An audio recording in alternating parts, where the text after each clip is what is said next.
which in terms of Article 25C, Mheshimiwa Speaker, you will remember, you are aware, that is a right that cannot be compromised.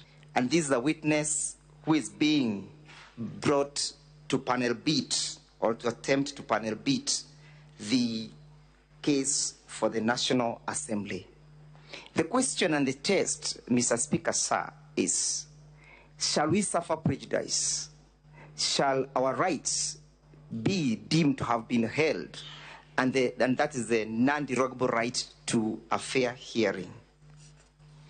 This is not a witness who was before the National Assembly. Where is the source of this information in the document that was submitted to this House by the Speaker of the National Assembly? Where does it sit? Eduoko mare, Kingi wacho ni chike matayo twak mag od bura mar Senate omiyo Senate thuolo mar kelo neno moro amora manyalo siro bura margi. Accordingly, the documents being referred to do not constitute new evidence, but form evidence in support of an allegation which was already made. That is why Rules 6 and 7 of the Rules of Procedure permit the Senate to receive witness statements, list of witnesses to be invited by and any other evidence to buttress an allegation already made. What is not allowed is to introduce new allegations or to introduce any evidence that is extraneous to the allegations made in an impeachment motion. In the event, it is my considered view that the affidavit and document marked as Volume 8A being referred to fall within the permissible documents of our Rules of Procedure. I therefore rule that the objection is hereby dismissed. Eng'ur mar adek, okinde mag Gachagua okwedo paro mar miyo duol mochung'ne kedo gi mibadhi EACC kelo janeno kagiwacho neno makamago inyalo mana chiwo e nyim doho. Chris Owino, Ramogi TV, Nairobi. Okinde mag od bura mamalo kod mago mag jalup jatend piny Rigathi Gachagua odadho joneno e nyim od bura mar Senate e kinde winjo burano maitayo kod Speaker mar Senate Amason Kingi.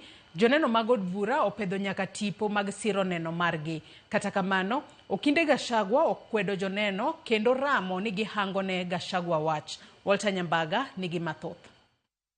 E nyim od bura mar Senate, buch Rigathi Gachagua isuso kod Munyamula. Ka joneno kawo thuolo margi mar wacho adiera gino mage wacho ni ging'eyo e wi burano. Also to bring to the attention. Okil mar od bura Mudhomi Thionkuli kawo thuolo mar kola adiera kuom janeno mar od bura ma en jaod bura ma Kibwesi West Mwengi Mutuse ne okone jalup jatend piny Rigathi Gachagua ne otiyo kod weche mag bedo kod poke sirikal kaka kambi. But Honorable Mutuse, have you placed any evidence? You say the Deputy President has been doing this for 2 years. We have placed videos, evidence in the form of videos that have been recorded in meetings where the Deputy President has been attending. Hii serikali ni kampuni na ni ya shares. Sindio? Ni ya shares. Kuna wenye kampuni, wale wako na shares mingi, kuna wale wako na chache, kuna wale hawana. Mutuse, mane ochiwo ler ka okone Senate, ne Gachagua ne ogolo weche moko manyalo kelo thuya e kind oganda. E kinde mane otimo limbe yo hoho mar okak. Hata hao watavuna lakini wangoje. Si wale walipanda na wavune kwanza. Itapatikana wachukue wakwende. Mudhomi ne odadho Mutuse wi kembe mag Gachagua to kod hola mane yawuot Gachagua yudo e bengi. On page 34, what is given as the amount of the loan being discharged?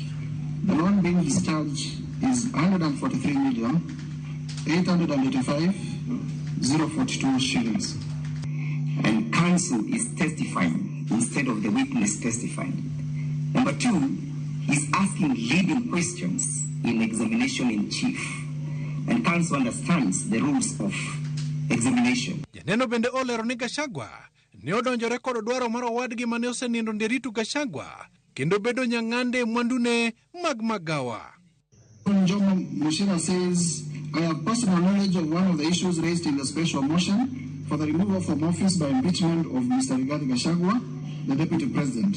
I have personal knowledge of the facts relating to the sale of Olive Garden Hotel which initially formed part of the estate of the late Nderitu Gachagua. It is your desire for these senators to impeach this deputy president on an allegation that he has, through his proxies, taken control of a cooperative society we don't know, isn't it? I have said I leave that to their decision. Ukilipita Wanyama, tokodo mutuse oelo it senators, nire gadhi, neodhi ataro kod winjruok mar kuku mar jotend migepe, wi wach daro ji modak e aora ma Nairobi. Is there a forum where the deputy president can conveniently raise these issues without undermining public confidence in the security system and public trust? Number one, the president, and number two, the deputy president. Okay. And the National Intelligence Service is a member, and therefore that can be canvassed behind closed doors in a formal way. You also want this distinguished Senate to find the deputy president to have taken over the control of this unknown circle. Now, this is my element, through undisclosed family members. Indeed, it is my desire that the motion is upheld. Walter Nyambaga, Ramogi TV.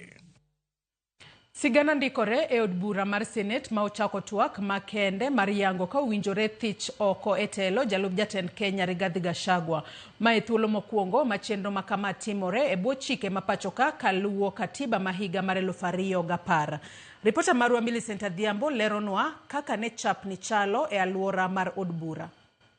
Twak makama mani onego chakre saa 3 onyango no leo moduogo chakore saa 5:30 onyango e seche mane jalup jatend piny Kenya Rigathi Gachagua osemolo e od bura mamalo saa 1 motelo ne mano. Ma en kaluwore gi maling'ling ni motelo ne mano senators chal ka gima nokwongo bedo kod romo makende ma put giwegi. Od buch Senate nopong' thich. Senators duto nochwonyo koth kendo kom ka kom ne oyudo tich ka giikore ne twak mapek.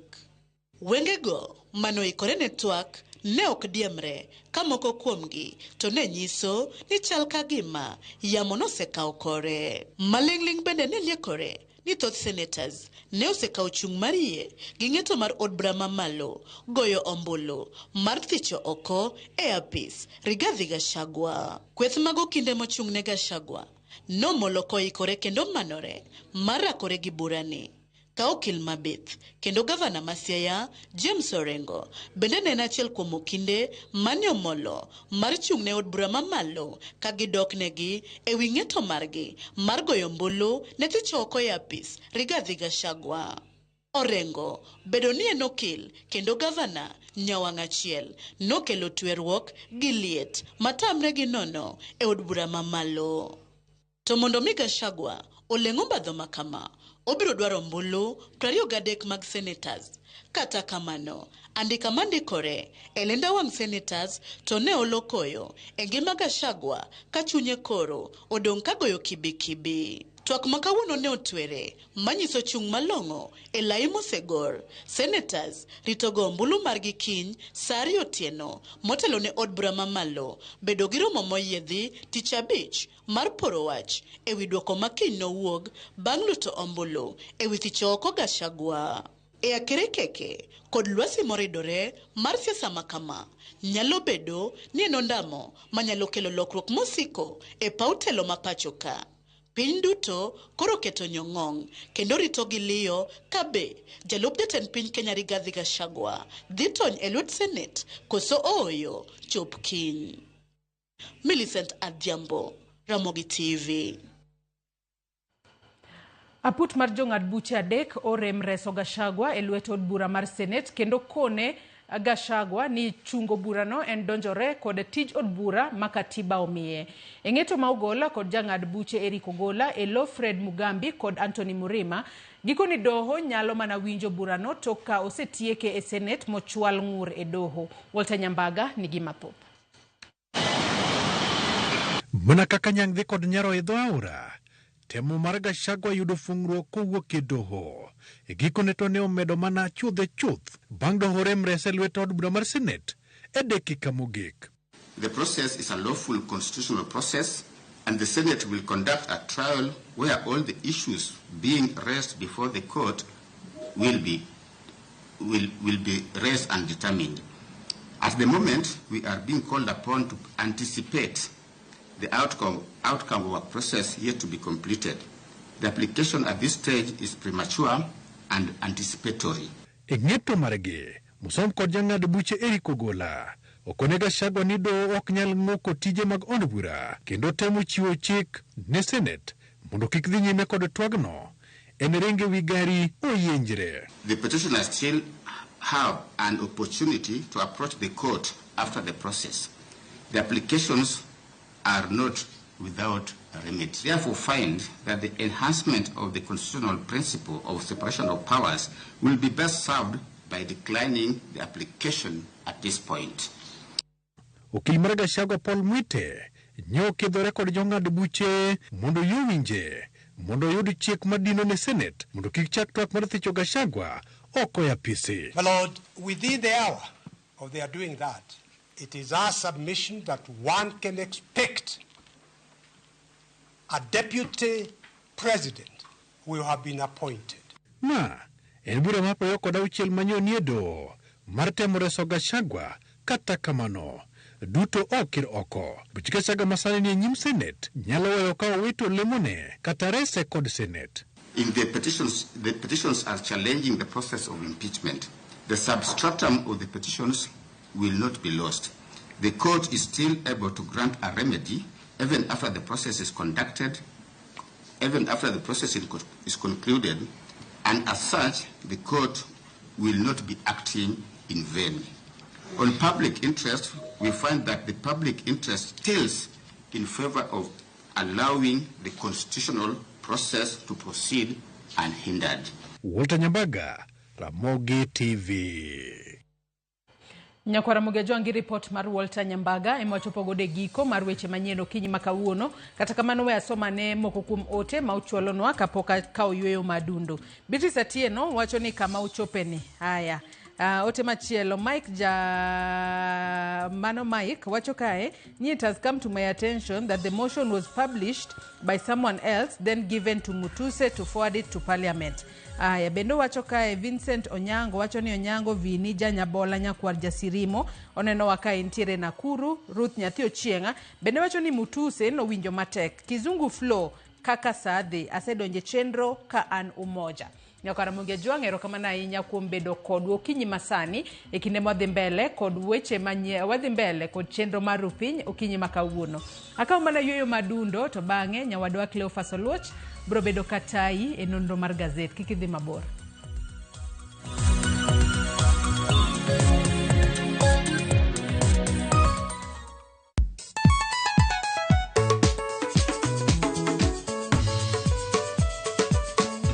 Teacher Beach ochakore sangwen wakelo ni ngoma mobedo pay design makare.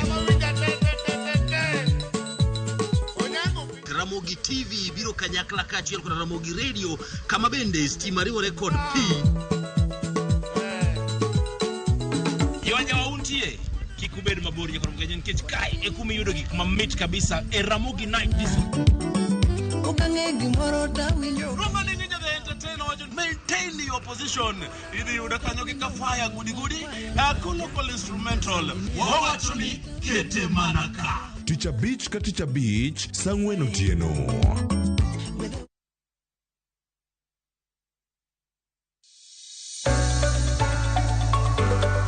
E piny kae tije magandika medo bedo manok kendo e okang' mamalo. Dhano koro manyo yore manyien mag tiyo gi nyalo magin godo mondo giyud omenda maginyalo konyore godo e ngimagi mapile. Riwri kodwa e chenro mar poko pogore ka waluwo sigana mamulo chunji mopogore. Inspiration, mostly I watch movie. The other one, anongo inspiration kuma daki in slum. Kaka giloko nyak makende magin godo to bedo ohala makelo negi pesa kendo ting'o ngimagi malo. Inyalo tiye kambi iwoni tiyo matek to msara en mana macha. Poko pogore Tich Ang'wen ka Tich Ang'wen saa 2:30 okinyi mana e Ramogi TV. Kick by.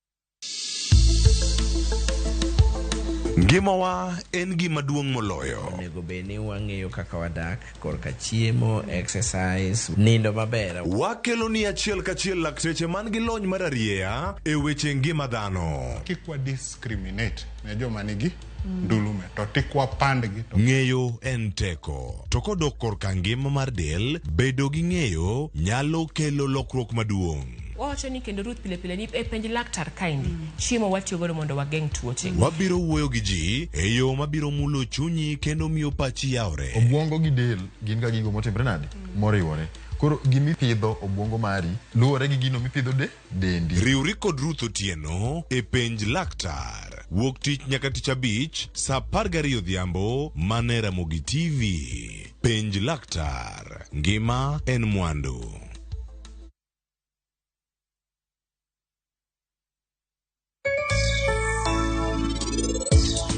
Penj laktar kokalo Ramogi TV ngima en mwandu. Iluonga ni Ruth Otieno kendo en ga morna mar bedo kod odiechieng' kod odiechieng'. Ohala kidwa yawo luoro to nitie kata an kana achake ne ok ang'e ni anyalo chung' bugini chop kama koro okonyo ji mang'eny.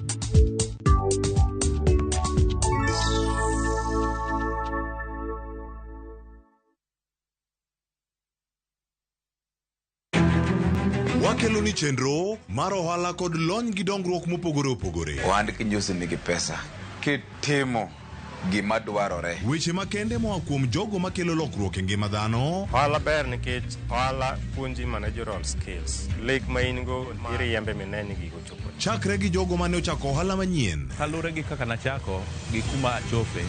Ohala ni en ohala maber. Nyaka jotelo molony e timo ohala. Akwa jodala wate odogi ohala. Ne pek mane gikalie. Pod waonge uhuru mar ohala. Loch mane giyudo kod kinda mane gitimo e manyo gik mabeyo beyo. Ka jaohala ok inyal chako project ka ionge gi market. Tudri gi Cleophas Oluoch e ohala gi mwandu. Tich ang'wen ka tich ang'wen chakre saa 1:45 otieno.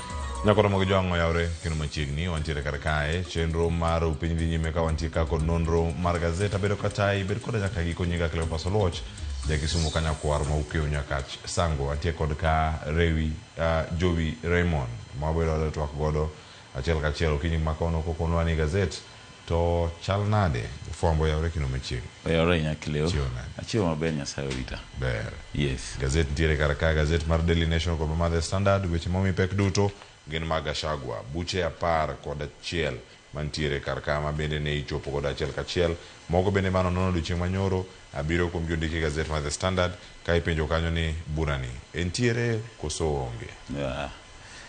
Aneno ka omi pek weche machal nyaka gie sani kata kane iluwo sigana ma utimo e weche manyien okinyi ma kawuono thothgi atamalo mathoth gin mana weche Gachagua. Tapani gini nochakore mana marach to nyaka gie sani koro japiny rito mana ng'eyo nikech nitiere maling'ling be mawachore ni onyalo gwe tao moro e weche chike wacho ni ok onyal gwe tao e kor burani kadhi nyime.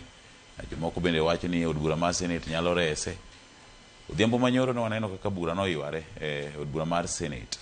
Nyaka gie sani anya wacho ni gimodong' en mana winjo ng'eto mag senators nikech weche mane wacho mang'eny kata sani neno ka ji wuoyo ewi jal manochwalo twakni mar thicho oko Gachagua mano mutuse gi okinde mag jalup jatend piny mano migosi Gachagua.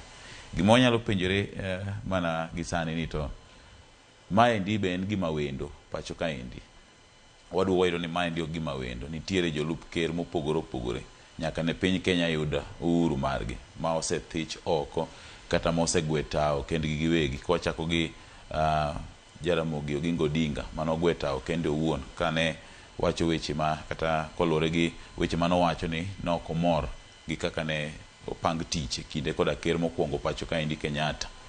Mak mana gima koro wendo e thicho oko mar Gachagua ni en ni otimore e bwo katiba manyien mano ma higa 2010.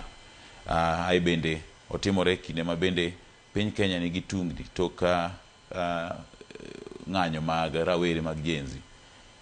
Inyalo paro Cleo kane wachni chakore, nowach ni gima notimo marach kata mane liekore kokadhe mbui ni ne osiro ling' ng'anyo mar rawere mag jenzi.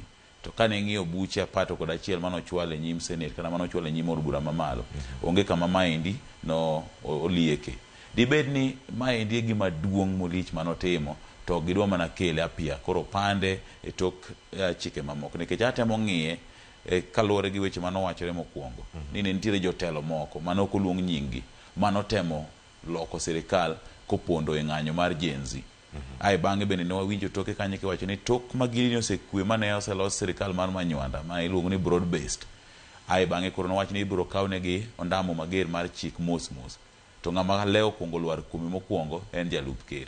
Gima atemo ng'iyo ni to ka leo oselwar kuome to kodhi to jomage kata manotudore kode machiegni ma bende gini dhi, nikech nyaka sani kama wasegikeni en ayanga ni nitiere kaka osetim ng'eto ni kata wadhi mana waluwo mana wechego mag chik. En mani sani koro nyaka luwa chik achiel kachiel mondo kik fuok moro bedi minyalo dhigo donj godo e doho. Ineno ka buche manochwal e doho motelo duto noruombore piny.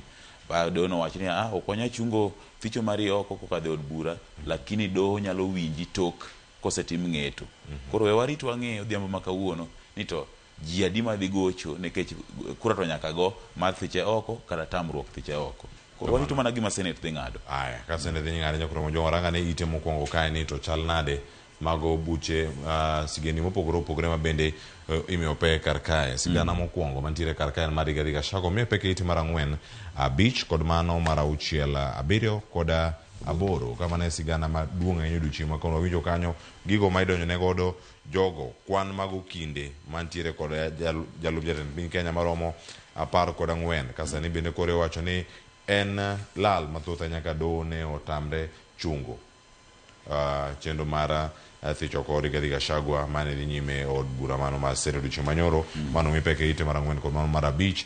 Ka nyaka sani bende nitiere buche mamoko bende manolwar kacha maromo 29 ma bende winjo kacha kod joyal buche 3 moting'o Anthony Mrima kachiel koda ka presiding judge odiochieng' manyoro mane en Eric Ogola mane nitiere kar kacha kachiel koda ka Freda Mugambi mane winjo buche makama winjo kanyo kaka okinde mag Gachagua nokedo mager ahinya. Ne nitiere kama chielo bende mane omedo chopo kama ne twago chopo akire kiki mare wacho ni nitiere okinde mopogore opogore, Gombo, Orengo, nitiere Paul Nyamodi, nitiere Wanyama. E kinde mane igolo neno gin bende gitemo doyo chenro mopogore opogore mantiere kar kae. En gimoro wacho ni en nono ni to bura ni tie gi pek moro koso dhi dong' adong'a kama ntiere kar kacha. Mano tim mar Gachagua ne dwaro mondo mi James Orengo sina Counsel kik bedi achiel kuom okinde madhi bedo kacha ka ochung' kod od bura no mano mamalo. An ang'iye kama, ang'o mademi kel Gavana ma Siaya James Orengo mondo mi obi oyal burani. Wang'eyo ni en gi lony mar ariyo e wechego mag chike. Kata kamano Cleo ka niluwo weche mane Orengo wacho, gima ne nigi pek ahinya mane omulo ne en kaka tho mar Omin Gachagua mano rito notimore kama notimore gi gima notimore bang' tho neno, nikech owacho ni immediately motho noyudo ka Gachagua osedhi ire osiptal. To kotho ni to odiochieng' mothoeno ema omenda mokwongo ogol kowuok e account ne. Koro an kana temo ng'iyo gina neno ni gimomiyo nokel Orengo ok ni mondo mi nofuon fuonde mag chike ahinya, to ne nitiere gima nokele nikech iyudo ka en ng'at ma nigi oteku e wechego mag siasa. To gima odhi wacho cha gi kizungu luonge ni very sensitive. Koro imanyo ng'at moro manyalo muko godno mondo mi owach gino maonge luoro moro amora, nikech ng'ato kowacho ni owadu otho ka in e bathe to motho atho ni to isechako wuodho omenda e bengi mare. Ing'eni mano ne en accusation moro ma is very sensitive. Iyudo ka mane gimiyo Orengo mokwongo. Ae bang'e bende ineno ka jalup ker bende nokelo okinde mage ngoya gi ni jogo ma ne ji temo puoya ahinya, lakini an kana ng'ita nene mopogore Cleo, nikech aneno ka Mutuse kinde mani penjo ka iyudo ka nokawo thuolo malach ahinya oyware gi duoko koro jiwe ni en ng'at moro mofuwo kata en ng'at moro mokia duoko tiyudo ka penjo ka noduoko gi mos tiyudo oduoko gi mondo mi obai time mos ae bang'e bende iyudo ka penjo mani penje ka ne gin penjo ma kizungu luongo ni cross examination ipenji ma kok ng'ama riek leo tinyalo yudo ka iji kanganya miwacho ma tichak iduogi duodori gi ma tiyudo ka Mutuse ne odhi mos omiyo an kana ng'iyo kaka ne Mutuse duoko penjo kata ne ji wacho ni oduoko gi koyomyom kata koluoro ta aneno ka en ng'at moro ma very intelligent nikech cross examination penjo mipenji ma to bende neno ma to in gadier ni yie gi ma to ma ineno ma tiyudo ka gin penjo mang'eny to dhi for hours mang'eny to yes or no to ing'e nang'o ma to bende aduoko kama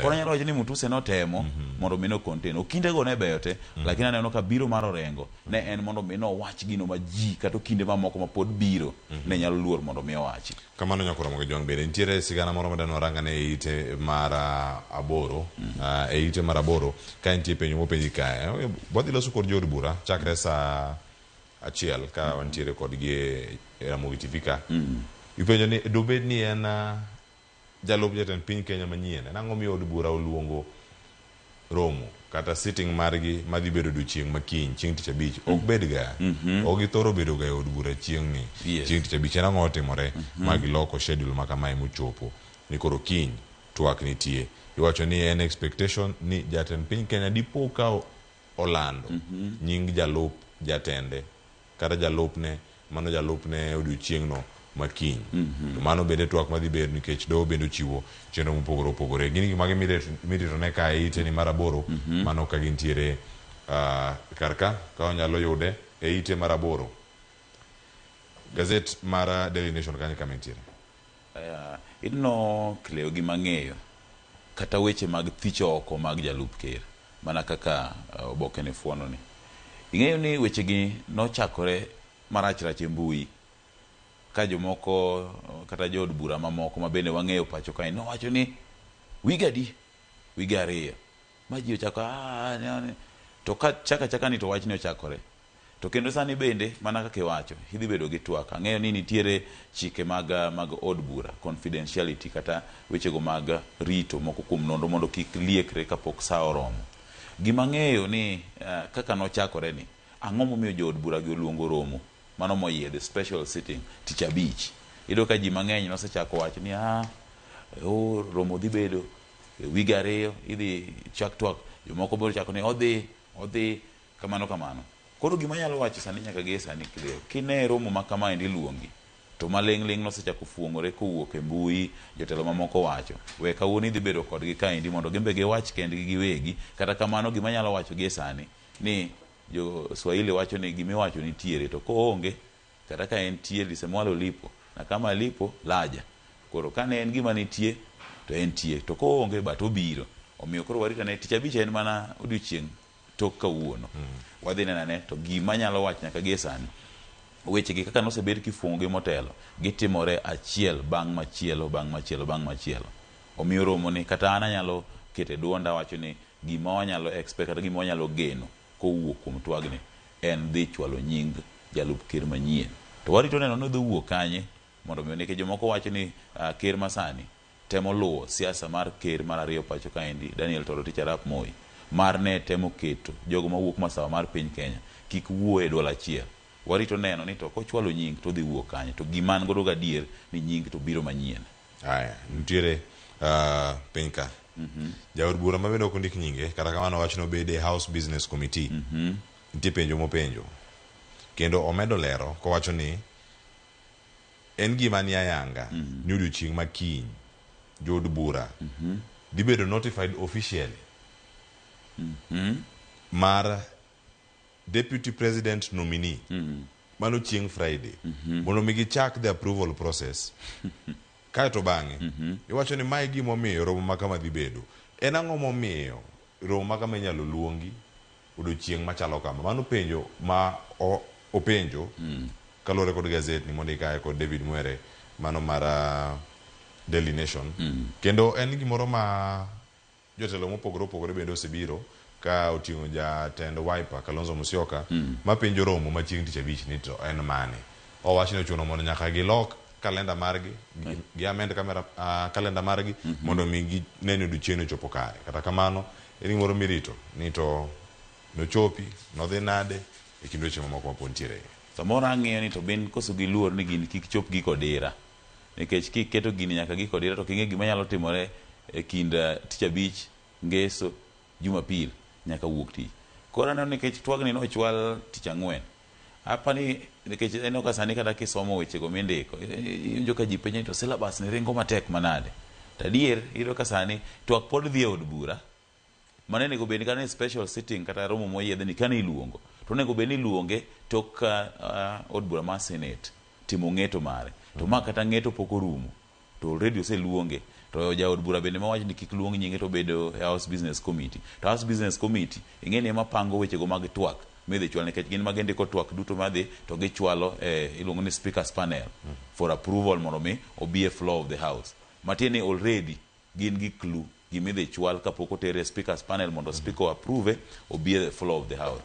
Miyo kogole kamano to wanyalo wacho ni adier atamalo maduong' adiera ni e iye. Nyakoro mojo nitie achiedh nade moro mantiere e gazet ka e ite mar 2. Iwacho ni jopuonj maromo 314 maonge tich manyo tich mago maromo 46,000 mano TSC nolando thuolo mag tije machalo kama. Tiende nang'o kama ntiere kar kae. Mano ite mar 2 e gazet mano mar Daily Nation. Ntie kwano moket kar kanyo, ntie mar primary, secondary kod mano mar junior secondary. Kama gintiere kar ka. Wanane kwan makamagi ni to gin mage. Mana piny kar ka ineno kwan gi.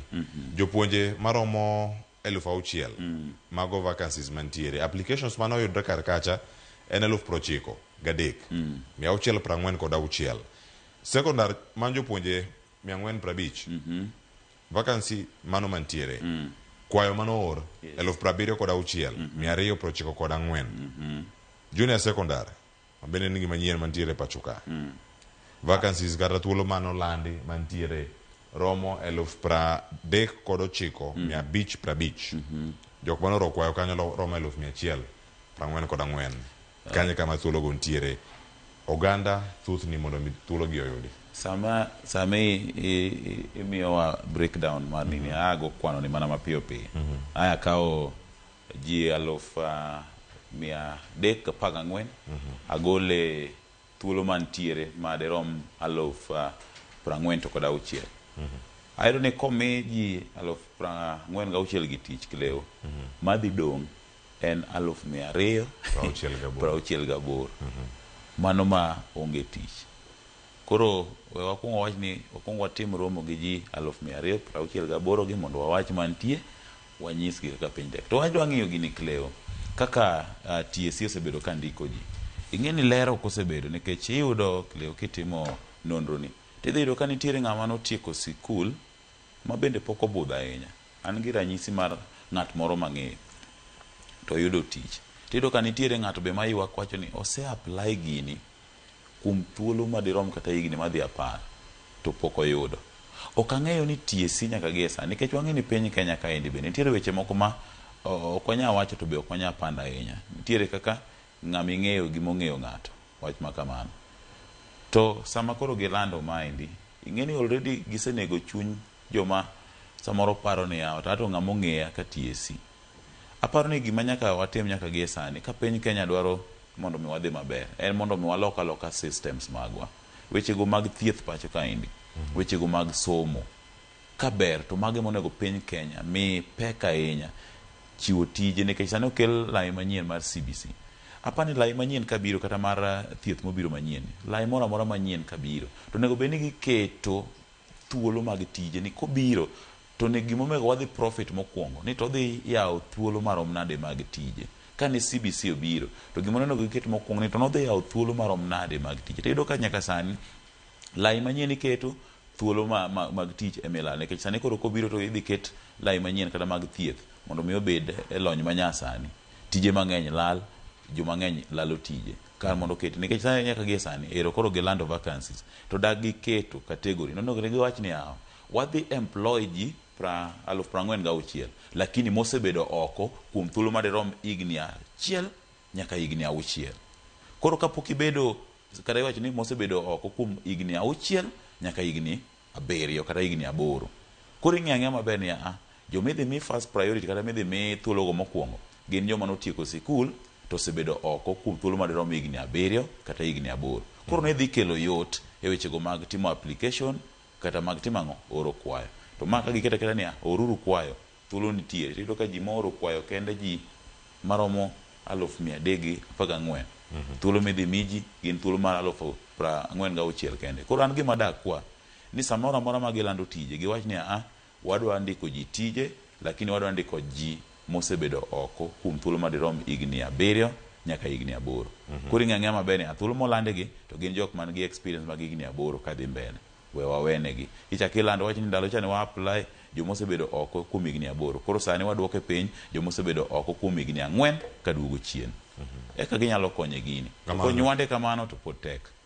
Konyore kalure kod chenro ma ochiw kar kae kod TSC debe ni thuolo mag tijegi pod githoth ahinya, jopuonje mathoth ahinya oro kwayo to pod gin gi geno ni chieng' moro ne giyudi mago jopuonj madhi bedo kachako tich ayanga e dweno mokwongo higa manyien ma dweno ma Januari higa manyien ka giwacho ni sani nosemigi thuolo mano mar chwalo ng'ur ma gintiere godo e log tich mago mag TSC kachakre kod sub county county mari ka ng'ur nobedo mamalo ahinya otere nyaka ka TSC log tich mar TSC maduong' ma Nairobi ka gidhi loso komiti moro madhi bedo gi thuolo mar winjo ng'ur ma kama mondo mi kantie gimoro moro manago timre makare bende mondo mi gine kaka gibiro godo achiel kachiel nyaka romo jwang' bathe ka ntiere iwacho ni sani en mana fighting malo ka ntie picha ntiere picha malo kae mano mara Kiama adano aranga ne mae kachiel koda ka sigana machielo cha mara iti no ang'wanene kar kae kama ntie to mae kama adano warangi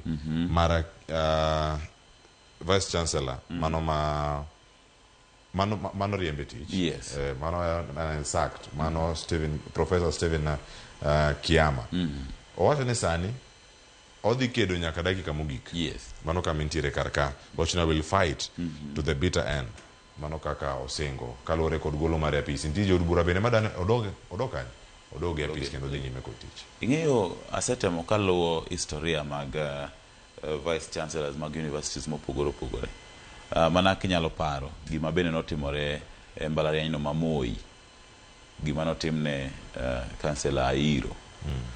Ok ang'eyo ni interest mane ma piny owacho ni gagodo e tend mbalariany mopogore opogore gi.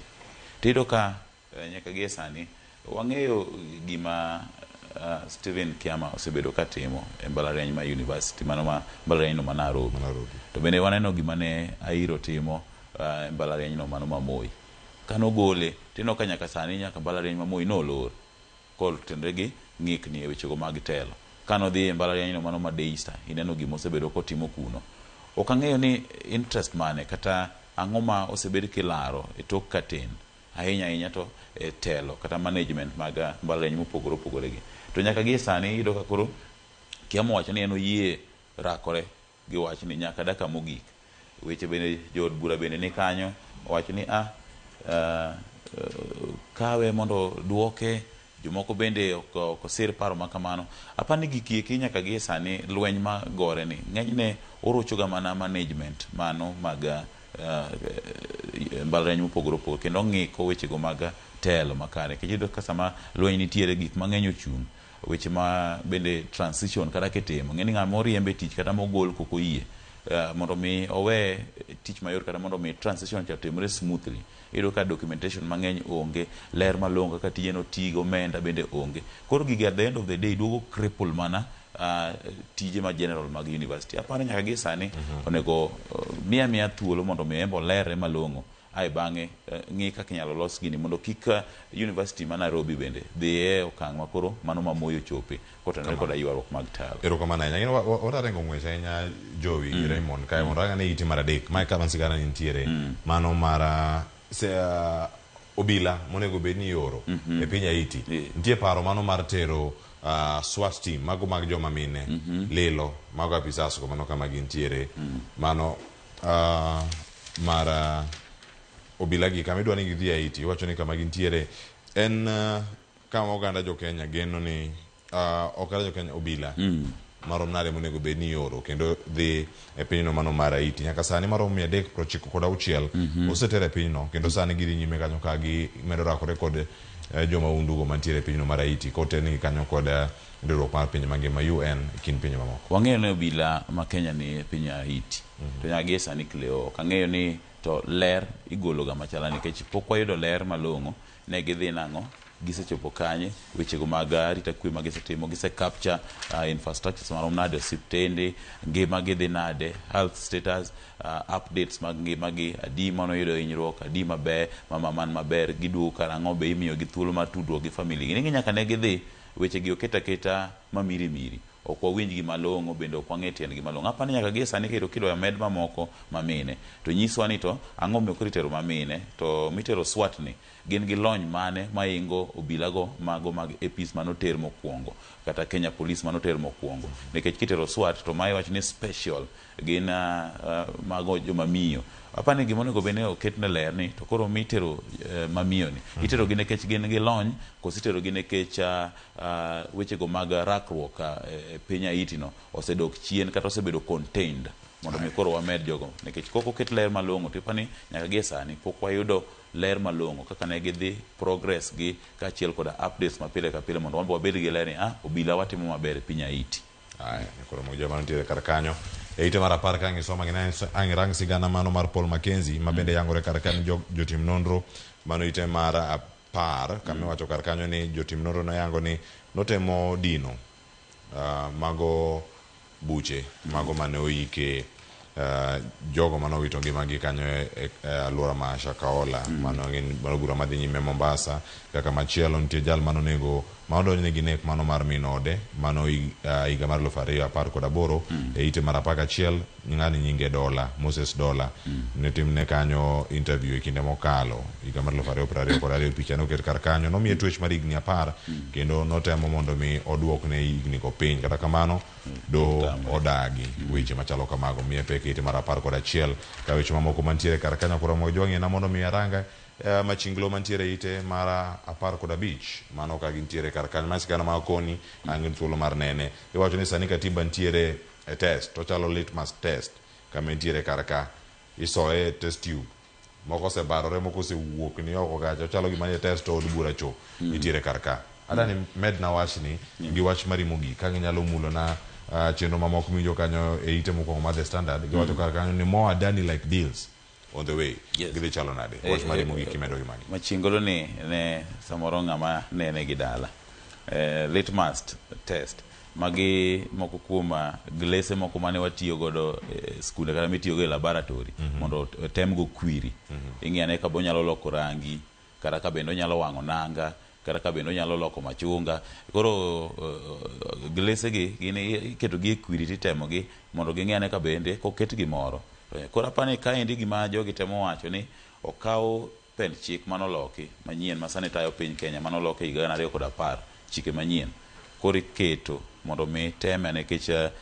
kwiri mane iye kaendi en maratong' mano manyiso rangi mar sirikal manie telo sani UDA koro isoyo chik manyien cha to koloko rangi nikech ochako donjo to rido sechako lokore marateng' koro ineno ka samoro rangi maratong' lokore marateng' gima rateng' ing'eyo en gima mudho tineno ka badhe kanyo en od bura koro gini dhi teme od bura ratong' lokore rateng' mano nyiso mudho gik moko tore piny kanyo endo erokamano ahinya jowire mono mane madano kelwa e giko ogema bende moko kolokore ga marateng' wacho ni kolokore blue black tiende nang'o starch present query is present koro moga jwang' mane makelo e giko yud gazet momori siling 60 Kenya ka mondo mi yurane thuolo mar some wang'ene matut kotenore koda gigi duto aduogo kod welo koro kik idhi mabor ka dipo ni mako remote mari kawa tikane mabor kapod in kod Ramogi TV ni mar aduogo kod twak e chal mar piny Kenya to rango gik mopogore opogore nyaka Ramogi jwang' ni mar kawuono en moro marani maran gi jogo mabende obete komiti no mano mar thieth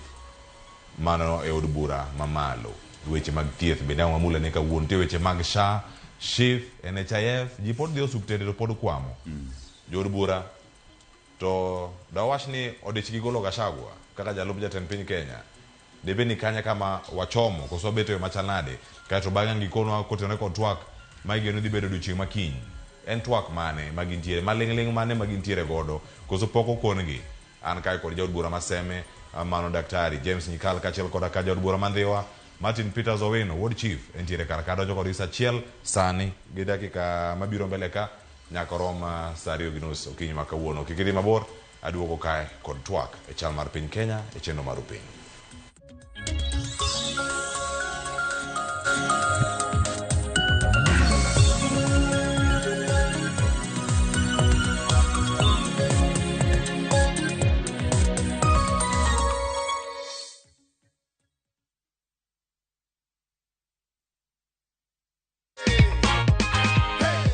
Pesa yote unataka tu kwenda nayo. Hii imeenda tayari. Kuna kashaba nilikuwa nimepata mahali na ninaona nitaongeza kidogo ndio nichukue hiyo kashaba. Uchukue hiyo shamba. Hakikisha Suleiman, nisikuwe nimekuandikia hapa 100 na ni milioni. Hiyo iko sawa kabisa. Ndio hiyo. Hii sasa ya milionea hii inakuanga tofauti kidogo hiyo. Mimi nitaongelesha watu wa Nakuru.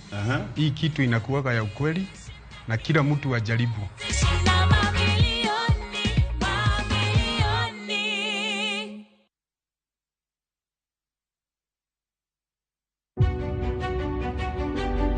Chakre kinde mosekalo nyaka e chuny ngima ma pile ka pile. Ti prosa dawa iwacho ne riambo marach kendi dwa hewe kendi riambo moingo dawi. Wuoth kodwa sama wanono sigendni mabeyo mag gwengewa.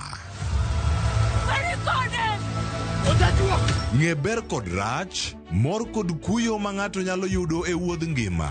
Asai mama. Nasi kwirine okan mama ukiche kilunga gi nyingno ero.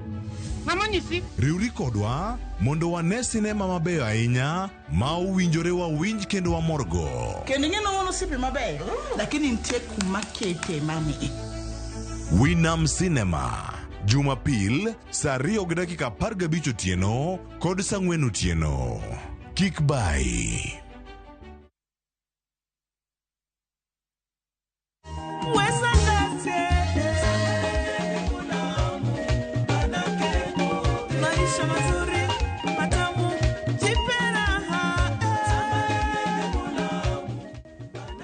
Kupata huu wimbo, bonyeza *811 *282 #.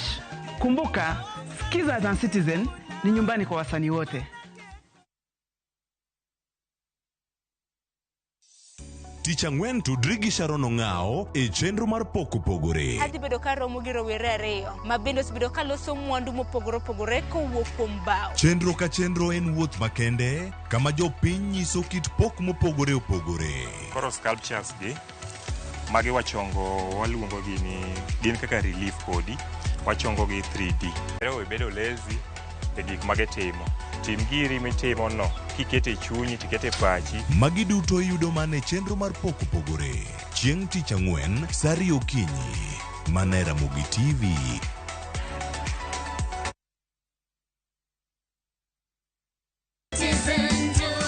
Na Mudhukinjo Paints wanakuletea package ya ofa za ajabu kwa materials za mjengo. Unapata file za JK 25 kgs 5 pieces, Duracoat Superfast 20 liters mkebe moja, scraper ya 4 inch piece moja na karatasi ya mchanga ya 10 feet P120. Zote hizi kwa bei special ya 9,500 on Citizen Duka, na just imagine una save 1,300.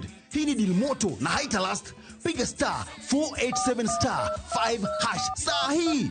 Lipa na utapokea SMS ya confirmation, alafu uende kwa counter ya Citizen Duka kwenye duka ya Mudhukinjo kuchukua materials zako. Unangoja nini? Save chapa kwa mjengo yako na Citizen Duka. Citizen Duka, the home of discounts. Citizen Duka, the home of discounts.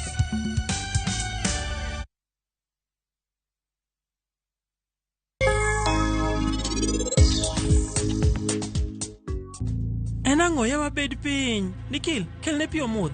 An ok adwar pigno. Akwai, chunga kanyo. Okay. Rajvir, an onge kaka nyalo yieno wetena odhi e jela. Yawe. Koro wan opotimo ang'o seher? Ting'eni an aparo ni ng'ano moko miyo ji luor, to bende ok dwa bet kod gie mor kata gi lit. Mano ng'ama ok ong'eyo ngima maber. Oneno ng'ama ber ahinya. Gichal mana gi mama kamoro achiel gi baba. Mana diero wadwa. Gineno maber ahinya.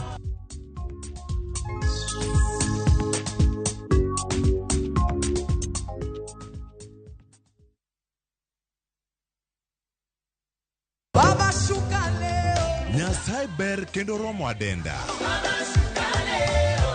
Wagweli mondi bed kodwa Jumapil ka Jumapil. Duog chunyi kendo irit chunyi. Paro mora mora minyalo bedo godo machando pachi ma ok ni kare. Keti embele Yesu. Roda Nyarko Kitmo, Ben Otiende, kod the Chwalist Won Ken the DJ. Tayo ni chenro makelo ni wach maloko ngima. Injili kalo. Kochakore sa 12 okinyi. Mane Ramogi TV.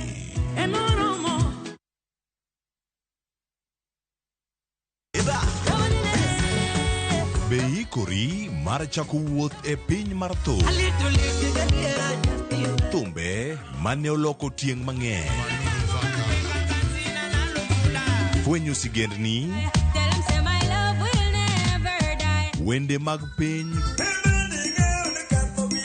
Koda sigendni mayudore wendego. Wajan thum gir mor. Okay.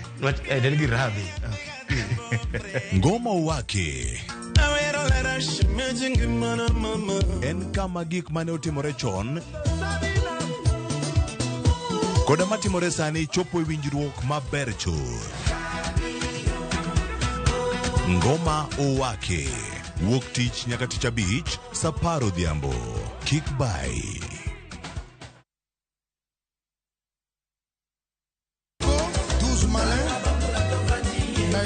Wakelonu chenro mar tiedero.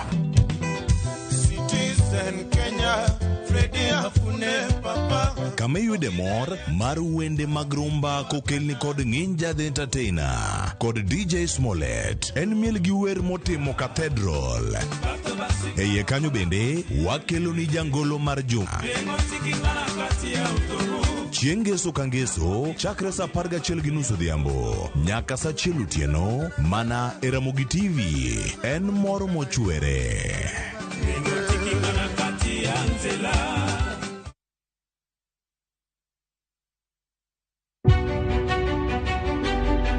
Chakre kinde mosekalo nyaka e chuny ngima ma pile ka pile. Ti prosa dawa iwacho neria marach kendi dwa hewe kendi riambo moingo dawi. Wuoth kodwa sama wanono sigendni mabeyo mag gwengewa. Ng'e ber kod rach, mor kod kuyo ma ng'ato nyalo yudo e wuodh ngima. Asai mama. Nasi kwiri ni okan mama ukiche kilunga gi nying noero. Mama nyisi. Riuri kodwa mondo wane sinema mabeyo ahinya ma owinjore wawinj kendo wamorgo. Kendi ng'eno wono sipi mabeyo. Lakini nitie kuma kete mani. Winam Cinema. Jumapil sa 2:15 otieno kod sa 4 otieno. Kik bai.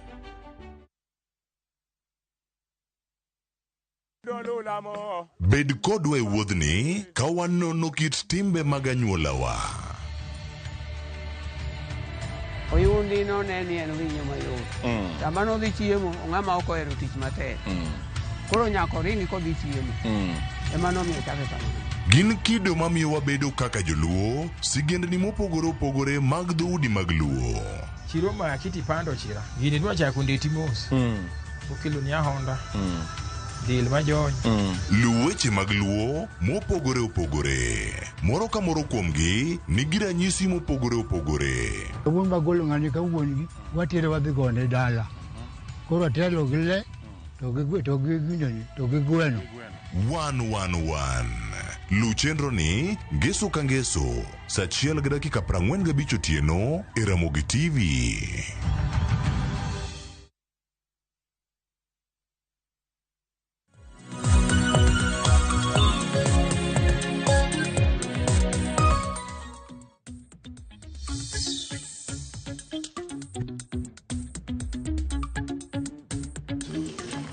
Nyakora mag juang machiegno kiny makono ntiere kar kae chenro mar rupiny dhi nyime to chenro e twak mokwongo ka warango chal mar piny Kenya wantiere kar kae nyakora mag juang mondo mi warangi ni piny Kenya to chung kama chal nade. En juma miwacho ni dhi bedo mar historia kata onyalo dong mana kaka entiere ka gik moko ariyo otimore. Mokwongo ka Senate oreso jalup jatend piny Kenya Rigathi Gachagua e thicho e bura makoro sani ochome e od bura. Kamachielo kadiponi othiche oko odhi bedo historia e bwo katiba mano manyien mano mara osebedo manyien higni 10 osekalo gi wi higni 14 higa mar 2010 nyaka sani kobedo jalup jatend piny Kenya mokwongo ma idhi choko e apisi mare. Odhi bedo kama chal nade juma ma wantiere ni ona maber gimoro timore juma mokalo kanokalo od bura mamalo kendo kawuono entiere Senate sadek ang' wadhi kacha achiel kachiel mondo waranga network makamano ni to dhi nade ka gintiere Senate achiel kachiel to kawuono kinyi ka warango chal mar piny Kenya kama wadhi rango nyaka weche mamoko kopogore gi thicho Rigathi Gachagua ang' antiere kae kod jood bura mabende alamiyo thuolo mondo mi ang' omoswa okinyi ma kawuono ka gintiere studio ka karoko gini machiegni cheno mar piny machako sare nyaka orom kacha saa 2:30 okinyi ma kawuono antiere kae kod jaod bura Maseme mano Dr. James Nyikal bende wan godo e studio kinyi ma kawuono yawre kendo machiegni kama chelo bende nyako Ramogi ang' antie kae kod jaod bura Mandhewa Martin Peters Owino wuod chief yawre kendo machiegni ageno ni uchiwo yo makare uduto kamoro amora ma wuok gi jowu bende ma ochung'negi to kawuono wantiere kae gi bura madana yud paro mokwongo arane chenro ni chakre mano mathicho oko jalup jatend piny Kenya pok wawinjane mathoth ahinya kawuok kuom jood bura mekwa ahinya ni to chung' marwa en mane kotenore kod wechegi duto madhi nyime.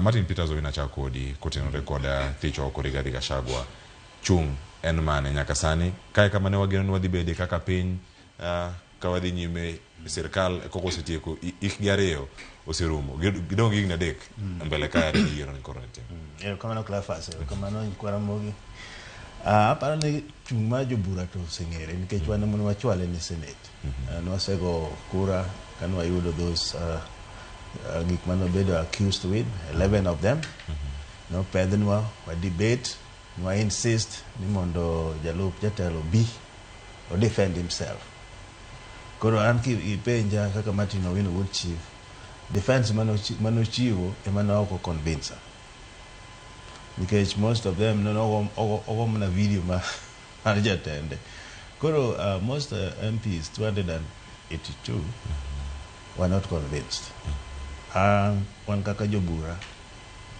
kwan trial chamber wan imiyo allegation waluongo witness ko persuade wa wagone kamano ko persuade wa wago kamano koro wan karwa ni watieko koro wadhire trial chamber miluongo ni Senate mane madhi mbele koro kaka National Assembly our part was done ng'ama koro present gima nwakale kocha and the mover ema bedo cross examine no so as they stand for MPs our work is done warito mondo Senate bedo tiek margi outcome no we'll do something else poi bene matho pontiere karagata vinyane pacha Dr. James Nyikal kotenore kod chenro giduto mosebedo katimore od bura kaka mheshimiwa Owino osewachne en mar jobung mar od bura ma wantiere en iwacho ni ng'ani nenre ni nitie gik motimo ka ma ok beyo manyalo miyo obdhi nyime kobet kaka jalup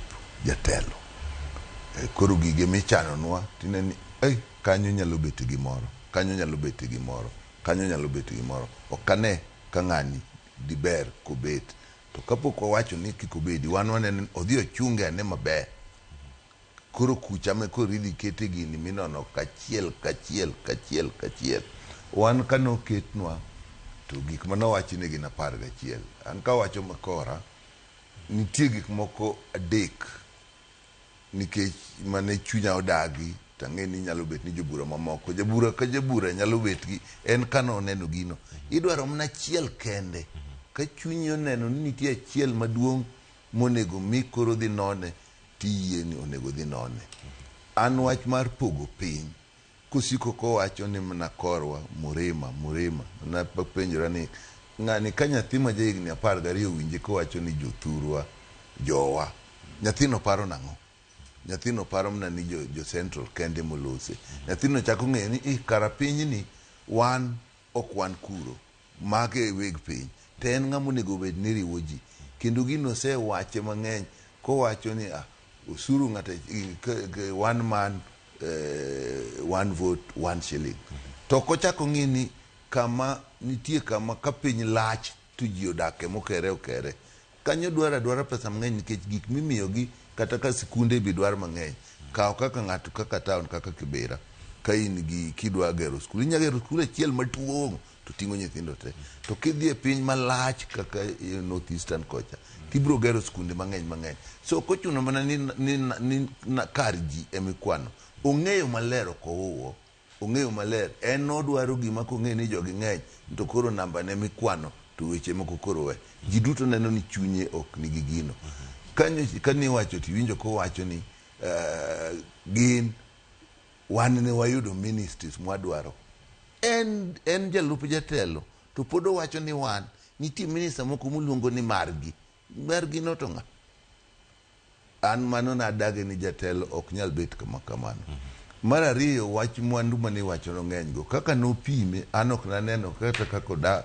nodak gi ubet gi nyithi owadgi gi jaod owadgi manotho kata ka kipogo mwandu kamoro nokel ni gin flats 40 tipogo gi ji mang'eny ka nokwan jo mipogo gi 10 mage will mane manindiko mag owadwi meyo mang'eny molojo kata nyithindi an achich gi mano koro mago koni dhunonane ng'ama nyalo mayo owadgi motho gi nyithinde piny dongo mama chalo na ten ng'ama usiko wacho ni marwa mar adek ni nono mani nono ni ochuno kambi moko ma nyithinde nitiere dhi loko ohala gi kata kar yath ng'iye kar yath machando wa KEMSA malich machendo kata sani kidhi thurwa tinwang'o ka yien onge nyithinde loko ohala kuro to ong'eni entie ing'eni kiki wuondri ni onge ji ong'eyo kapo samoro iwacho ni koro idwaro kalatas manyiso ni ne entie ka koro inena ka ok ing'eni mano nyikal ka en wuoda ting'eni mano en ai bang'e ka gino iwinjo kogo simo bang'e so an aneno ni ng'ani odhi onone ane so jaod bura ka jaod bura nitie gima noneno momiyo ji an kipenja nyikal ni yie nang'o gik moko adek go naneno ka ok owinjore to kata ka koloso gi duol ma ok nyal riwo piny emomiyo koro watere kucho koro jogo dhi nono to gigo mawawachogo gin adier ka koro ginwang'o ni gin adier to giwacho margi aya kiwacho ni nonro koro dhi tim kar kae on chief nitie gimoro kama adani mondo ilerne nyakwaro Moge Jwang' kit ombulu mane ogo juma mokalo mane nitie kanyo kaka jod bura nitie gimoro amora mane wacho ni en party stand kata kanu bedo whipped mondo mi uvote na certain way kaka notimre ni kata kaka paro mane nitie ka nen paro manobiro koa e duond bura mar ODM mondo mi usir jogo mantiere e sirkal e duond bura no mano mar UDA emiyo kwan no dhi malo machalo kamae kose gimoro manya wacho ni kuom points duto 11 adek nomoro daktari Nyikal in meki po ikona ni mano mori ini wuon nen chung ombulu mane gocha nen chung mari koso nen chung mar chama ing'eyo mokwongo chama marwa mar ODM en chama ma demokrasia yani oweji pongo paro pachgi to later on nitiere collective responsibility be mwabedo kaka wajumbe under leadership to wawacho ni gini watimo nang'o koro kirwa kuongo penja mara wuon kaka Nyikal osewacho ni Gachagua en a part of presidency tiende ni presidency ni ji ariyo jatelo gi jalup gimoro ne ka ni insubordination kilowa nitiere kako nengi behave nitie gik monengi wache samonengi wache gi kako nengi wachgi gima ne koro omiyo jobura odhi e gini te en kaka nowuoyo a day before gi kaka noketo weche ne kaka nowuoyo kuom president koro wan kaka jobura nwang'iyo ni ma ok jogi ok nyal tiyo together nikech onge luor moro neno ni osekawo kore koro kichaki dhi e wach mar business mantie corruption en bende ing'eno dhi otimo tulo kanyo maduong' Dr. Nyikal mention KEMSA but nitiere other things kembe mang'eny manoyaw making'iyo to chalo mana ni ng'ani ne dwa timo money laundering kodgi mago bende nene kanyo but gima nomiyo koro jobura ungore ke jomoko ne koni no let's see waluonge uru mondo nyiswa en kaka no insubordinate videos manogolo ma jatende Tingeni the constitution to is very clear. Ni jalup jatelo only deputize constitutional actions to get assigned by the president and work okomar mano. So in our process mar voting, me penjo cha, mokwongo en individual. Nyaka wabed gi aputwa moro mawacho ni ya uneno nang'o gini. Wan bende nyaka wachik itwa to jotendwa neno nang'o. To wakawo stand achiel. In that stand, nitiere section mawacho ni wawinja ne gima jatelo cha timo nade bende dhi wacho. Then we can review. Koro kane wasekawo stand, wabiro ka to wawinjo kaka wuoyo, leadership marwa nitie whip, nitie minority leader. Kaka ne wase wuoyo ok waneno anything manyalo alter that change. And therefore we vote. In short, ka in a party system, ok iwuoga ni dhi timo mari, nitiere buche wa mwabede, mwachungu wach. Party leader be nitiere direction, motimo nade, mochiwo nwa. Mane a process mwakale, kuro kwa go kura to wago kaka joka ng'ato, jo machielo be go kaka joka ng'ato. Ningene ODM onge gi 282 MPs. No, wan mana ga section marwa.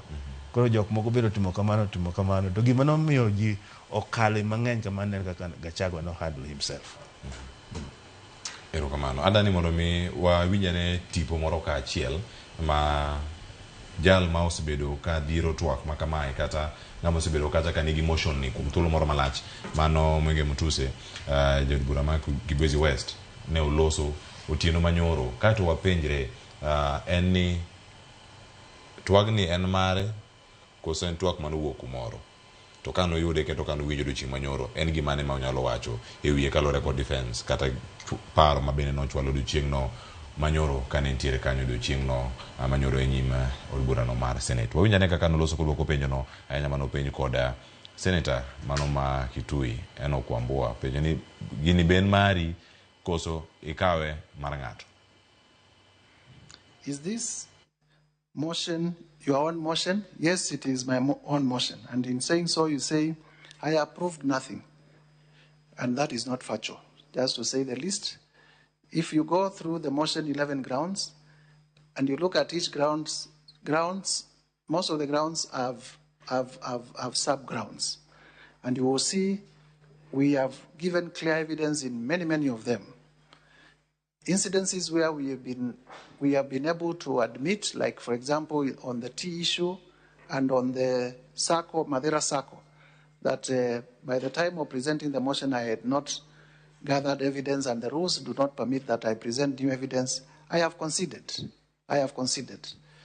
but only on those two. That does not mean that I have not proved anything. I have actually proved most of the grounds.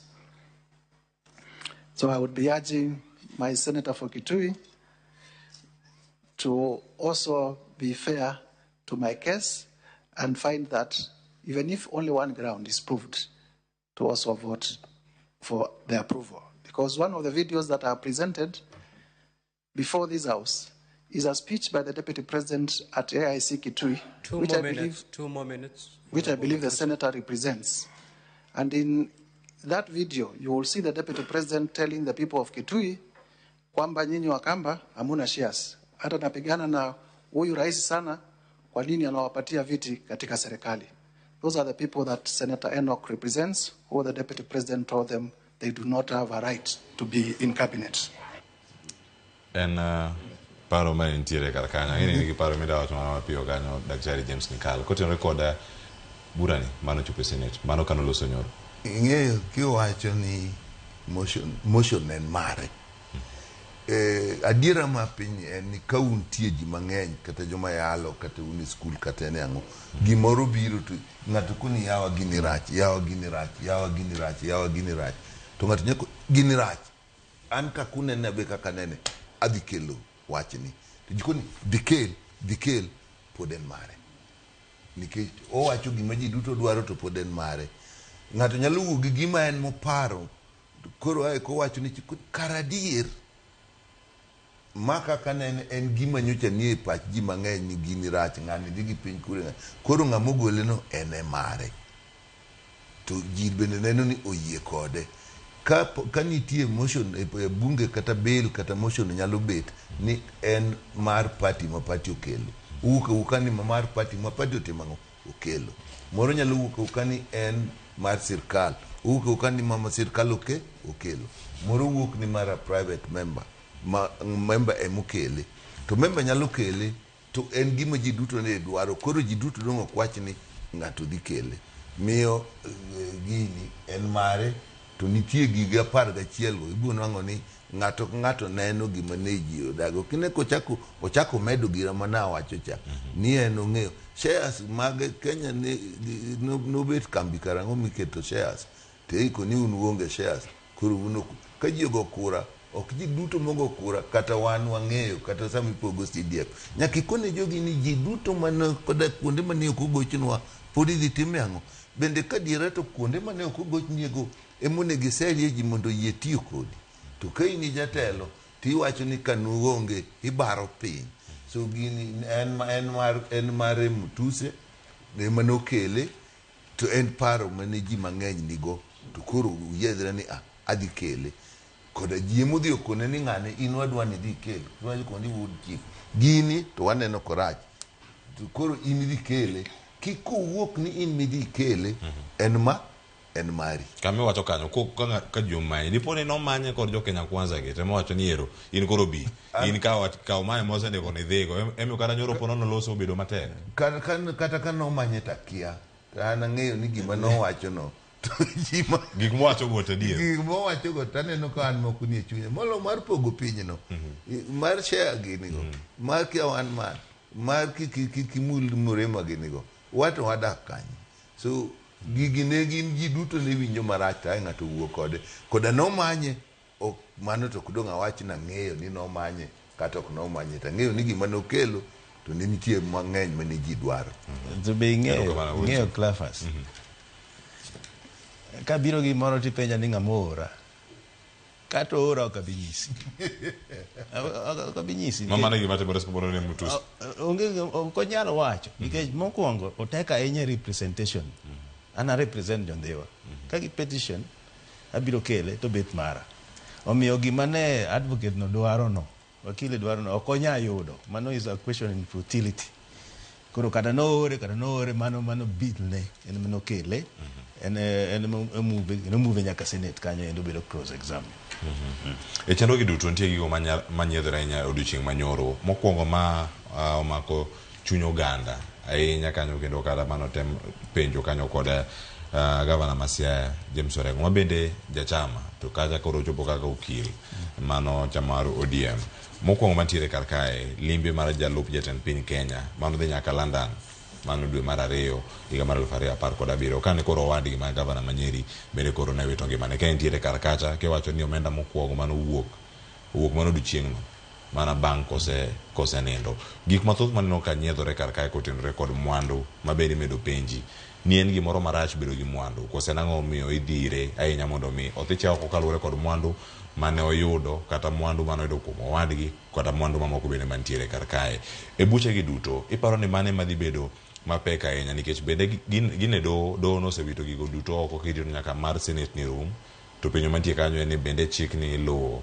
e yo makare bedo gi mwandu mokwongo choko pach jopiny kano kawo e yo makare e weche gi duto bedo gi mwandu nyaka non ok ni mokwongo mati inono mar owadgi to ayo bet kode ing'e ni kit ng'ato miluongo dho kisungu ni character kido en gima duong' ahinya e telo ma kinyanwang' ni in gi kido moro mok inyal rito go piny tikoni ng'ane kata riek manadi kiteno to kotim ang'o ok dorit go piny kendo wach ma mwandu e pinje duto chendo nikech ka jomotelo nigi mwandu mang'eny nikech mare ni nowuok ni kaluwore gi gima nonyiso kodonje tich ni mae mwandu ma en go mane romo milion 800 to koro kapok ochopo higni 2 kende to mwandu nechano chopo bilion abich mano pesa binge kaka bilion rom Cleophas anyisi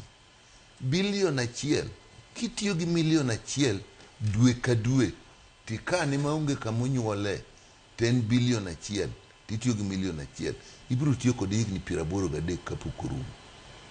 Kitiyo gi 1,000 odiochieng' kodiochieng' igolo 1,000 tibiro tiyo kod higni 2,500 nyaka ne nyuol Yesu.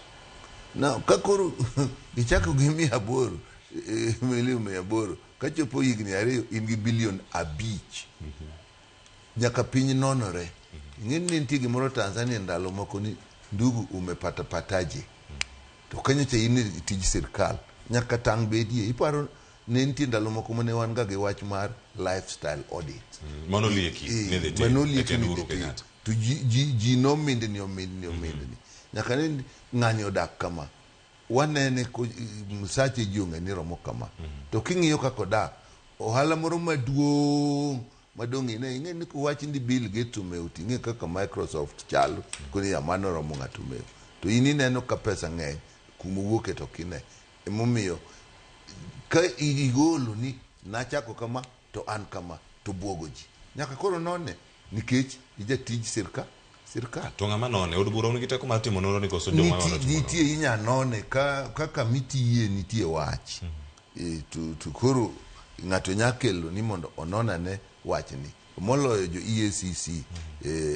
Ethics and Anti-Corruption Commission gin gi thuolo mar nono kata ka ng'ato nyiso ni gini dhimo kama waneno ka mwandu ni ng'eny to kama ng'ani tiye utie sirkal none urane mano ni kare to ka koro ne wach wuok ni inone to wach mwandu bende wuok to mano koro ano kane rachne ka in kitiye tij piny ng'eni in ng'ama jopiny nyaka tim nade nyaka non katima ok ni kikwale kuom sirkal kende korach kata kimaye ng'ato tijatelo pod oracha kati maye mna watni pod otimre nade kakoro watni minyalo mayo to jopiny to miyo nono mwandu no ne ber to wach miwacho ni no kane otime gima jopiny paro wach mar public participation notime nikech ginen gima dwarore niche nitie ywak ni notime ndalo achiel kende motem ni mondo mede ong'ede ngeso tarik 5 nidok seme nan seme to gini joma ne time en parliament National Assembly joma ne dhi kuro mane time gin clerks makuro wan tijwa ne mna dhi nyiso jopiny ni gini dhi mbele koro dhiune mondo udhi chiw wachu mane watimo to wach moro nowuok maji biro lose ing'e gimoro nyicho wuok kae ni waneno ka jalup jatelo rach jatelo bende rach koro jogi odhi duto mano nowuok ahinya kufa dereva kufa makanga an mane gima nawinjo ka ji wacho mang'eny mapod kamoro bende ne ber nono to an nang'ado niya piny kata ka une kor gweng' to kwech moko ariyo wuok chamo jamni to uromo gachiel wen urit nyaka moro cha bebi kore wach gi kanyachiel ok muchako goni udhi ga dhi mbele mondo utiekru kode ka wach moro biro machielo cha bende uno non miyo ne entiere to nowache kamano an kana pare to kuni okay nikech kudhi timo nono pach jopiny to gima jopiny owacho mang'eny nyaka uketie paro tapani kano osekete paro an ok naneno kane nitie gima dong' mi anawuon lok pacha gima nomaka ni jogi duto richo temana koni wadhi nyime gi mawan go ni erokamano make kanyo wuod chief anga duogo ire yena mondo akaw yo masani kaduogo koda paro mathoth kantiere weche gi mag tich oko Rigathi Gachagua kaka jalup jatend piny Kenya kod mamoko mapod ntiere kar kae akaw yo masani kik idhi mabor.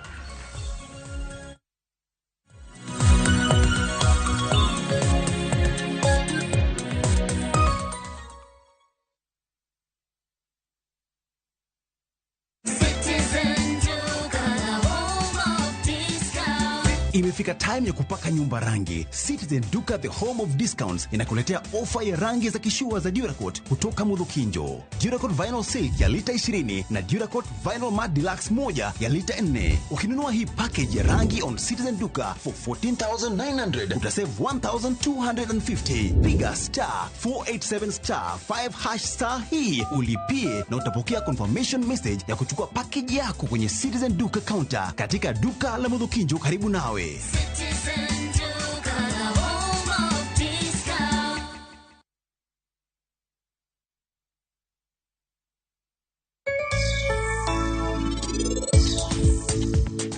Challenges mane nitie en samoro tiyo gi pesa mar customer kitwengo ne samodwaro. Koro kana donje warruok tayudo ka warruok kanyo se konya nyaka tijani. Ura bedo jadieri.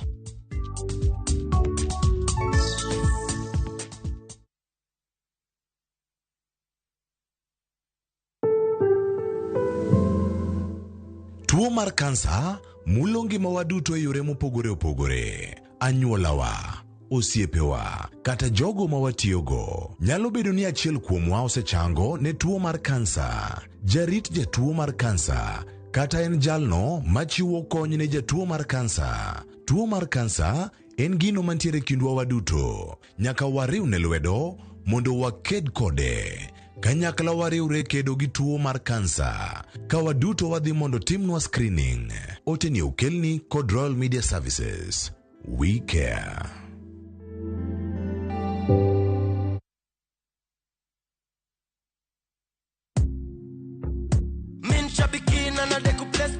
My name is John Dungo Mwangi from Subukia. I'm a teacher by profession. I've been participating in Aviator for quite some time. I've been praying that one day luck will be on my side. I will continue playing because there are stakes there that are higher than what I got. I won big on Shabiki Aviator. Changamkia Aviator on Shabiki.com. Not for persons under the age of 18. Authorized and regulated by BCLB license number 428.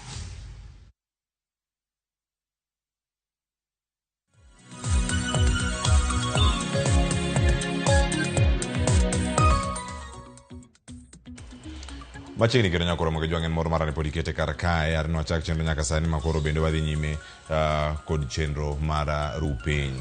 Gino ma wuod chief damedo to ka ng'imede kar kanyo ang'e nitie ote mathoth be mamedo donjo kar kae jogo maneno kokalo e mbui mag Facebook kod YouTube kod SMS line bende jogo mandikonwa kama dane mondo mi imul mang'wa malo ang'o mako duto ka watieko chenro ntiere mano mar bedo gi twak odiochieng' makiny. En milome mano golo diche manyoro kendo ayude kaka utefamo ni kiny nubede e od bura tich abich ne okubed ga okonu ang'o mantiere kar kae modhi twake koso en gimurito ga mana kiny ok dwache sani kama liekore sani nitie ni udhi bedo kuyudo nying nomini kata jal ma owal mondo mi okaw kar Rigathi Gachagua mano kaka jalob jatend piny Kenya manyien. Ya mano to asomo e pepa kanyo lakini kaka jo od bura nitiere kaka we manage ourselves. Kanitiere gimoro manyien to majority leader winjore gi minority leader to giwacho niya wa adjust calendar mar bura. Onyalo bedo hours, onyalo bedo a day. Wasetimega mang'eny samoro wasebedo kwa meet kata Tuesday gokinyi mabeo kwa meet. Samoro wadhi nyaka saa 6 otieno onego watiek saa 1. Kuruma Friday no biro in that context. In fact, gimano bedo emphasized and most private member bills are lagging behind Gichwachi Gachagua. Mabende nyoro no konywa konye ke minister no ko show up kuro bill na mane bende lag ni community health workers bill no biro. To nitiere others mabende have been pending and ginyalo pend kamano mo tiek session mage lapse. Kuro tomorrow, no biro through the order, standing order marwa. My is usual what imoga for any day, special meeting in Yalodungi. Gimano watch no maduong what they teme, and what they consider private members bill. To netire gimano kanyo standing order number 1, Mami Yoga speaker powers. Onyalo change items in the order, onyalo admit new items. Because pass through the House Business Committee. Koro ka kiny mano donjo, gimi wacho no ka kiny odonjo, to the speaker have the powers to bring the floor, more overshadow others. To wan kaka wabunge kunya wacho sani, nikech wakia the outcome of the Senate, ni kiny wacho wach jalup manyien moyier. Let's cross the bridge kwa chopi. Ok wadwar speculate right now. Haya, yo kamana ahinya. Maybe kama ado matin, nitie kamiluongo ni House Business Committee. Gima nyo wach nyoro en ni bills mag private members dhi mang'eny to sakoro sudo ma ok dwa ni gilal. Mani gima nyo wachi mamonyoyie ni private members go dwa ni bills gi odhi. To House Business Committee romo, ginyalo romo kata nyoro godhiambo kata gokinyi, ginyalo romo kapok ji odhi. Ginyalo medo gik moko ma gineno nonego tim. Ae kaka Wood Chief owacho, speaker be nyalo loko. Wanyalo dhi mokata wabed gi order paper, muchop kung'eni ma order, wuok kung'eni ma order paper mudhi. Kuchopo to nwang'o nitie special order paper mobet. So gima ng'eyo en gima nyo wach nyoro. To gima biro biro to House Business Committee gi speaker ema koro biro kelo. An piny ni tok daka buoga ahinya gi gima biro. Mapod kuchan go wakia. Kikipad mang'eny ahinya, mago be nyalo wuok. Wacho kose lieke gazet ka nitie. Mago be nyalo wuok. Gin mana gigo mantiere. Kuwuok to wakawe ka kuwuok. Kama iro nitie. Nyaka bed nitie gimoro matedore. Wood Chief, bende paro nyaka sani jalup jatend piny Rigathi Gachagua oseyudo mawacho ni fair hearing nyaka nochak gigi duto thuolo mag duoko penjo moro amora mantiere kanyo madhi nyime. No, oseyudo. In fact, joluo wacho ni sama inyalo chamo nyanji kata inyalo beto bad yath ma in mibeti iwuon milwargo. Gima koro nege en gik manowacho kapok nobiro assembly, including gige gi my private gi. In fact, nogolo wacho wadgi ni into details. Ma koro wakili orengo kwanye, kendo koro tiekete nikech corruption oyudno ochako gi e odgi ka. Mowuogo oko. In wadu mane midhi neno e osiptal to kata wach doctor kiwuoye, kata gima wacho ni support in any way, iwuoge will, igolo pesa, mago are not natural. To pesa gima kori tudego kendo, gi treat of purchasing Kilifi properties, ango. Koro en, ochwara tonge kende, according to me, to fair hearing no miye. In fact, mamiye 2 hours. It's very rare in the assembly. Uninterrupted, mondo defend himself. Koro ka, after 2 hours voting on him, can you convince members? Mano is very fair. Mukilo no gik mane wakia. Mojako introduce other things, makoro chako nyume. Koro cham nyanje. Ero kamana ahinya, Mheshimiwa Wood Chief kachal koda ka Dr. Nyikala kapod wan kodi karka. Adano lok tanga, waranga ne weche mag thieth. Tako ni kaona en moro marani mar uduto ubet e komitino mar thieth. Weche mag thieth e od bura. Chenro mago maga SHA. Adano lok tanga. Kendo sigana dani wawinje achiel kachiel karka mondo mi wawinji kaka achiel nade gina donjo kendo koro riwruoge mag sirkal odonjo kendo koro ema konyo jopiny ka otenore koda wechegi mag thieth. Wawinjane. Jopiny madhi manyo chenro mag thieth ute thieth mag piny owacho kod mago mag ji giwegi e kaunti ma Homa Bay pod ywago chandruok mag kale e okumba manyien mar thieth ma ong'ere ni Social Health Authority manochako ayanga tich e pacho ka dwene. Chenro mag thieth ok osebedo mayot ne jotuo kaluwore kod midhiero moko ma okwako chenro mar ndikruok e okumba mar thieth manyien no, ka jotuo ywak ni ok giyudo thieth malong'o e osiptende nikech pek mag kale e chenro no. Chenro mar SHA ok dhi maber nikech nitiere samoro nitie kidhiye kaka sama ne wachako ne watiyo gi star 147 ne ok dhi. An nadhi magik nyaka stage ma koro nyisa ni yani pesa ma an e dwe koro ka gik kanyo to notama nakwamo gi kanyo kadhi. Sani bi osiptal kidhiye ikoni ni ndi 40 SHA no bende ok ti. Stem rach koro en gi gugruok mang'eny. Koro dhano tuo to ni udi kaka dhidi kidhiye kidhi tipo i pesa no bende e gweng' masikri ka chud bura ma Kasipul, jopiny mane kod tuoche ma opogore ne oywaro mayudo thieth manono maonge chudo mane obagi mar reso jotuo masane koro ok nyal thiedhi e ute thieth mag piny owacho kod mago mag ji giwegi. Ka jotuo mane oywaro e chenro no pimo midhiero mag kale e ute thieth mag piny owacho e kinde mag dhi manyo thieth kaluwore kod tuoche machandogi. Nomiwa gimoro mar NIF maber mane watiyogo mokwongo. To ka koro ne ogolwa oriembwa oko, gimwatim ok wang'eyo. Watero nyingwa kuno, to wakia kata nyingu ochopo, nikech gima nyiso ni chopo kuno onge.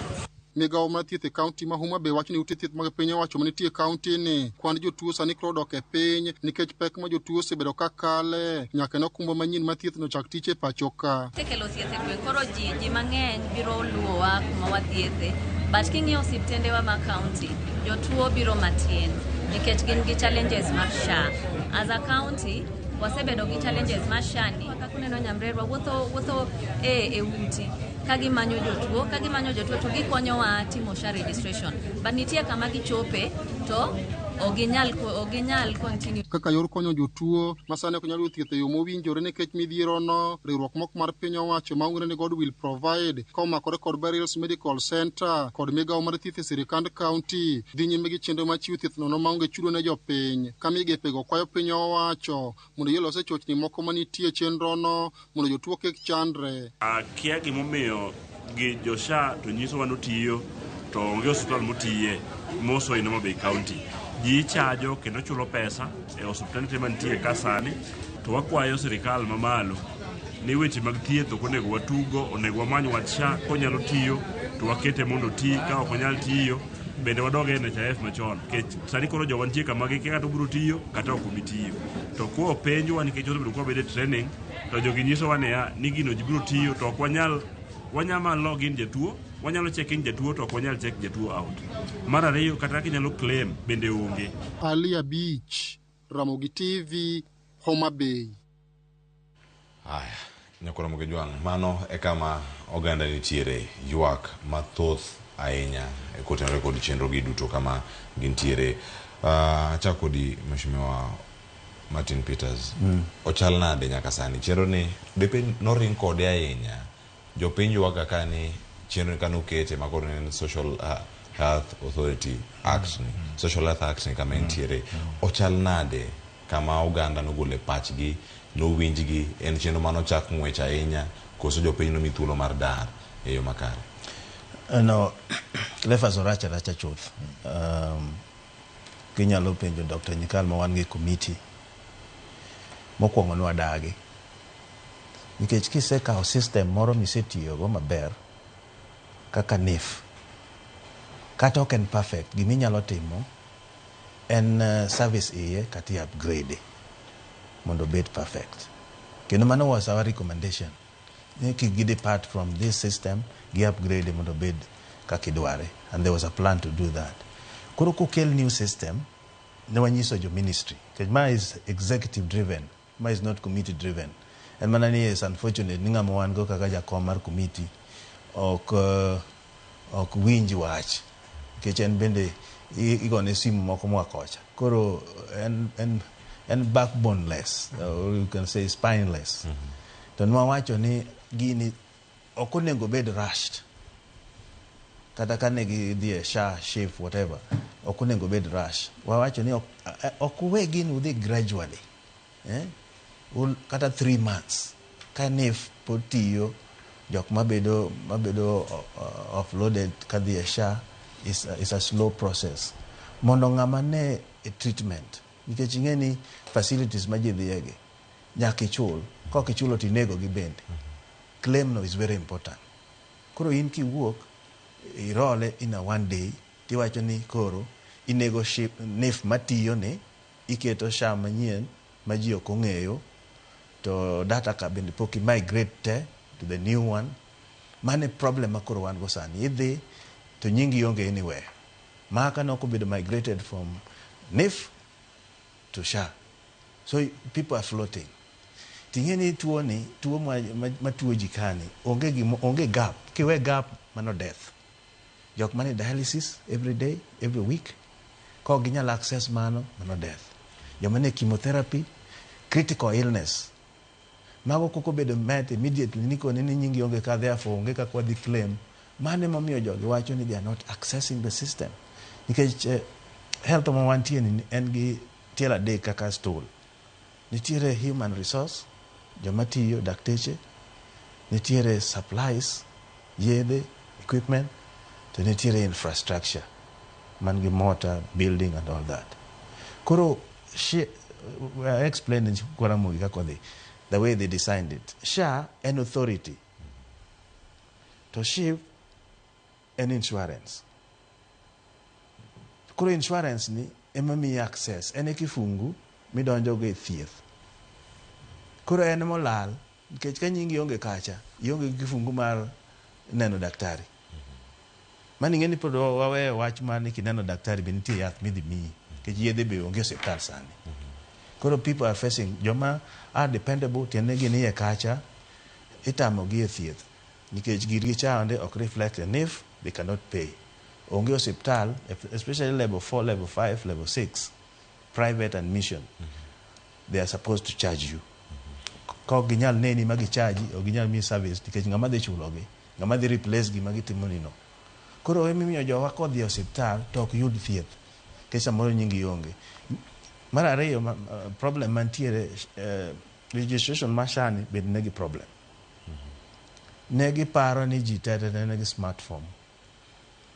To ken mana smartphone no kende. Nitiere kama dwaro ni dhi e website. Eki complete ka ina gi household mang'eny. Kiket nyingane. Koro jomoko kose register ka, mose donjo kanyo to odinore. Samoro en gi traffic jam, mok idonj mikal. Jomoko be onge gi smartphone. Community health workers mabe konyo gi are few. Koro yudo ka services are interrupted. To gimoko nengi interrupt in this world and medical service. Nikech result to death, progression ma disease makoro bet marach, mang'ato dhi tho.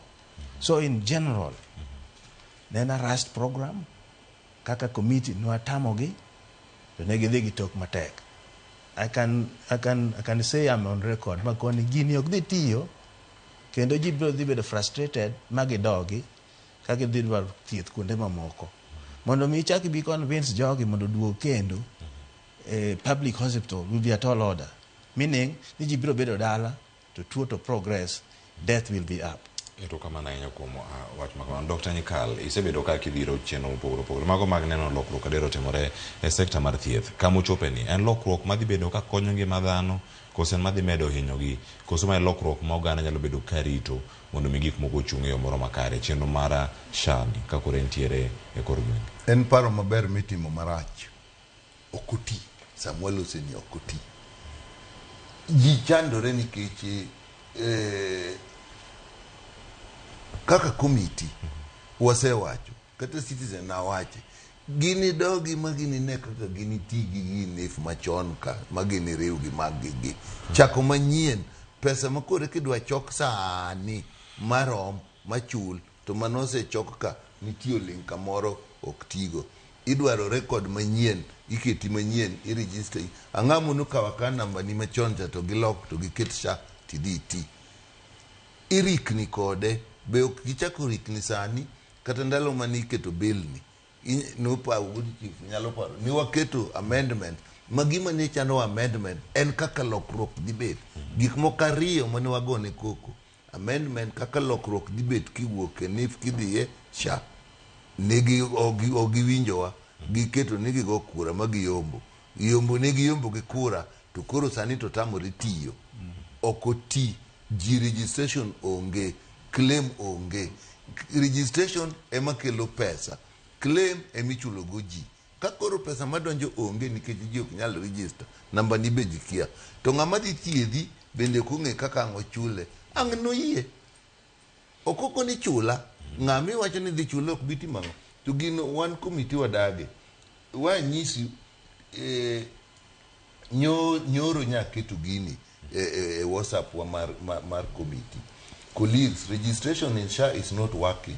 People are suffering. Let us act on this. We need to meet urgently with Ministry of Health, SHA, and Safaricom to find a practical solution for the people who need care. Martin Nemanyodwok, I concur. I have received several complaints and paying out of pocket for stranded people. Remember Manyeri Watch. We need an urgent meeting this week. I've been asking what became of the planned meeting without response. Member Manandi, I tried the SHA registration drive yesterday. I was at expense to explain and answer the concerns raised by those who came for the exercise. The community health promoters were asking the most basic of questions regarding the system. An gima nyo miandiko nyo an ge ng'ato mobiro dala wano kinyi kibiro miechwa joma tuo nitie joma swach school fees gigi duto nitie to chan gi jatuo mana kone chon gini kise register me kuribet ne NHIF kata sasani tidi thiedhi en gigi monego to tere yengo koro koni kiyudo siling katelo sani onego bed adek chon en auchiel to waketi tibirit ndalo nikech oken tuo masani inyari tunakadalo chope nyo watemo matere nyaka Kombewa mondo joma timo go tim register otim registration to nitie namba mirito ni duogi to timango ok duogi ka namba no duogo koro ok thiedhi chief ok tisani wanyisi pogruok kind NHIF kod SHA en authority ka good chief owacho to nitie pesni nyadidek manie SHA ka nitie chief en pesa michoko ma ng'ato choko dwe ka dwe kind kondiki kati de chulo mari wuon mano chief en pesa michoko social health insurance fund machielo en primary health care fund. Primary health care fund ni en owuok kuom sirkal ma en osuru migoyo tikawe en monego dhi uti kode ka chakre level 3 manen ga health center chon gi level 2 gi dispensary to kata gi health gi community health workers gi community ma level 1 nikech kanyo kinya thiedhi ji gi primary health care no to joma tin maburo bet matuo ka koricho pe level 4 kuma kore dhi ninde hospital iyangi koro chief kao machielo en iluongo ni emergency and chronic care tende ni ka pesa orumo to koro timbre nade koro sirkal bende chako keto pesa moro kae onego ket pesa moro kanyo to emergency teni kama tuo marako yudie kata mto kutuomi to tumi mabut Nairobi hospital ok ring kodi ni didwar kodi hospital ma sirkal to do konyi gi kanyo to koro chando kone biro ni kumi but private hospital to rwaki kuro ng'ama biro chulo koro pesa ni ikete mondo samiti dhino kikring kodi eni bichule ariyo gi gin puk niche wakete pesa matin committee gin puk gi chako tich malongo to chief mane tiyo machal gi NHIF mano nego gigola NHIF to giduoge chief ni bende ukti nikech giketo riekni mang'eny ni joka ne corrupt koro gigo jogo duto system mane gitiyogo wadwaro system manyien to system manyien gima gikelo bendo sebiro gi koko ki adani gi nitie jogi ok gin joma an broad base wan tiere no an poda koni nyaka wakwera jogi moriere Cleophas ni gik moko ok tim SHA kaka waloso sani ok ti to mheshimiwa kachal koda ka wuod chief gi daktari ka une jod bura to une moywage to japiny nitie kata moyu mandate madhi od bura mondo mi chike gi olosi okadhgi kendo uduognegi gi duoko moro man kare japiny bedo kama chal nade wuod chief kato bang' awinya ne pacha James Nikal daktari mondo mi olero ne mathoth mantiere karka ka ine mise ywa karka ni erugino setemo to jogi otiyo gi tok tek wacho ni tok matek magi kalo magi no bedo chik japiny mantie piny medo mana ywa kauno chieng' tich ang'wen nitie joma nigi clinic ma kawuono obed Kisumu district obed Kombewa obed Ndhiwa giduto en ywak mapod nitiere kacha pile ka pile resruok kata konyruok noa ka no ok ober nikech wan monego wakonygi kaka representative margi kendo onego wawuonegi matek emomiyo Kanyikal wacho broad based ni waselieke ka en adier ni en broad based to nyaka wa-alter committees mane assembly nikech frustration wa en jakom ma wan go gi kaka en affiliated gi executive teni ok otim gima jobura wacho emomiyo frustration ni biro. In fact MPs negi more frustration nikech one ing'ado wa 2.75 isn't it and under this arrangement mar shani mar nifni mar shifni 2.75% kendo wan another insurance we hardly use this ma dhi konyo jopiny koro kaka waweno dhi konyo jopiny ni koro ok okony jopiny. In fact wachulo medical bills mag yedhe mag hospitalization koko dhi maber ahinya nyaka mag funerals. Koro yes, jopiny are frustrated. We can only say ni otek kodu, mana kaka otek kodwa, to wan wabiro fight as a committee. Emomiyo we are pushing for this meeting. Mondo waluong the executive kendo, with this SHA authority officials, ginyiswa what is going on. But gima wadhi wacho, I can say for sure, gima wadhi wacho, ni wasewacho. Ni you cannot go this route. Koro gimomiyo one clawless, and ni one kaka jo ODM, no one miss out in these committees. In fact, committees ma one go and PIC, social and PIC, commercial and education. Mago along the watchdog committees. Mago ma one go. The rest are chaired by UDA. Koro one appeal mo nyalo wacho ni our leaders ni kagini ana die ni one working relationship gi UDA to waloki telo mag committees gi. One be wayude moko mo nyalo wacho ni no wanyalo chung mwa kone president this route ok wadhi konyo go jo Kenya. Nikech joge go ok nyal koni. Wan mo nyalo koni. Koro kanye mang'ikruok nitie nikech chair mar committee is the power mar committee. In fact, gima notimore marach in this country ni en bedo gi speaker my party achiel, both houses. Jo kombe ma committees te, miluongo ni department committees, are from the same. Koro kata kwa timo gik moko e committee waka, one day no pass resolution maler kabisa. Kwa chopo on the floor, olokgi. Kwa kuni speaker ni no, manok report mar committee wa. Ni we put it to a question. Tinge question ni koketi, jok mage mang'eny. Jok. So we are as frustrated kaka jopiny, and it is very unfortunate ni health kaka nitie frustration and things of team kaka jitho. To me, that is my concern. Erokamano ahinya Mheshimiwa Ward Chief. Dr. Nyikal, nitie gima wacho kar kae, jok monego bed ni ubedo go gi romo. Nitie migawo mar thieth, miwacho kar kanyo nitiere SHA, mano Social Health Authority, gi kambi tudruok ni mano mar Safaricom. Jogi duto kama onego bed ni ilose kar mara SHA kod MOH, kama migawo mar thieth ni, to wawinjo. Kama mar tudruok donjo yo machal nade e kar kato, mana achiel ni kene midaro. Okay, ler ni mana to boy waduok ni. Giwinjo gima Ward Chief wacho no. Ne wakelo koko mwa dhi nyaka speaker, mwa koni gima nyo wakadhe committee opogore gi gima ni order paper. Adwa wacho kae ni negi konwa ni gino lok gi malo en gachiel.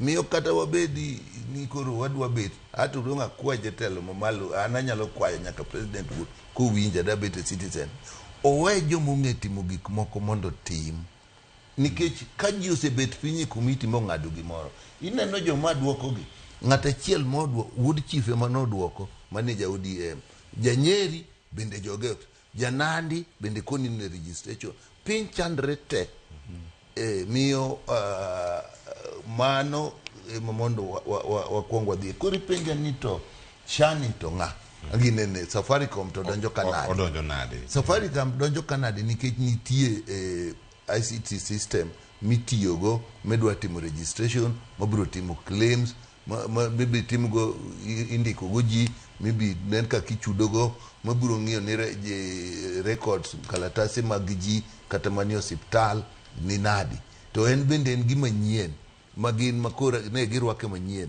machon manyo chitiyo ge NHIF ne giweyo ni koro gidwa tiyogo koro gikelo manyien ni en mokoti to ng'ama notele en Safaricom koro gibiro gi riwruok moro miluongo ni consortium ma ji ng'eny iye moko na Piero moja ni luongo ni Piero Safaricom gin ji adek to Safaricom motelo negi gin mwadwa ni gibigi nyocha obet kodgi ka giruni ok ti juti gi machon wach pesa mudwa yude gi kaka ubiro yudo no wanyalo wacho to dong weni ji hinyore nikech gimoro nitie manyien tineno ka ok ochak tiyo mondo tigi gima nyocha tiyo kata mondo lose mapiyo piyo matin mondo ti dwaro gima duong' ni biro timo gik mang'eny tok tim tigi matin manyo tiyo ni emomiyo wadwaro Safaricom en motele e group mar consortium manyo kelo system manyien machendo ni koro miyo josha nyaka wachnwa ni ang'o matimore e wach registration ni jo ministry of health bende nyaka wachnwa ni ang'o matimore to kambi mano mini ube nyaka wachnwa nikech kambe kik dibe ni gin gipondo e bang ministry to gik moko to ti kata bang sha gin be wadwaro mondo giwachnwa.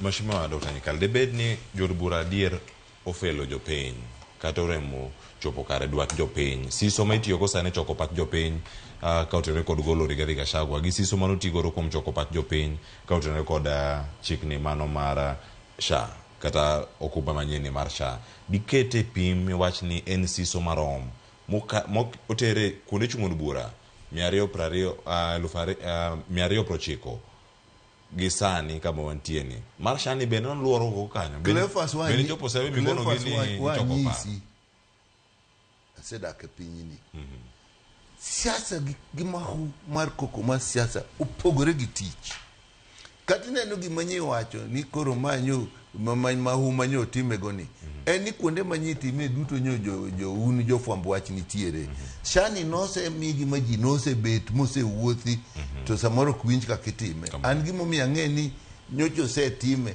dongi winjo ka mama moro wacho kan ong'eyo kaka namba mano wach ne gimokuongo mondo gitigo to namba no timango okti namba machielo no chako migi mano mama mane loso Homa Bay tende ni gin yose wache mo wach ne jopiny gimonego timore to ka jopiny dhi timo gimonego timre no to oktimango to oktimore kiwacho ni jobura kokonyo jopiny ayie kodi od bura an gimoro nitie kae muwacho gi ni democracy the majority will have their way and the minority will have their say e piny kae gik matimore mangi Nyasaye katobet thieth katobet chiemo katobet ndara nitie diera mar Nyasaye magitiyogo unyalo bet ji 1 million to ugo kura an gima neno no miyo tich telo ne tich tek ne tich ok dhi maber e telo mar jatelo mwan go sani ni en ni ging'iyo wach ni wang'eny wadhi go kura kaka wadwaro to ging'iyo diera mar piny kako bet miyo gigo kura mar ji mang'eny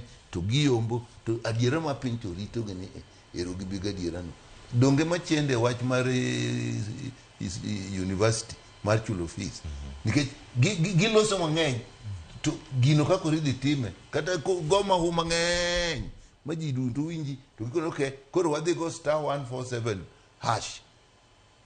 muwuoth maji duto ng'e kage go *147# mano machine kane pokolos machine no okti wuodhu mano wuotho cha kayiem ji obed piny owacho adiera ka en gima engineers nyalo timo omi engineers thuolo timo ka en gima doctors nyalo timo omi otim ka en gima agriculture nyalo timo omi otim siasa mar democracy gi namba mang'eny ma ji moyudi ni en momiyo gik moko kore kala ok non maber What chief rem chopo kare dwach jopiny public participation not making machon kendo no se kadhe mobedo chik mukete koroniero maya okumo mien madhi kawo kara NHIF chakruok mar dwe ni nono kanyo ka nitiere tungni mopogore e dhi kanyi koni ni ok dhi thiedhi kaluwore kod onge mar omenda no jomoko wacho ni gowi osiptal pok ochul kod NHIF juma montieni migawo mar thieth chano chulo gope mano maromo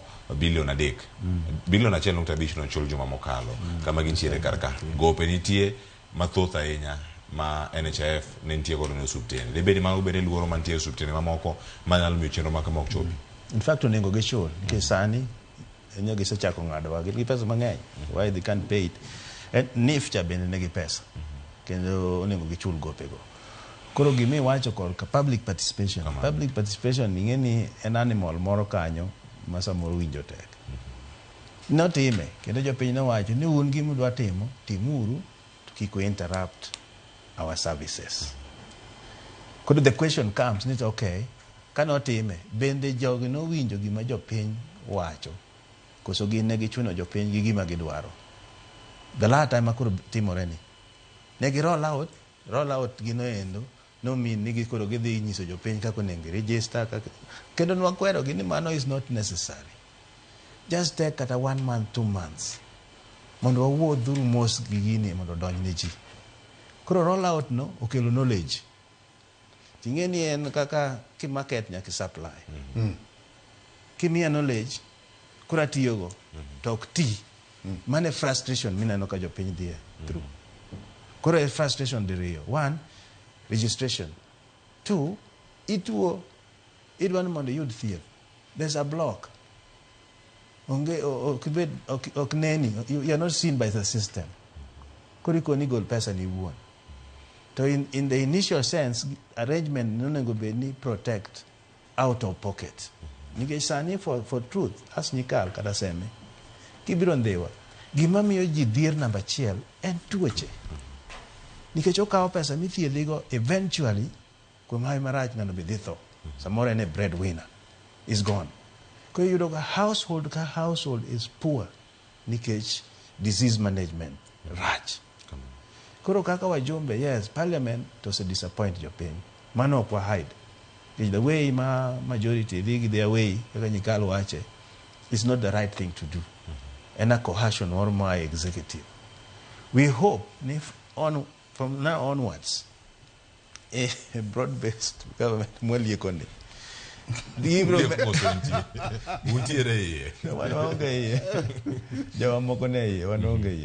I hope Nimano will change house leadership. Gimadi konyo Kenya is house leadership, both in Senate and in National Assembly, so that people can spine up and say, no, mao kwenya team, to no become no. Moko bedo altered. Ero kamana nya Dr. Nyakala Daido wach mari mugi kotene kod chenro mag thieth gi kwa mobedo ka wasodo mondo mi adiere wach ni ngima ni ma en mwandu monego bed ni rito e yo makare.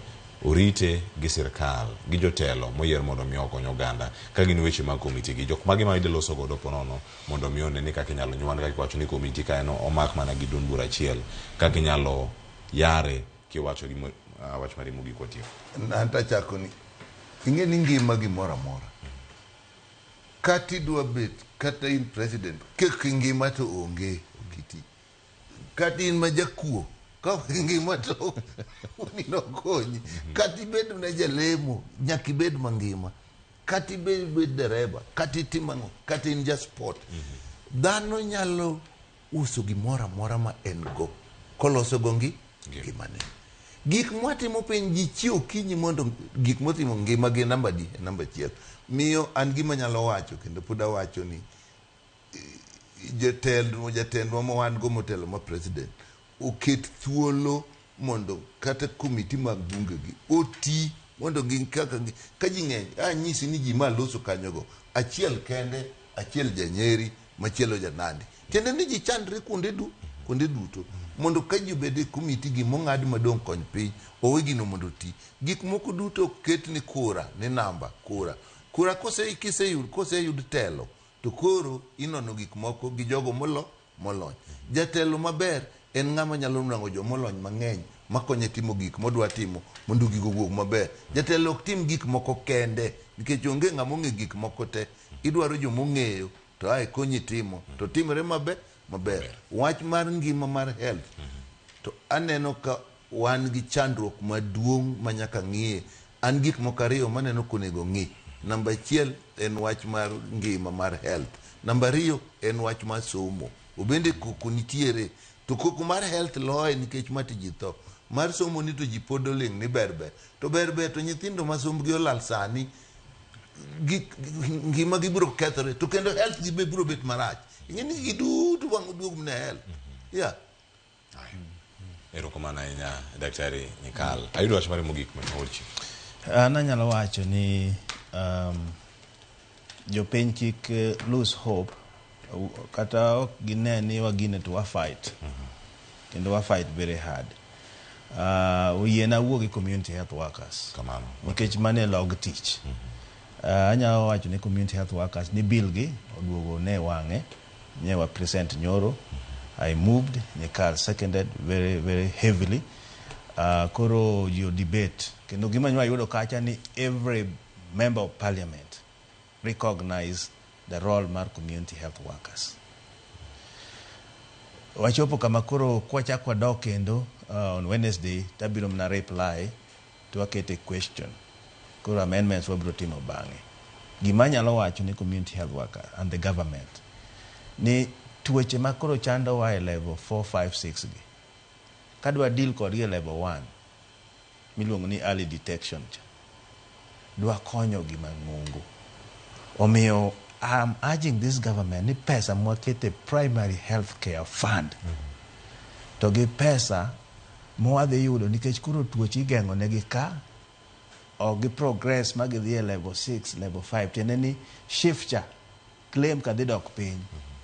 Pesa modogo piny go endo wadwa no duogi obed invested a community health worker. Okinyala achieve health outcomes with volunteers. They have to be salaried. They have to be recognized. Nyaka wangegi magi bed trained uniformly from Mandera to Ndewa.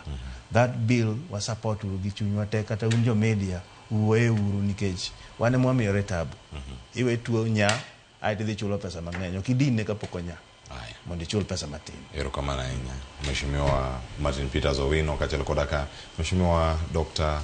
James Nyikal Maseme kumido thuolo mar twak kod okinyi ma kawuono ka warango sa oseromo dakika 20 tok sa 2 mar okinyi mane makelo e giko gi jogo mondikonwa kar kaachiel kachiel. Erokamano ne Vincent Kajomo, Ruth Nyathi Ochieng, Hezron Obiero, Beatrice, Engineer Raji Otoyo, Ng'ao Jakagwa. Erokamano ahinya kuom ote magu mawuoro kar ka koda Eunice Adhiambo. Ote wochopo kar ka makare karo ko wasomogi Joyce Oduor duogo kae kod chenro mara mbaka oromo ka wadhi bedo ka wadhi achiel kachiel nyaka e od burano mano mar Senate mondo morang ni twak mano mar thicho oko Rigathi Gachagua to en mane ochopo kama chal nade to kawuono gin gik mage madhi bedo kacha ka timore koting'o nyaka ombulu ma idhi go kanyo ko seromo sa nyalo lokore sa 2:30 mano mar otieno ka dhi nyime ang' wabedo kar ka mondo mi wabed wang'i koda ka iti e kor gwenge mopogore opogore. Meneno Ramogi TV chenro mabiro en mar pok opogore kod nyawadwa Sharon Ong'ao oriti masani nyinga Cleophas Oluoch jakisumo kanyakwar ma okeo nyaka chisango kete manaka.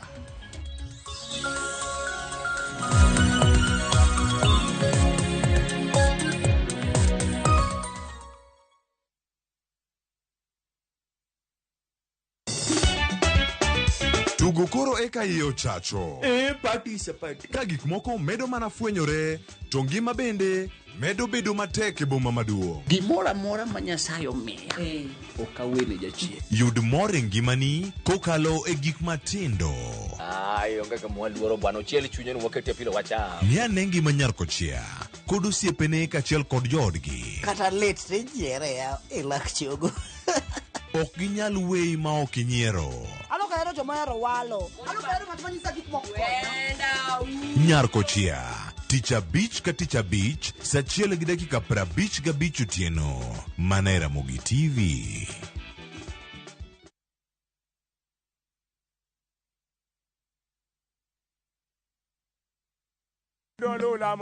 Bed kodwa e wuodhni ka wanono kit timbe mag anyuolawa. Oyundi no neni en winyo mayot. Sama no dhi chiemo, ng'ama ok ohero tich matek. Koro nyako ringi kodhi chiemo. Ema nomiyo chake kamano. Gin kido mamiyo wabedo kaka joluo, sigendni mopogore opogore mag dhoudi mag luo. Chiro ma kiti pando chira. Gini dwa chako ndeti mos. Okelo ni ahonda. Dil majony. Luweche mag luo mopogore opogore. Moro ka moro kuomgi nigi ranyisi mopogore opogore. Kawuon magolo ng'ani kawuon gi watere wadhi gone dala. Koro telo gi le to gi gweno. 111 Lu chenro ni ngeso ka ngeso sa 1:45 otieno e Ramogi TV.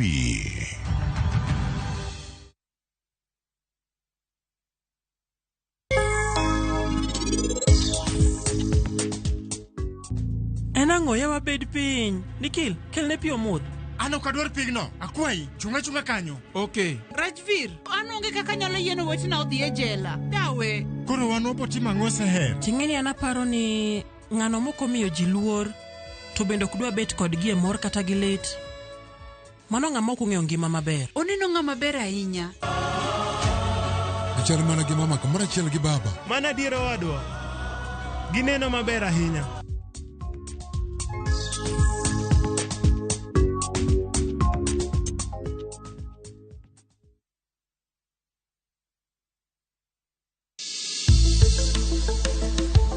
Ngimawa en gima duong' moloyo. Onego beni wang'eyo kaka wadak, korka chiemo, exercise, nindo maber. Wakelo ni achiel kachiel lakteche man gi lony mar arieya e weche ngima dhano. Kik wa discriminate ne joma nigi ndulume to tikwa pandgi. Ng'eyo en teko. To kodok korka ngima mar del, bedo gi ng'eyo nyalo kelo lokruok maduong'. Wacho ni kendo Ruth pile ni e penj laktar kaindi chiemo watiyo godo mondo wageng tuoche. Wabiro wuoyo gi ji e yo mabiro mulo chunyi kendo miyo pachi yawre. Obwongo gi del gin ga gigo motimre nade moriwore. Koro gimipidho obwongo mari luwore gi gino mipidho dendi. Riwri kod Ruth Otieno e penj laktar. Wuok tich nyaka tich abich saa 12 odhiambo mane Ramogi TV. Penj laktar. Ngima en mwandu.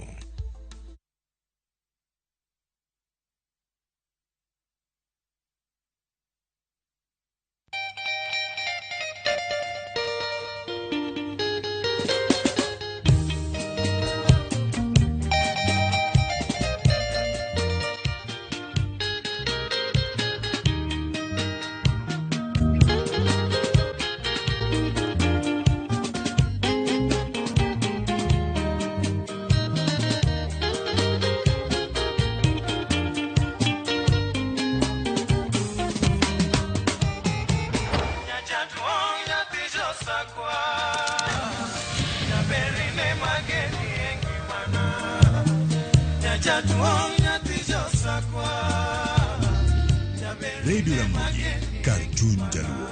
Radio Ramogi.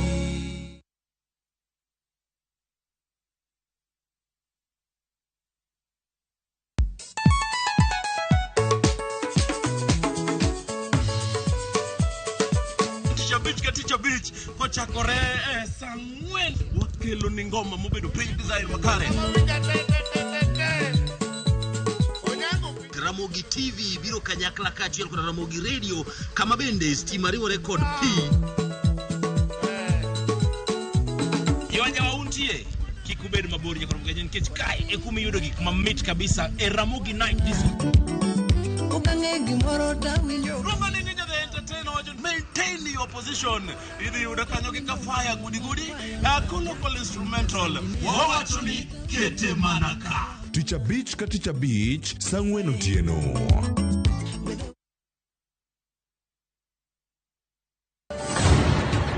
Ei chuny Punjab, hera motegno ne odongo. I love you, Sarabjit. Jod Sardani, oweka chunygi nigi lit mang'eny. Kargi ji adekni, hera bro keto gi kamoro achiel nyaka chieng'. Chunogi ni nyaka gimakre motegno gi hera kod winjruok. Okunyal paro kaka unupuonju, wan ji adek wan wachalo kaka ngum. To ngum moriwre otegno, to mowere kamae ok otegno. To e piny kama gik malich timore, en ng'ano maginyalo geno. En ang'o momiyo nyakono kawo pache kamano? Kara nyakono en ng'a? Riwri kodwa e wuoth manyien mopong' gi hera kod chir.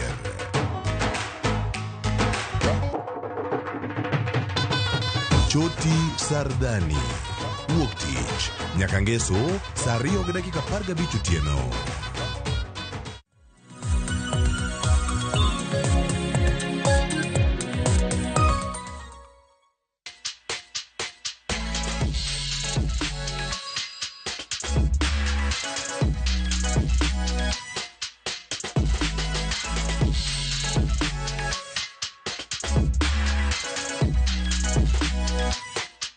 Nyakorom gajuan kamora mora mintiere machiegni ma en chenro mar poko pogore mata e chenro ni nyinga en Sharon Ong'ao. Mana kineno antiere gwenge gi mag Dudi mantiere Gemiala mane county ma Siaya. Gweng mantiere Nyakorom gajuan achomo gweng mongere kaka Got Regea. Kama bende hadhi bedo ka romo gi rowere ariyo mano mongere kaka Leian kanyakla kod David ma bende osebedo ka loso mwandu mopogore pogore kowuok kuom bao. Gisebedo ka giloso frames mago mag pichni e kind mamoko. Mane pok ma bende daro kelo kiny makawuono mwandu makende ma bende giloso e gweng makama. Omi bed kodo nyaka giko mar chenro makama machiegni.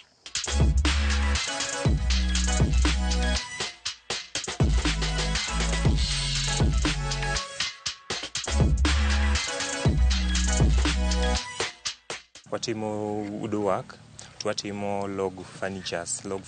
Watiyo gi logs of cuts mag nini mag bape, waloso gik moko kaka mesa, kaka stools, kaka kombe, gik bilage mwaloso. Koro kaka bilani ma puzzle table, to watiyo gi yath matek miluongo ni ober watiyogo, walosogo nini, walosogo top, to walosogo stand tiende, to ai mai to siala ma inyalo konyo kioldego. En mesa to en nyaka stools, nitie kaka iriwe to bedo mesa. Koro mano kamano en mesa East Africa moting'o Kenya, Uganda gi Tanzania. Mae en log, to koro nwabedo piny kaka wariwo paro. En off cut mosebedo kong'ade, to koro nenana kanyo. Koro wago kwano waparo ni adier dier belani be nitie gimoro manyalo kelo molos maber manyalo mako wang' ng'ato. Koro nwabedo gi paro to waamua wachonge, kaka bing ni koro neno osiepna men polis. Nobedo gi paro mondo watim gir bilani manyalo bedo kata ka chieng' moro onene kata kamoro mokawe, onyalo bedo ni onyalo puonjo joma chielo ma donjo e skul. Nwaketo amari manyalre, gik manyalre ma polis tiyogo, nwaketo maromo kae. Kaka nwaketo bunde nen ka, baton mar gitiyoga go chande, walkie-talkie, revolver, boots, helmet, mago bullets gi shield. Mago nwatiyo gi pickup manyiso ni mano duong' mar nini mar polis. Mago nwatiyo go amano. Jang'wech be aneno ka. Jang'wech ni yath, to kanwa tong'o yien to gi branches mag yath kaka wuok gacha, to branch mare ne chal kamano. Koro waparo ni mond kik wakethe, wati kode obed gimoro manyalo moro wang' ng'ato, to nyalo konyo explain gik machielo. Kaka koro ma en mar mwanariadha, ing'eni koro jang'wech onyiso ni chia marwa kaka jo-Kenya gi ng'wech. Neche ma koro drive wa e loso gir bilani, nikech onge gima wachongo malong'o ka mang'eny ahinya. En gima ne yath manosetwi kaka otwi nini nyalo explain go gimoro. Koro nwaduogo waparo wacho ni gini ochal ka mar ng'wech. Koro wacho ni hapana, we sete obed nini mar ng'wech. Ema nwachonge mwaketo ne nini kaka Kenya ong'e gi chia mar ng'wech. Wacho na we obed gi nini nying gang'ono mar Kenya kamano. Koro pichni kaka portraits bilagi magi achoro katiyo gi bairo, watiyo kod Germany, wachoro gi bairo, wabedo piny wadiscuss wanena watim tich moro ma nyalo appreciate go ng'ato. Koro ema watiyo gi bairo, wachoro go ma, to wachoro bairo be ma portrait. To still lenti chonge ma waluongo gi dho ngera ni relief sculpture. En ichonge koro dong' kaka 3D, owuok gi oko matin to bedo nini. Koro ma to nachongo ne gavana mara ma Siaya, Honorable James Orengo. Ka dang' anwang' ka yo manyalo terego mondo amiye kaka zawadi, nikech en achiel kuom heroes magwa ma Siaya mosegore ni dongruok magwa gi nini are higni machon. Neno mar Royal Media kanyo, Citizen. Mar Royal Media ni, kaka wang'e Royal Media omako piny Luo, to omako pinje nini e Kenya ka omako piny Luo, to omako piny Central kocha, omako kama duong' Royal Media, inene gi joma thoth. Koro waneno we watimnue gimoro maber ma at least nyalo moro wang'u, to nyalo endelea kaka appreciation gift moro. Koro sculptures gi magi wachongo, waluongo ni gin kaka relief podi, wachongo gi 3D. Wachongo gi kama onyalo bedo wall art, inyalo kete decorate wall, onyalo bedo restaurant, inyalo kete decorate kata nini kare reception ang'ono. En gima moro wang', yani en gimoro ma art, gima moro wang' okelo nini to moro wang'. Kore ma wanini En mana yien manuchongo. En mana yien manowang'ado, design nenana yien motwi kama. Koro wan wapile across. Yeah. En yath manong'ad, nyalo nene.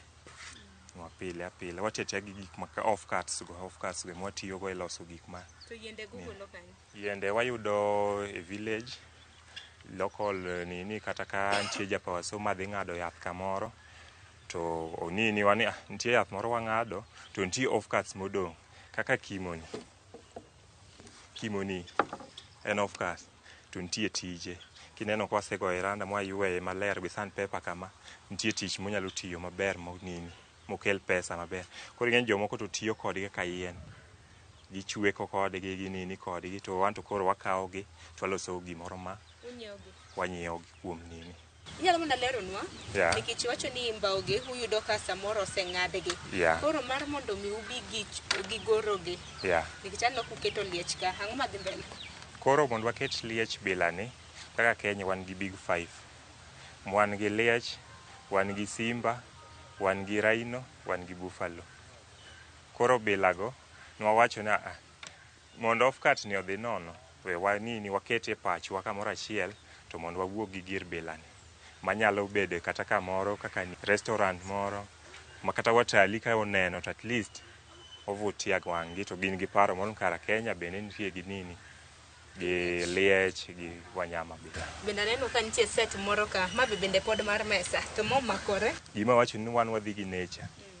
Koro nature wa drive wa nokelo wa i structure bilani. Mae en mesa to en design mar obuolo. Kaka wang'e obuolo kaka twiga, en design mar obuolo, waluonga ni mushroom table. Omiwa picha moro to waparo ni kara obuolo bende yudre piny luo ka. Nikech aneno ka tiende omakore, dibed ni un mano mako tiende koso? Tiende ni en yath manotwi kama. En log tu manotwi mokere kamano, mage branches mag yath. Kore mane owuok kama to watiyogo e lose. Nikech nature ema watiyogo sana wan nature no ema kelo e gir bilani to watimo. Tanno kugoro jotelo mawuok siya mang'eny, ma be jaod bura maru? Ma jaod bura marwa Elisho Dhiambo Akuba.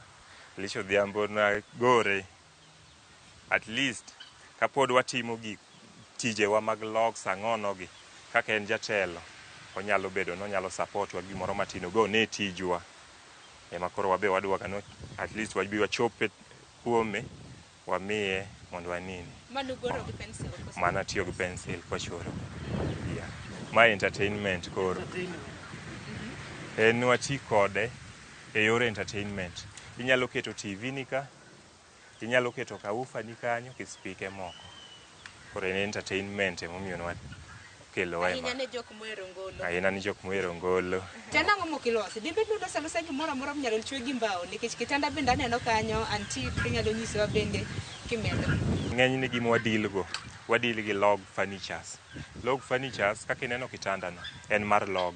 Ok watilos kitanda manyasani moro miloso gi bao moriere. Koro wati gi logs e loso kitanda bila mineno kanyo no maler. Bende kopogre gi mano, bende nyiswa ni wacho ni ugolo yiende e village kata e gweng' kae. Yeah. Mago yien kido mage kata mana koso medruok mage migolo, nikech moko bende aneno ka mochor nyalo bedo type mopogore. Koro yien mwang'eny ne watiyogo, wadwani wati gi adud gima nyalo dumu. Ma at least kata kwat loso go gimoro to bobedo gima bobudho ma kata joma kiny higni mabiro ng'ato nyalo nwang'e podi. Ok walos gimoro mabobedo weak to dhi amano. Koro wati gi adud, wati go ber. Yath miluongo no ber. Koro bere mwatigo kala ni twanini. Hae nitie moro be watigo kae mana wabaro iluongo ni Elgon Take. Mai en adudo bende. Koro wati kode loso gikwa manini. Nikech wadwa gik moko motegno man gi nyadhi. Elgon Take ni kaka jagoro kata mana kaka artist inyalo goro ang'o kae mawuogi. Koro Elgon Take ni ka jagoro abedo ga piny seche moko gimoro ng'isa yani en kaka lek. Apoka lek ani nitie gimoro ma paro moro chanda atim gima kama. Koro mae anyalo chongo kata simba wanyama mag the big five mag Kenya anyalo chongo kae ta wuok kaka dwarre. Yeah. Parne nyikwa Ramogi Ajwang' ni wantiere gweng' mane to target market magu gin jomagi? Koro wan gweng' montiere gi gonyo masani ni wan e gweng' miluongo ni Got Regea, wan gi Miala, wa based Got Regea kae kuom gik production mwatimo bilagi. But showroom be wan godo, wan gi showroom Game Dudi along Busia Kisumu Road, wan opposite Ayot Hardware kanyo, ema wa showcase gikwa. Manyiso ni ma workshop uloso to kusgi gi kae. Waloso to kwa usi ka, lakini ng'at machielo ka obiro moneno kata kaka in for example to tie momori inyalo wacho ni mawe acting ka adhigo. Dombe ni parne gi nyingi nikech chaka loso tango no mwandu miloso no kinyiso kata mana nyingi to ijakanye. Ani luonga David Otieno, awuod game wagai kone monyuola kone madakie, but kalure gi yor tich gi yor manyo emana rado gosiepna mwatiyogo gi sani miluongo ni Leian K. Joseph. Tijewa mag art gi kane wadhi exhibition moro tabende tich manatimo go be gi tich manotimo nwanong' ka tijewa gi kara kwa combine kamoro achiel wanyalo timo production maber manyalo usre bei maber. Koro emane warado kode, en ofisa otiyo e post mar Got Regea. Koro mano to timo part time gimohero. Koro emane warado to koro sani watiyo kode kamoro achiel. Tijni isebedo kitimo kuom thuolo maromo nade? Tijani kana atieko skul higa mar 2019 nawuok oko yor manyo, to kana temo manyo kibarua mamoko kaka mag mjengo ang'ono kaka ng'ama wa skul to nyaka at least nyaka ibed gi pocket money mari matin. Natemo manyo pesa to nanwang'o ka talent na moro nitie ma weya oko kamoro. Nawacho na pana waduog chien atim talent na mowinjre koda, nikech kana ne skul najatimega, though waonge subject mar art and craft, but kana ne skul najatimega makata bende nitie awards manayudo through kanyo. Koro kana nini tawacho na watim tijani kama ne Nyasaye omiya to miya mavuno moro madang'a nini. Mwandu isetang'onwa waseneno kit mwandu mutiyogo, en mana neno kinyisowa kata mana nengo kaka uusogi maka ting' to nusewacho ni nitiere kumuterogi mana workshop. To nyisgi anena ni nengo chal nade? Koro nengo vari kalure gi kit gima waloso. Koro kaka bilani ma wauso 20,000. Nyaka gimate? En odhi adhiya kaka en no complete. Nikech en gima unique, en gima ka ng'at machielo nyiewe to kanichak inene od ng'ama chielo. Koro wan wause bei ma 20,000 emodhi ringe. Kitanda waloso sizes mopogre, but gi sani my size munwang'o kani en size mar 4.5. Kitanda be watiyogo nini yiende manini mana ober en adud, to adud watiyo gi nini gima unique walose, yani nature ema create nwa gik ma nini kaka wuok no en mana nature. Koro wan wamedo mana knowledge mar wat waloso. Kitanda bilani wauso at 30,000. Kwatieko kodi, wachni mogik ne rowere man gi talanta nikech yudo yuto mari kapok waloso gi osiepni. An wachna mogik anyalo wacho niya, rowere obedo lazy e gik magitimo. Tim giri mitimo no kikete chunyi tikete pachi, giri no chieng' borombo mi yuto moro machielo minyalo konyo go anyuola ni machiki minini madongre. To gi wach mogik manyalo wacho gi sani en niya, business wani pok wa expande kaka wagombe no bedi. Wagombo na at least chieng' moro kata products magwa oyudre restaurants madongo dongo man e dier boma. Watalii be kata ka chieng' moro bayo to nyalo ninde otanda bila makoro wanini wan kae. Erokamano ahinya David. Kata kamano nyakoro mgajuang kaka David owacho ni mwandu makamagi ok osebedo koloso kende. Entiere gi jal mosebedo kolose godo mabende ong'ere kaka Leian. En biro bedo konyisowa en man midho luo to kowinji. Kwa majina mimi naitwa Leian K. Joseph. Mimi ni mkazi ya Bondo, mahali inaitwa Amoyo. Najulikana kama Jasa kwa Masai. Mimi mahali nimezaliwa nimetoka Umasaini, mahali inaitwa Ololua Ngong. Na hapa niko kikazi, lakini venye nilikuja hapa kipindi cha wakati ya COVID ndio niliona youth wanakaa idle na nikakuja na hii project ya kufanya hii art. Na katika hii hali ya kufanya art ndio nikakuja nikapatana na David ambaye mmetoka kuongea naye hivi sasa. Tulikutana kwa exhibition, tulikuwa tumeenda Kisumu kwa exhibition ya mashinani, na hapo ndipo tuliweza kukutana na yeye. Na tukaona tunaweza exchange ideas, na tukileta ideas zetu pamoja tunaweza fanya kitu. Yeye kwa pande ya uchoraji yako sawa sana, na mimi pande ya uchongaji na hizi vitu za mbao niko sawa. So tukaona tukiweka hizo ideas pamoja tunakama na kitu moja unique. So na vitu zetu venye mnaona ni unique, huwezi pata mahali popote. Hizi vitu ni kama umenunua uko naye ni hiyo, cause sisi huwa tunafuata nature ya ama maumbile ya miti zenye tunapata tunazisource huku huku ndani. Hizi tunaita East African puzzle table, ambaye ni stools na pia ni meza. Hii inafanya nini? Inakuwa meza. Kwa upande wa kazi, mimi ni ofisa wa polisi. Kipenda art, nimekuwa nikifanya tangu shuleni, na ndio nikaonelea pia hiyo talent yangu yenye niko naye pia nifanye hiyo manto, nifanye nini, nipeane kwa vijana. So ndio sababu niko na David, nafanya naye, tunajaribu kumenta vijana wengine, na pia wajue hata kama unafanya kazi ya serikali, pia ukiwa na talent ya art unaweza ifanya kama part time job. So ndio maana unaona niko hapa. Hii ni baadhi ya vitu ambazo zinatumika na afisa wa polisi, ambako niliona hii nikichonga huu mchongo ambaye hata hawa recruits wenye wanafanyia introduction ya syllabus za arms na nini about police work. Hii ni mzuri sana wakati mwalimu anafunza ama instructor, cause ni rahisi akitani hivi anamwambia hii ni bunduki aina ya G3, inatumika sana hapa na afisa wetu. Hii naye ni pingu, inatumika wakati unaenda ku apprehend criminals, unatumia hiyo pingu. Hii ni riot shield yenye tunatumianga kwa maandamano. Hizi ni risasi.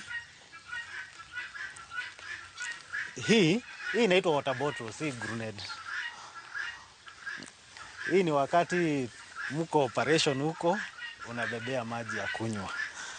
Haya, hii ni kiatu ambacho afisa wa polisi anavaa ili kutekeleza kazi zake za kila siku. Hii ni pistol aina ya revolver. Hii nayo ni walkie talkie. Hii nayo ni baton ya crowd control.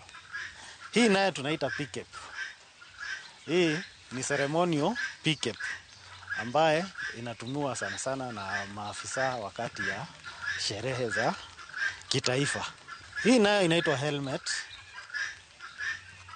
Hii helmet ni ya kujikinga na labda umetupiwa mawe, unajikinga na hii helmet.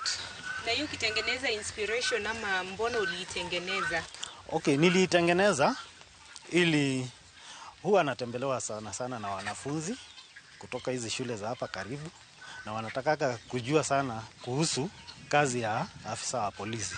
So ndio nikakuwa inspired kutengeneza hii kitu ili wakiuliza maswali siwezi waonyesha silaha ile yenyewe, lakini naweza waonyesha kwa huu mchongo. Ndio sababu nikaitengeza. Na hizo picha za maafisa wa polisi labda utawaeleza hao ni akina nani, na mbona ulichora labda? Hii picha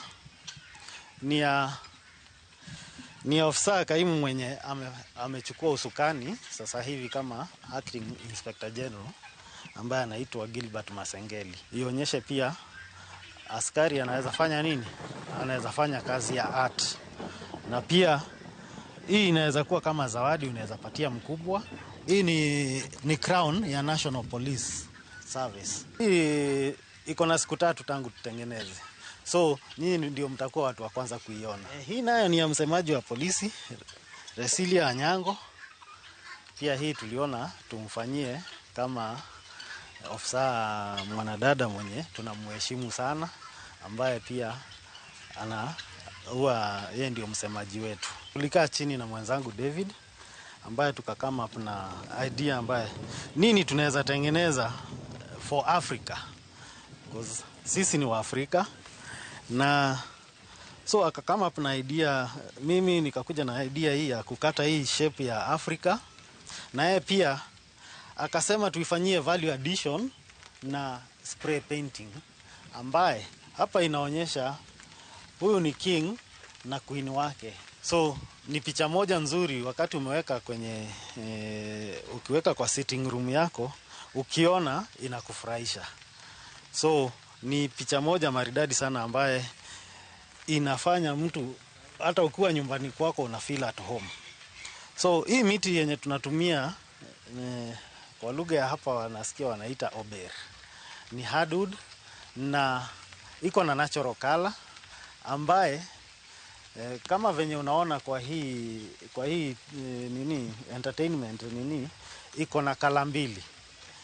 Hizi kala unazipata au si rahisi uzipate kwa mbao yoyote. Ndio sababu tumeamua kutumia huo mti ambao unaitwa ober kwa sababu ya umaridadi wake. Leo tukimalizia labda kama afisa wa polisi, najua kazi ya polisi huko ngumu, na hapa pia umejitolea pia kusaidia youths. Labda unaweza tuambia venye unasaidia youths kwa hii community na venye kazi yako ya polisi, how you balance it na kufanya hizi kazi unafanya. Okay, hii kazi huwa naifanya kama part time, na nilianza kipindi cha COVID, ndio niliona youth wanakaa idle sana. So nikakama up na this idea ya kufanya hizi kazi ndio wasije wakapotelea kwa uraibu wa mihadarati. Na tumeona imesaidia vijana wengi, wengine wametoka hapa kwetu na wanafanya kazi zao huko na wanapata kipato.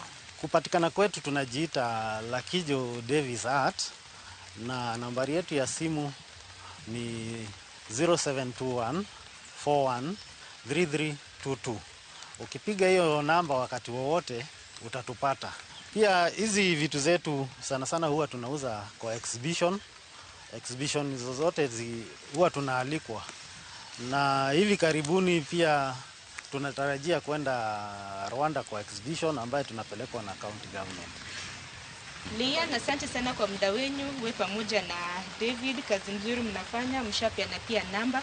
Mana kumanya kwa Ramogi ngikalibe de makelo waigiko mara chenro makama kabendo dushimaka wono nwantiere hegwenge mago magi yala kama bende do biro menyo pok mago mag gik miloso gi lweti neno kanyo yiende mopogore opogore mabende inyalo pa makela tipo mopogore pok mabende time gwengegi mago mag gemiala gisechugni namba gi mag simu e ka workshop margi kabende ne giselero kanyo ni gintiere gi kama giuse. Orichuru masani mana taye chenro ni nyinga en Sharon Ongawa. Neno kanyo neno tipo mopogore warad kendo juma mabiro e kit pok mopogore. Orichuru masani.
How did you feel uliambiwa you are a winner? Nilifurahia, lakini nilikuwa ninaona kama ni uongo. Umeamini ni kweli sasa? Kabisa. Which is why I'm going to hand over your check. Hakikisha uone ni 50k, usikuwe umeandikiwa 5 bob. Ni 50,000. Ni 50,000. Yeah. Mimi sikuwa ifikiria, but nimepata is a real game. Wanaweza bahatika pia. Unaweza bahatika pia nyinyi.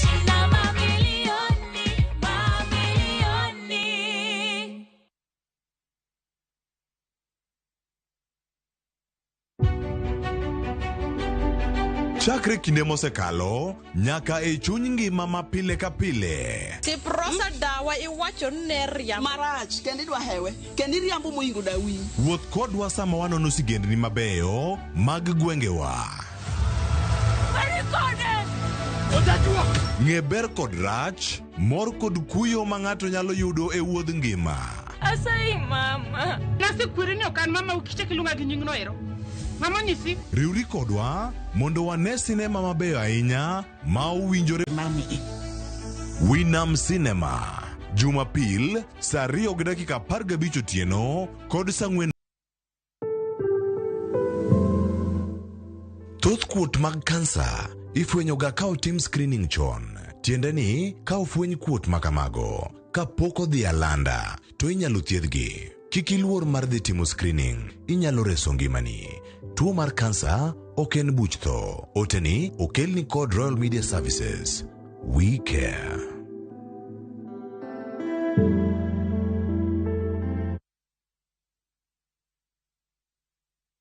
They never had a pretty girl from Ikrine thumbe manyien. Jo thumbe muero manigi talanta. Winj thumbe gi timakri gi herano mar thum. Pado manyien e kama kinde mabiro mar thum chakore. Kik ngolo mora mora ma ogo mamit bai. Pado manyien wuok tich nyaka tich abich chakre saa 5 onyango. Mana e Ramogi TV.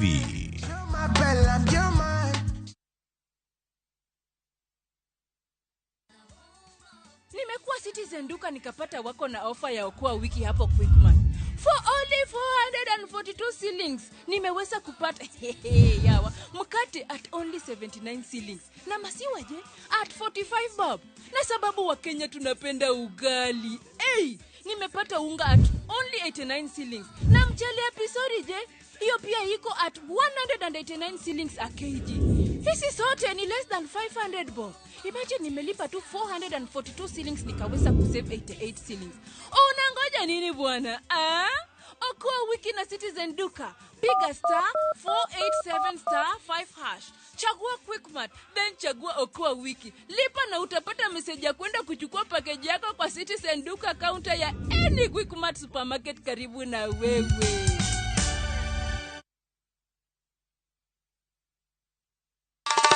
Ma e chenro makeloni danji maliet. Ma e chenro makeloni weche mamolo seche duto. We are only beating job. Kik od belo bai. Kawuono ko moral mar ndakel belo kaka winjore. Ma e chenro makeloni duond yawuoto nagi. To wakwa rowere bende kiyudo matin kik icham te. Ikungo. Duond mine. Kaja odi miyo nigi pesa malo dichuo. Support.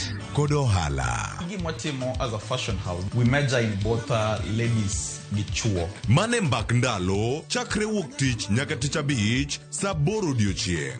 Mane Ramogi TV.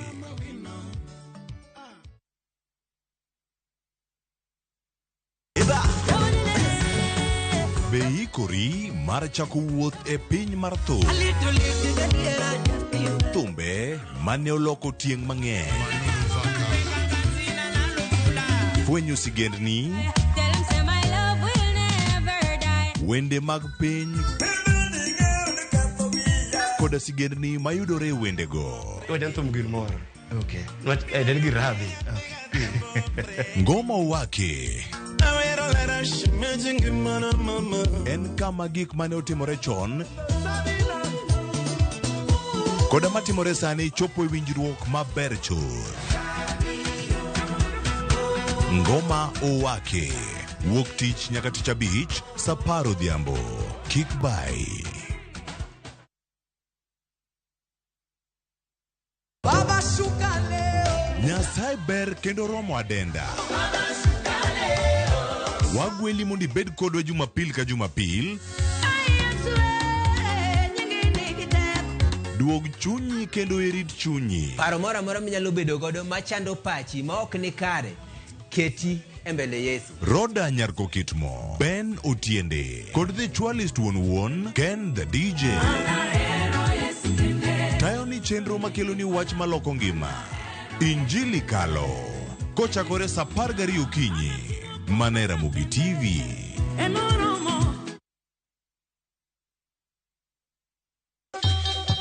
Ang'o mosetimore ne joma ne ochweyo Ugandawa? Adhi primary Kangonditi Primary School. Gin kanye sani?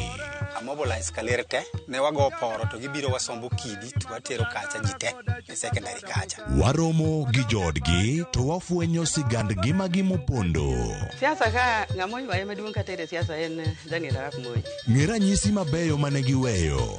ne japiny mopogore kata ng'ama ne nie duond loch ne neno ni kopo ni Kenyatta dhi Tom okawie thuolo ni mondo tanwa pinyni kaluwore gi mwaseneno kuome. Ang'o magitimo sani? To kata kamano be pod gin kodwa. Nakedo ne wach sukari ma jobunge jonjo kod buot nochaka ni bwana sukari. Gin kanye kod Walter Nyambaga tich ang'wen saa 3 otieno mana Ramogi TV.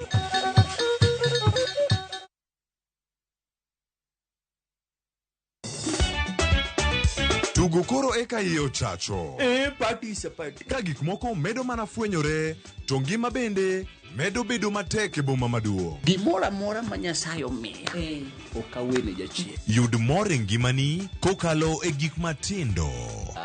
Onge ka mwaluoro bwana ochiel chunye ni waketi pile wacha. Miane ngima Nyarkochia kod osiepene kachiel kod joodgi. Kata let te jiere ya e lak chogo.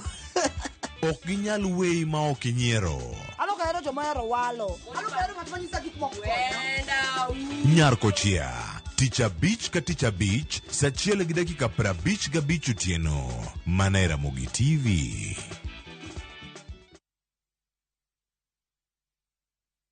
Teka video na post pale NGC. Kochopo ngeso ka ngeso saa 4 otieno. Ikri mondo ibed gi mor kendo ilo kiwinjo kendo ineno chenro mar thum dag mor. Kama nyasi bironi e ot kama intie. Wayudo lind Ramogi Nyanyakach katayo chenro gi DJ Cool Local Instrumental. Thumbe mamit, jower kod jomiel, ma chenro ma ok diher ni obayi. Ket alama e kalenda mari kendo warome chenro mar thum dag mor.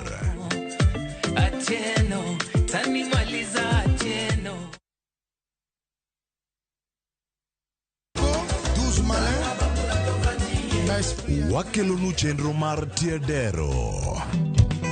Citizen Kenya, Freddy Afune Papa. Kama yude mor mar wende mag rumba kokelni kod Ng'inja the Entertainer kod DJ Smollett en miel gi wer motimo Cathedral. Eye kanyo bende wakeloni jangolo mar juma. Chieng' ngeso ka ngeso chakre saa 11:30 odhiambo nyaka saa 1 otieno mana Ramogi TV en mor mochwere.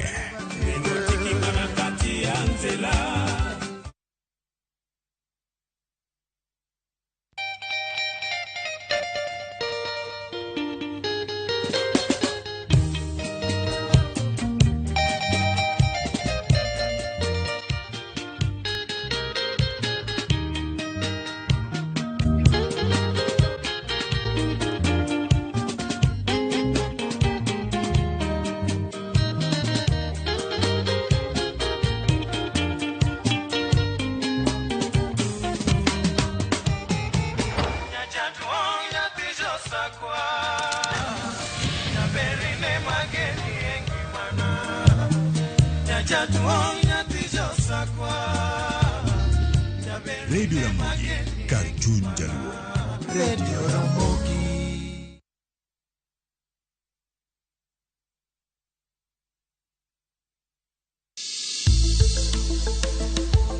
Ngimawa en gima duong' moloyo. Onego beni wang'eyo kaka wadak, korka chiemo, exercise, nindo maber. Wakelo ni achiel kachiel lakteche man gi lony mar arieya e weche ngima dhano. Kikwa discriminate ne joma nigi ndulume to tikwa pandgi. Ng'eyo en teko. To kodok korka ngima mar del, bedo gi ng'eyo nyalo kelo lokruok maduong'. Wacho ni kendo Ruth pile ni e penj laktar kaindi chiemo watiyo godo mondo wageng' tuoche. Wabiro wuoyo gi ji e yo mabiro mulo chunyi kendo miyo pachi yawre. Obwongo gi del gin ga gigo motimre nade moriwore.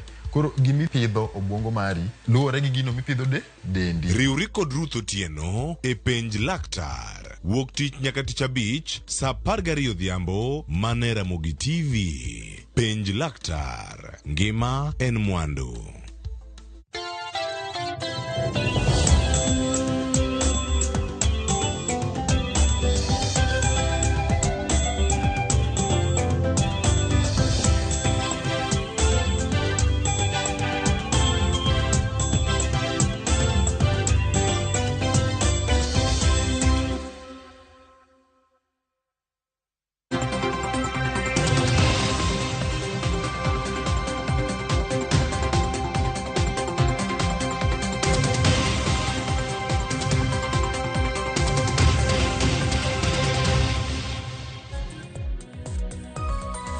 Ramogi Ajwang' osekalo kanyo dakika 5 tok saa 3 mar okinyi. Wasedonje chenro mar mbaka oromo okinyi makawuono. Kata kamano odiochieng' makawuono ok wabibedo kod twaka e chenro mar mbaka oromo kaka pile. Kalure ni pod wamedo luonu gigo matimore achiel kachiel kowuok e od bura mar Senate pachoka, kama od bura mar Senate dhi nyime gi chenro mar winjo twak mano pedhnegi mano mar thicho oko e apisi jalup jatend piny Kenya Rigathi Gachagua. Odiochieng' manyoro ne waluwo twak makamana achiel kachiel, kendo nitiere jogo miwacho kanyo ni gin joneno mane odadhogi. Rwano kanyo ka nitiere joneno mago mag od bura mamalo mane ochopo kacha e od bura mar Senate mar mondo mi odadhogi. Kata kamano odiochieng' makawuono kata okinyi makawuono bende chenro makamano pod ibiro medo dhi nyime odiochieng' makawuono. Mana kaka inene wang' jowi mari kanyo, jalup jatend piny Kenya Rigathi Gachagua osechopo e od bura mar Senate mar mondo mi odhi mbele kod winjo mano bura mar thiche oko e apisi. En kachiel kod okinde mage gibiro bedo ka gichopo kanya achiel kachiel, kama chenro makamano onego bed ni chakore kar saa 3 mar okinyi makawuono. Kar saa 3 mar okinyi makawuono nitiere chenro mabiro bedo ka dhi mbele mano kochakore saa 3 mar okinyi nyaka saa 3:30 mar okinyi makawuono, kama mano en mar manyo ler kata yango ler ma ibiro bed ka itimo kanyo kod senators mano miluongo kanyo kod dhongere ni questions and request for clarifications mibo bed ka itimo kod senators. To mana kaka ineno kanyo itimo ikruok makare mar mondo mi e kinde matwak makamano biro bedo ka chakore ayanga okinyi masani to jiduto nitiere kumoro kama ber. Bang' mano kango chopo gimoro saa 3:30 nyaka saa 4:30 mar okinyi makawuono, wantiere kanyo kod chenro mano mar pedho neno mibiro bed ka ipedho kod od bura mamalo. Parni twak makamae no chopo e Senate tok ka jod bura noseng'ado bura mar thicho oko e apisi jalup jatend piny Kenya Rigathi Gachagua. E Senate ema koro ipedhe neno ma od bura nitiere godo, gino momiyo negi luto ombulu mar thicho oko e apisi jalup jatend piny Kenya Rigathi Gachagua. E kinde mibo bed ka ipedho neno makamano kata evidence makamano, iwacho kanyo ni evidence makamano kata janeno moramora mabiro bedo ka chung e nyim Senate okinyi makawuono ibiro bed ka idayo dhoge ka ibo bedo kanyo kod chenro mar dayo dhoge kuom dakika 20 mibo bed ka itimo ne jogo ma kata jogo ma ochung e lo od bura e Senate kacha, kachiel kod dakika 45 ibo bed ka imiyo jogo ma ochunga e lo jalup jatend piny Kenya kata okinde mag jalup jatend piny Kenya biro bedo kod thuolo mano mar dayo dho janeno mar od bura mabo bedo ka chiwo neno mare e nyim od bura okinyi makawuono. To mana kaka ineno kanyo, speaker mar od bura mar Senate Amason Kingi bende osechopo kanyo, nyalo bedo ni giporo mana wach matina mano motelo ne chako winjo twak makamano ayanga. Parni odiochieng' manyoro twak makamano no dhi mbele nyaka e chuny otieno, kama bende ne idayo dho joneno mopogore opogore kata dho joneno 2 mano chopo e nyim Senate odiochieng' manyoro mar mondo mi giwachane kata giyangane gino momiyo gidwaro ni ogol e apisi kata othich oko e apisi jalup jatend piny Kenya Rigathi Gachagua. Aseng'isi kanyo ni chenro makamano nego bed ni chakore saa 3 kendo biro bedo kodhi mbele odiochieng' makawuono nyaka otieno. Aseng'isi ni kochakore saa 3:30 nyaka gimoro saa 4:30 mar okinyi makawuono joneno mago mag od bura mamalo ibo bed ka idayo dhogi e Senate kanyo. Kango chopo saa 4:30 nyaka saa 7 mar odiochieng' bende joneno mag jalup jatenda piny Kenya Rigathi Gachagua gin bende ibiro yienegi mar mondo mi giwachane korka korgi mano miluongo kanyo ni evidence by his excellency. Mano jalup jatend piny Kenya Rigathi Gachagua gin bende gibiro bedo ka gichopo e nyim Senate mar mondo mi odadhogi kod okinde ma ochung'ne od bura mano e twak mar thicho oko e apisi jalup jatend piny Kenya Rigathi Gachagua. Kama bang'e wang'eyo ni jalup jatend piny Kenya mano Rigathi Gachagua biro bedo kod thuolo mar seche 2 mar mondo mi opedhane mano jogo ma iwacho kanyo ni gin joneno kata ranyisi kata evidence ma entiere godo. Ka bende od bura mano mar malo kata National Assembly nitiere kod thuolo mar seche 2 mano kochakore saa 4:30 nyaka saa 7 mano mar odiochieng', kama koro gibiro bedo ka gidayo dho joneno ma ochopo e nyim od bura mar Senate mar mondo mi giyangane gino momiyo gidwa nothich oko e apisi jalup jatend piny Kenya Rigathi Gachagua. Odiochieng' manyoro nyaka Ramogi Ajog ne waneno weche mopogore opogore manotimore od bura mar Senate. Odiochieng' ma kawuono bende podi wamedo rito ni kaka wamedo luonu kaka chenro makamano bro bedo ka dhi mbele. Chenro makamano mana kaka senyisi ni bro bedo ka chakore saa 3 mar okinyi kendo bro bedo ka rumo kar saa 2 mar otieno makawuono. Odiochieng' makawuono bende nitiere chenro mano machielo asewacho ni jalup jatend piny Kenya obobedo ka ichwalo kata obobedo ka ochwalo ranyisi kata evidence ma entiere godo ikinde makoro en bende otemo kedo matek en ka achiel kod okinde mage mar mondo mi kik thiche oko e apisi. Kanga twak makamano dhi karumo odhiambo makawuono bende bobedo kanyo kod special motion mano kotudore kod golo e apisi jalup jatend piny Kenya mano Rigathi Gachagua ka bende chenro mopogore opogore podi bro medo ka dhi mbele. To mana kaka ineno kanyo anyisi ni jalup jatend piny Kenya Rigathi Gachagua osechopo poro wach kanyo kod achiel kuom okinde mage makoro ochung' e loe e kinde twaka mar thiche oko e apisi. Nyaka sani bende waseneno malingling moko mano wuok oko odiochieng' manyoro ageno ni bende ne iluwo achiel kachiel mano kano tudore kod gino miluongo kanyo ni cross examination mane iye tek ahinya. Odiochieng' manyoro e kinde mane idayo dho jal mane opedho twaka mar thicho oko e apisi jalup jatend piny Kenya mano Mutuse kinde makoro nitiere moko kuom gigo ma onyalo wacho ni moko nokolere yo makare moko nolere yo makare kata kamano wang'ene odiochieng' makawuone makoro Senate biro bedo ka yango ka ibro bed ka ithicho oko e apisi jalup jatend piny Kenya Rigathi Gachagua kata oyo. Kata kamano twak makamano pod wabro bedo ka waluonu achiel kachiel odiochieng' makawuono. To mana kaka ineno wanyalo neno ka moko kuom senators osechopo kanyo gisebedo piny anyisi ni speaker mar od bura mamalo mano Amason Kingi bende osechopo kanyo nyalo bedo no temo mar mondo mi onyisa ne ji mondo bed piny e yo makare mar mondo mi twak makamano chakana achiel kachiel. Akia kwa nyalo winjo gigo matimore kuro gi sani. The photocopy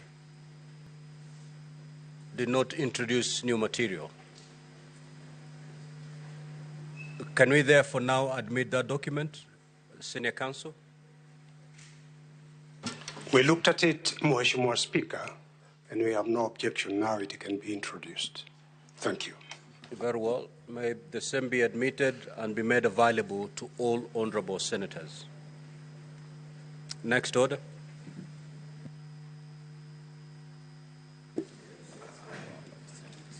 Order number 2, hearing and determination on the proposed removal from office by impeachment of His Excellency Rigathi Gachagua, EGH, Deputy President of the Republic of Kenya. Now, honorable senators, ladies and gentlemen, at the rise of the House last night, the National Assembly had called 2 witnesses. They had done the evidence in chief, cross-examined, re-examined, and it was then the opportunity for the honorable senators to seek for clarifications when the House adjourned. Now, the National Assembly has a balance of 20 minutes to conclude its case. The Deputy President has 45 minutes, having taken 1 hour from the 3 hours that had been indicated to the Deputy President for today. Let us stick to the time so that we can be able to conclude this matter in good time today. Now, honorable senators, ladies and gentlemen, we will start with the clarifications sought from the first witness of the National Assembly, Honorable Mutuse. Thereafter, we will move to the second witness and conclude, and then we can now allow the National Assembly to call their third witness. Is Honorable Mutuse present? Good. Present, Mr. Speaker. You'll be noting the questions And the clarification sought from the Honorable Senators. The Honorable Senator for Nandi. Thank you, Mr. Speaker. Just clarification, but since we had started yesterday with the word of the Lord, I want to leave to my brother Ekomas Mute Mutuse through you. In Proverbs 12, verses 22, the Lord detests lying lips, but he delights in those who is telling the truth. So, Mheshimiwa Mutuse Ekomas, I leave you with that. My quick clarification, Chair, with your indulgence. One, by the time you are giving us that the wealth of the Deputy President was 5.2 billion Kenyan shillings that you allege has been acquired for the last 2 years, did you access the wealth declaration from EACC? Number one. Number two, under the NCIC Act and in Mudama's case that the courts ruled, is shareholding part of the definition of the word incitement? Number three, in the matter of Kilifi Malindi Road, do you have any evidence to prove whether it is a private or a public road? And if it is either private or public, can you table the evidence or before the House? Number four, clarification on the issue of Justice Esther Maina. Are you telling us that since the Deputy President is the Deputy President of the Republic of Kenya, does he not have a right as a citizen of Kenya not to bring any complaint against any officer, including judicial officers? Finally, on the update, on 1st October 10, 2024, Cabinet Secretary Mutua. Senator Kenywa. Thank you, Mr. Speaker, sir. My question goes to Honorable Mutuse. Honorable Mutuse, was Treetop Hotel, was it available for acquisition? And if that is so, was there any law of procurement that was breached? Second one, what is the age of these DP's sons? Thank you, Mr. Speaker. Senator Fatuma Dulo. Thank you, Mr. Speaker. My question first goes to the Counsel on the side of the Deputy President.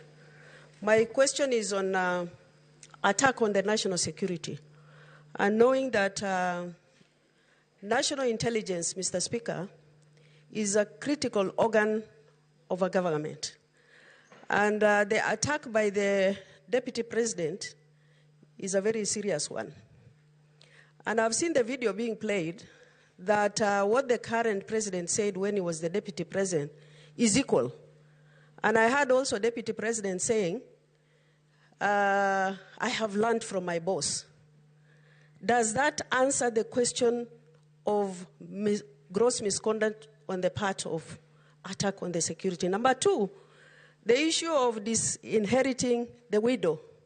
We've been told a lot of stories here, but I really want to know, because we are Africans, matters of widows are very critical. Have you thought of looking for the family of the late Gachagua, just to clarify so many questions that are lingering around that particular family? I thank you. Senator Beatrice Akinyi. If you're in the first round, honorable senators, allow others also to get an opportunity to seek clarifications. Thank you, Mr. Speaker, sir. My clarification is to the DP's team.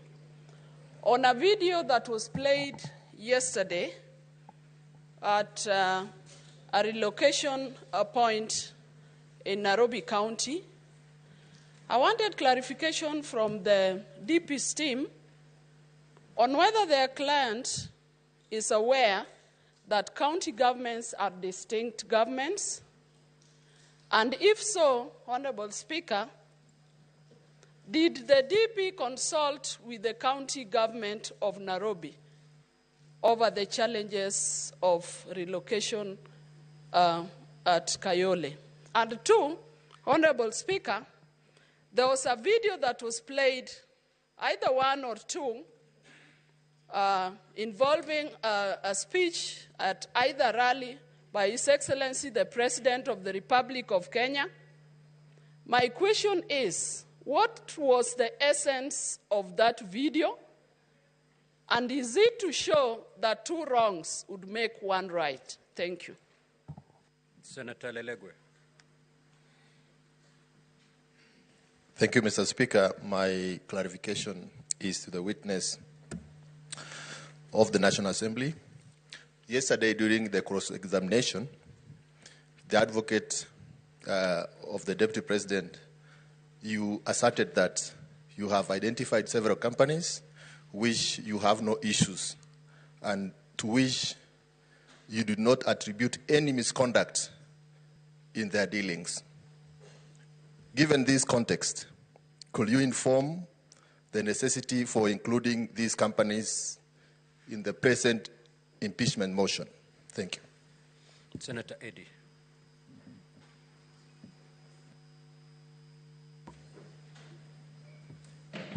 Mr. Speaker, thank you. I have one question for the witness-in-chief and one clarity question from the Counsel for the Deputy President, and particularly Counsel Tom Masharia. So I'll start with the Honorable Mutuse. Honorable Mutuse, may you help this House understand whether all the companies that you indicated are for the sons and the spouse of the Deputy President, and whether you established how old they are and estimated the net worth of those companies. Did you manage to estimate the net worth of those companies, and how did you do that? To the senior counsel, the counsel Tom Masharia, in the exploration of ground number 4, you led this House to look at the particulars of the coalition document. The coalition document and the coalition agreement. May you help us understand how we should interpret Article 91 of the Constitution and Article 232 of the Constitution with regards to your response on government being a company equal to having shares and not the country. Thank you, Mr. Speaker. Senator Sek.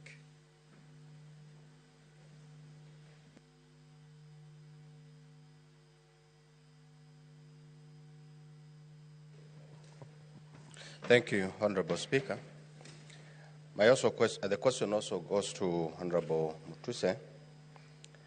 Wanted to make a clarification on the issue of Peterson Jomo, the affidavit on the Olive Garden Hotel, on the appointment of Julianne Jahenda as the secretary agent, and the letter to the Public Service Commission through the clerk of the National Assembly by volume 8A, page 1, gives a different person by the name Makar Juliana Jahenda.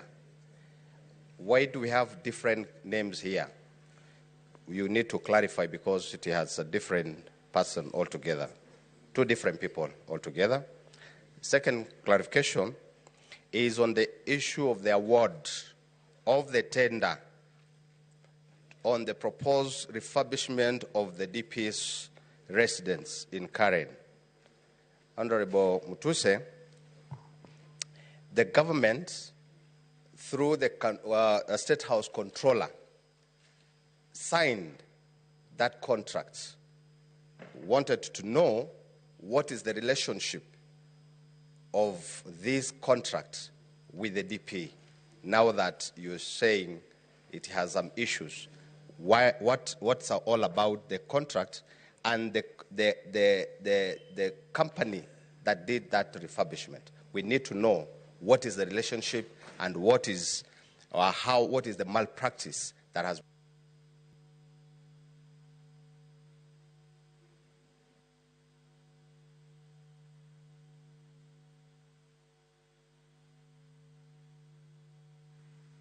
Senator Amida Kibwan. Mr. Speaker, sorry, my question was for Dr. Mulwa.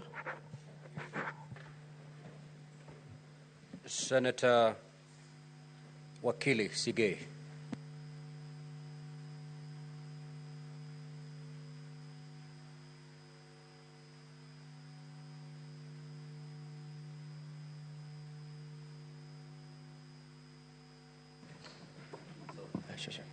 Thank you, Mr. Speaker. I've got two questions. One to the Counsel for the Deputy President, and the other one, actually both for clarification by the Counsel for the Deputy President.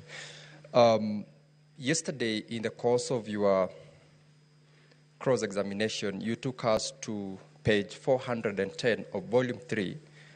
This is with regard to the accusation where His Excellency the Deputy President divulged or accused the national intelligence of what you said. Now, my clarification from you, which I desire, is at that page 410, the evidence which you sought to juxtapose what the President did and what the Deputy President was accused of having done is with regards to one being in office and another one alleging that he's not been able to attend sessions where that complaint came from. Give us the correlation of the two. And secondly, I share the sentiments by all the senators who've sought to get from you an understanding about the coalition agreements. You attempted to explain yesterday the relationship between company shares and coalition agreement shares. You were asked about the place of this in terms of the regimes of the two kinds of agreements. What do you say as regards shares in a company registered under the Companies Act vis-a-vis post-election coalition agreements registered under the Political Parties Act and the governance of... Senator Batuli Beti Montet. Thank you, Mr. Speaker, sir. Mr. Speaker, sir, I want to ask Honorable Mutuse, is there a minimum age of a client in a bank to get a loan of 700 million? Senator Essie Okenyuri. Sorry, Mr. Speaker, my question, I'm awaiting Dr. Andrew Mulwa. Senator Cheriot Aaron.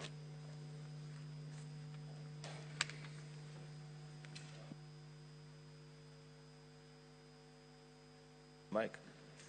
Two quick questions to you, Mutuse.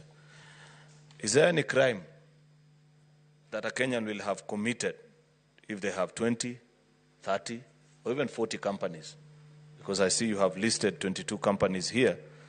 Is there any crime by just owning these companies you feel that the person you accuse has committed?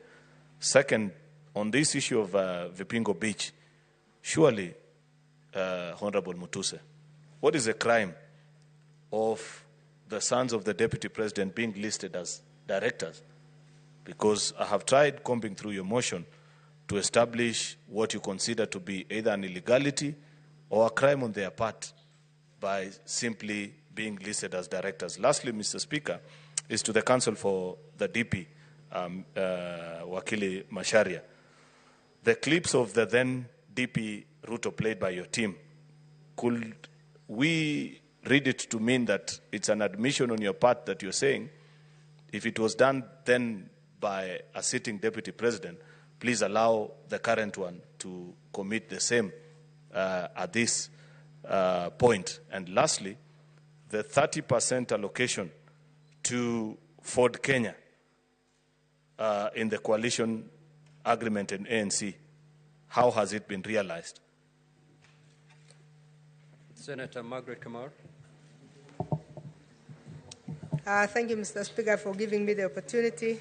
I have one small question for Honorable Mluse, and that is on the witness, somebody who, by the name Peterson Jomo Muchira, who wrote an affidavit that touches on Olive Garden Hotel. He offered himself to appear and be cross-examined on the content of his affidavit. Was he invited? Senator Kathuri Murungi.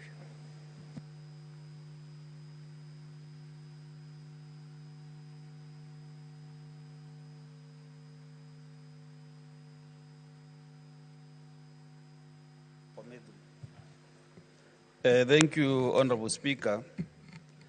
Mine are just very straight clarifications. Number one goes to Honorable Mutuse.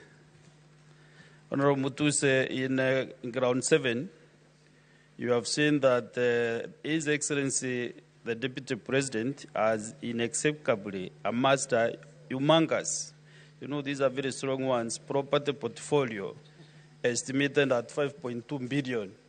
So my question is, this is within 2 years. I know for a fact that before an election, any eligible candidate clears himself or herself with the IBC before contesting. Therefore, for comparative analysis, do you have His Excellency the Deputy President's property or worth during the 2022, before the 2022 elections, so that now we can be able, as a jury, can be able to compare and see whether for 2 years, for sure, he has been able to amass this wealth. Number two, there is this property in Meru. Many Meru guys have called me last night asking me whether there is evidence to show that this land is in Meru. The last one is to the councils of the Deputy President. There was a clip which was played here yesterday when the Deputy President made a press conference in Mombasa. Immediately after the President did this in Nairobi, 2 different cities. Therefore, I did not get clarity from the councils about this, the question or the clip. So I was really requesting either one of them could be able to expound on that controversy between the 2 pressers in 2 different cities by the principal and the deputy principal of the Republic of Kenya. Thank you. Senator Okoit Omtata.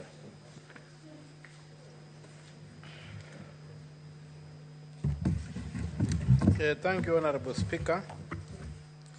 I have a question for the Honorable Mutuse. To whom does this motion belong? Because in most of your answers, you keep on saying we. I think, Honorable Senator Omtata, that question was asked by the Honorable Enoch Wambua, Senator, and it was responded to. So just ask for a different clarification. Okay, and other than that, I wanted to ask whether Honorable Mutuse knows the difference between an impeachment motion and a censure motion. And if he does, where does he place his motion? Is it a censure motion or is it an impeachment motion? And what are the thresholds for each of those 2 motions, if he understands the difference? Thank you. Senator Chote.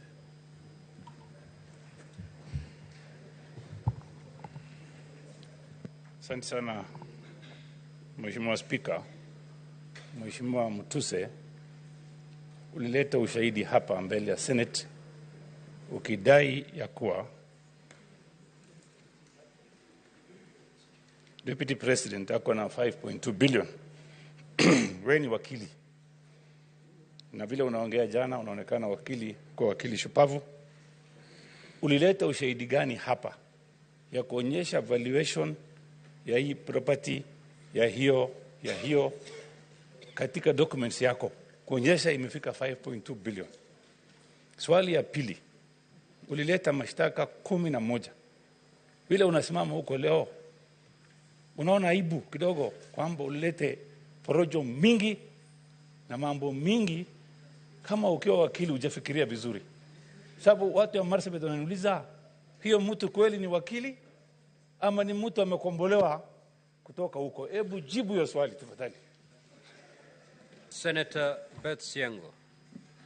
Now, honorable senators, we are going to conduct ourselves in decorum.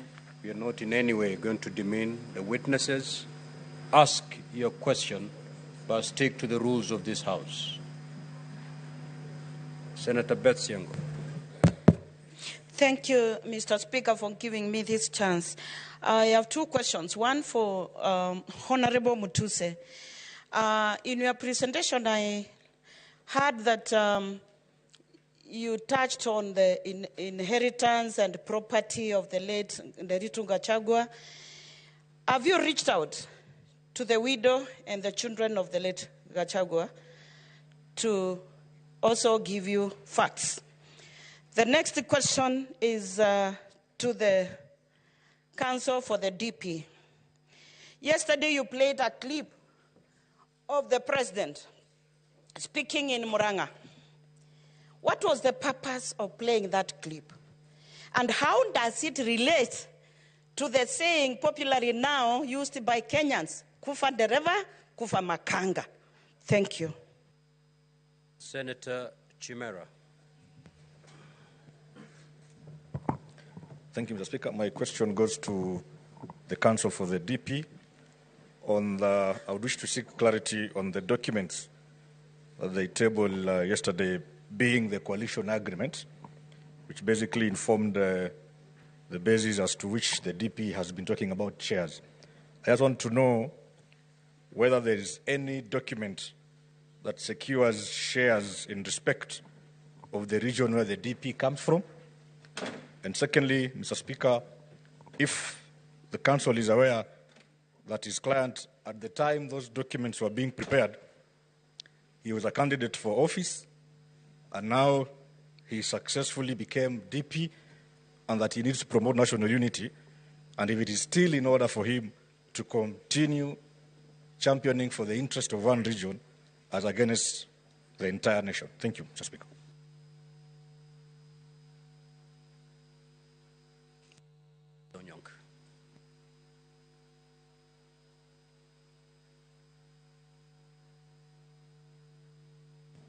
Thank you, Mr. Speaker. My questions are two, and I would like to ask Honorable Mutuse. I hold you highly. I don't think that you're as idiotic as our colleagues will say. I want to ask you, between the time when the Deputy President was a Member of Parliament and the time when he became the Deputy President, were you able to see whether there was a deliberate variation in the amounts of money that he was handling? Did you see whether the money that he was handling as a Member of Parliament, for example, changed then to the money that you brought in, where you're saying that there is some money laundering taking place? Were you able, or are you able to show that distinction in order for you to make your case? The second question I wanted to ask you again on the same issue.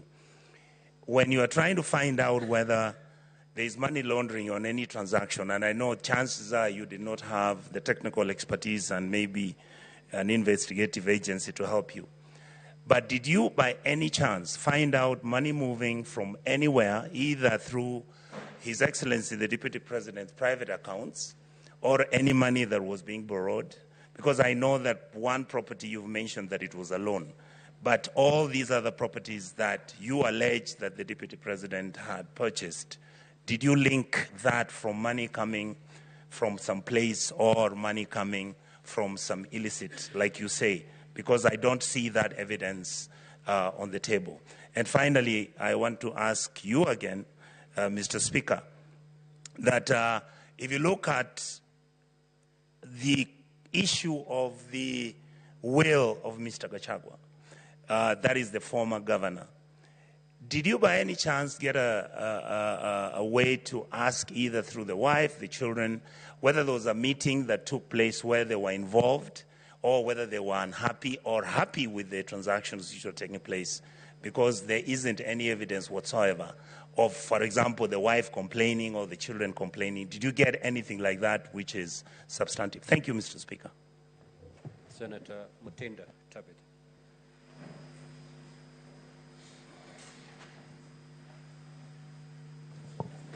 Thank you, Mr. Speaker. My two questions goes to you, Honorable Mutuse. First, in regards to this company by the name Crystal Kenya Limited, Ground 7, date of incorporation is 2009. And the CR12 that you have submitted to this House is for this year. Would you tell this House who was the initial director of this company? If that was so, was there any change of directorship of this company? Secondly, the one on trial is the deputy president of this country and not his two sons. You have linked Crystal to be a proxy for the deputy president through his two sons. Would you tell this House if you have any evidence that shows that money was wired from Crystal Limited to the account or to any company linked to the deputy president? Senator Shakil Abdallah.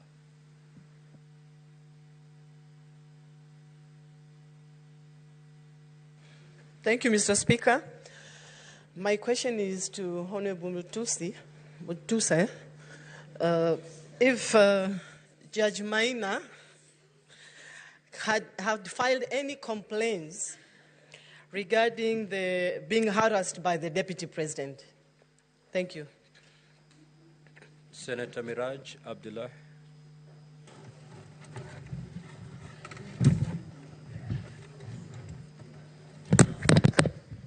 Thank you, Mr. Speaker. My question goes to Mr. Mutuse.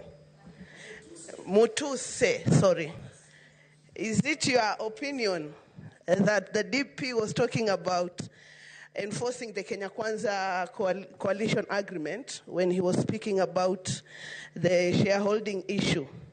And the second one goes to the DP side, that we were reminded here of the oath we took when we assumed this institution. Is it in your place to say that your client has breached his own oath even before we make a conclusion? Because we were made to read the third schedule here on justice and directly and indirectly revealing such matters, and the oath of secrecy that His Excellency the Deputy President took. In his utterances, he used to speak about not the Mlima being touched. So in the essence of national unity, don't you think that your client, the DP, or you clarify for us that he has already breached his own oath even before we make a decision as the jury of this House? Thank you, Mr. Speaker. Senator Kisang.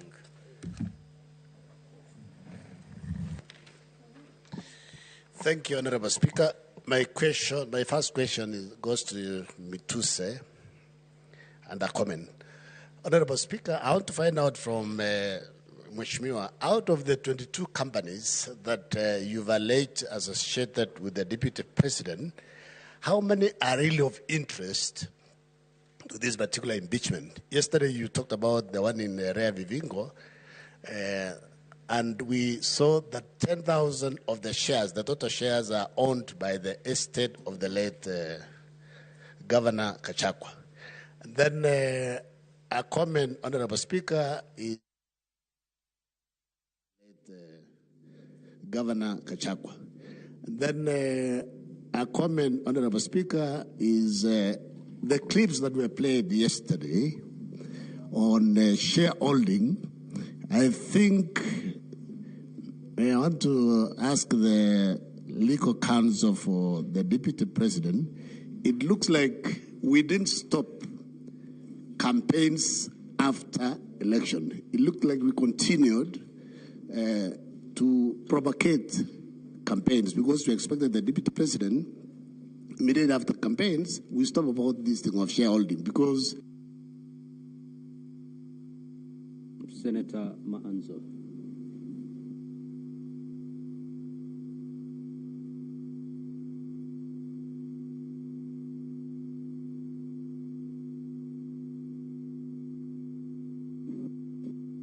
Thank you, Mr. Speaker. Mr. Speaker, this would have gone to Governor Orengo, but since he said the clients, the National Assembly had given him instructions, I would like them to tell me what is the relevance of the verse they read yesterday. And also, on the floor of the National Assembly, they read a verse that when bad leaders rule, badness increases in a country. And when good leaders rule, goodness increases in a country. Finally, what is the maximum number of companies can an individual participate in under the law? I thank you, Mr. Speaker. Honorable Mutuse, you may now proceed to respond. You have exactly 10 minutes to do that. Thank you, Mr. Speaker and honorable senators, for this opportunity. I have, from the questions that have come across, there are many that relate to the companies, and with your indulgence, allow me to start from there. Senator Cheriot, Senator from Marakwet, and several senators have asked why I listed 21 companies and why I said I did not have an interest in some of them. Number one, I think it is important for us to understand the context within which we are operating. I am not an investigator. And the law under Article 94, Article 95 does not make a member of Parliament, the National Assembly or Senate, an investigator. What I'm required to do is to establish a prima facie case, to establish that what is happening is outside the requirements of the law. And having been in this country and with a lot of enthusiasm in matters governance, I also know that this Senate has an opportunity to consider the impeachment of the late Nderito Gachagua. And in that impeachment, because this is a House of Record, you will realize that most of the companies that I've listed were also complained about by the County Assembly of Nyeri during the impeachment of Governor Nderito Gachagua. And the complaint was specifically that there was a brother to the late governor, and the brother is one Rigathi Gachagua, who was doing all the business in Nyeri County. And from that basis, therefore, I needed to expound to find out what these companies that had been complained about during that impeachment, what these companies that had been complained about in the Esther Minor decision in terms of money laundering had to do with the Deputy President and the things that I'm alleging against him. And it is on that basis that I listed these companies. I want to invite members of this Senate to also know that in doing this, it is not just about the direct evidence. It is also about the circumstantial evidence. It's also about the circumstances that led to where we are. That there are companies that were complained about doing business in Nyeri County. It came to this Senate. That the same companies were complained about doing money laundering, and a decision of the High Court by Justice Maina has been tabled before you. And today, we are complaining that the same companies are helping to do corruption and money laundering. And that's the reason why we bring those companies. Please notice that in an impeachment, because I've been asked about threshold, and I know you know about it, my work here is not to prove criminal liability. It is not to prove beyond reasonable doubt. My work here is not to prove civil liability, but to show political responsibility. And I have been able to do that. In terms of Vipingo Ridge, the question I want to invite honorable senators, and I request that you listen to me. I was told yesterday that Vipingo Ridge, the two sons of His Excellency the Deputy President, are mere directors, and that the shares are owned by the estate of the late Derito Gachagua. But then you ask yourself, all of you here, you have children, why would my brother's children own my estate and not my children? Why would my brother's children be the ones who are directors in my estate and not my own children? If you die today, will your children be the ones being directors of your properties, or it is the children of your brothers? Don't you see this is suspicious? It is obviously suspicious. Number two, in law, and I want to challenge anyone. An estate, what is an estate? An estate is the totality of your belongings. So, can an estate own an estate? It is administrators. We would have expected that the executors in the estate who are named in the will are the ones who would have been named in the shareholding. And we know all these trick games that are being played around to hide ownership. And that, because I talked about circumstantial evidence, that is to be compared with the affidavit of Mr. Jomo in terms of how Jomo was approached to be proxy in buying the property, and how Jahenda, the question that has been asked, is the one operating the accounts. And we have been able to show that the same Jahenda, the same lady who works at the DP's office, is the same person who is the manager at the hotel and is the one who is operating the accounts. So I invite you to see the web of secrecy, the web of conspiracy. It is a web. And this is why I said these are white-collar crimes. They are done by intelligent people. Sometimes it becomes very difficult to get direct evidence, but in the totality of the circumstances, it points to money laundering and corruption. Let me now go to Senator for Nandi, my good friend Senator Cherangei. Thank you very much for the Bible verse. I will keep on reading it, and every time I read it, I will remember you. 5.2 billion worth. Did I ask for the worth declaration? I have said here I was not in an investigation journey. I was doing my role under the law to establish a prima facie case. And the last I know, in terms of public declaration, because this has also been asked, the Deputy President, during the presidential debate, as a candidate for election, did declare that he was worth 800 million shillings. I have listed companies, I have listed suspicious transactions that lead me to the conclusion that he is now worth 5.2 billion shillings. The law on unexplained assets, because this is important, the law on unexplained assets is such that you are asked, you own this, please tell us how you acquired it. Because as far as we know, your legitimate income cannot support this. That is what I have done. I have listed properties that I have laid evidence that they are either directly or indirectly owned by the Deputy President. It is upon him, and this law is established, it is upon him to tell us where he got money to buy those properties, because in as far as we know, his legitimate sources of income do not support that income. Senator Kinyua, thank you for the question. Treetop Hotel is owned by KWS and therefore is a public institution. The expectation at law is that it should be, if it was to be leased, that needed to follow the Public Procurement and Disposal Act, and therefore would have expected an advertisement, a competitive process to leading to its acquisition and leasing to a private person. There is no evidence that that was done, and that's why I allege and I approved that the Deputy President used his office to influence the acquiring of Treetops Hotel, abuse of office. Whether we have had the opportunity to discuss with the children and the widows of the late Derito Gachagua, Please allow me not to comment on that, because there are requests also, as I said yesterday, that we keep certain matters that come to our knowledge during this process in secrecy. Senator for Samburu, the necessity of including the companies, I have said. The children of the children of Rigathi Gachagua, they are in, I think one is in his early 30s, the other one is in his late 20s.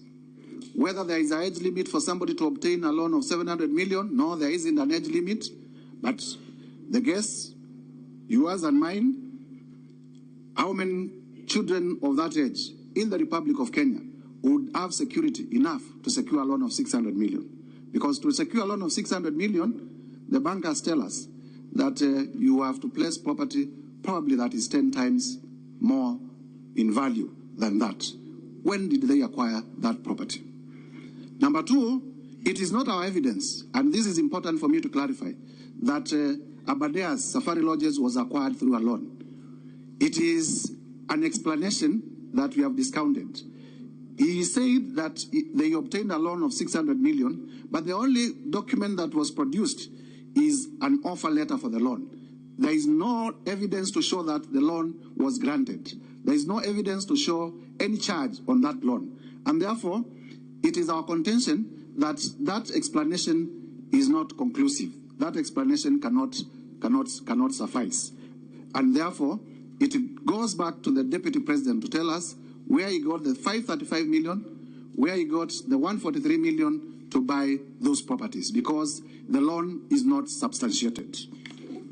Senator, in terms of Olive Gardens, we have been able to show Julian Jahenda, the one managing the hotel and the one working in the DP's office, is one and the same person. Jomo, we bought the hotel on a promise that the Deputy President, the truth of the matter is that Honorable Mutuse, Jomo bought the hotel 2 minutes to as a proxy for the Deputy President. What problem do we have with refurbishment at the office of the Deputy President? We do not have a problem with the tender, we have a problem with the priorities. Kenyans today, and the Deputy President is talking about it, are crying about services.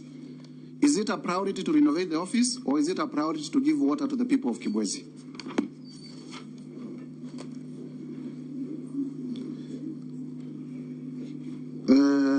Vipingo Beach, I have explained whether you would bequeath your wealth to your children or to the children of your brother. Senator of Meru,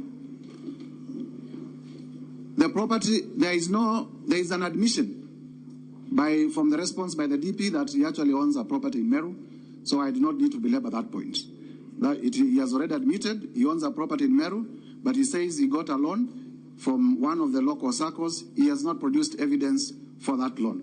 And therefore, to my contention, that issue is already proved. In terms of the NIS address in Mombasa and why we complain about it, imagine, and I do not want to imagine that, somebody was a member of Al-Shabaab, and the Deputy President, none other than the Deputy President, stood up and said our intelligence system has collapsed. Wouldn't that be the right time to strike? That is the risk that the country faced by that particular announcement. I thank you, Mr. Speaker. Thank you. Let us have the second witness.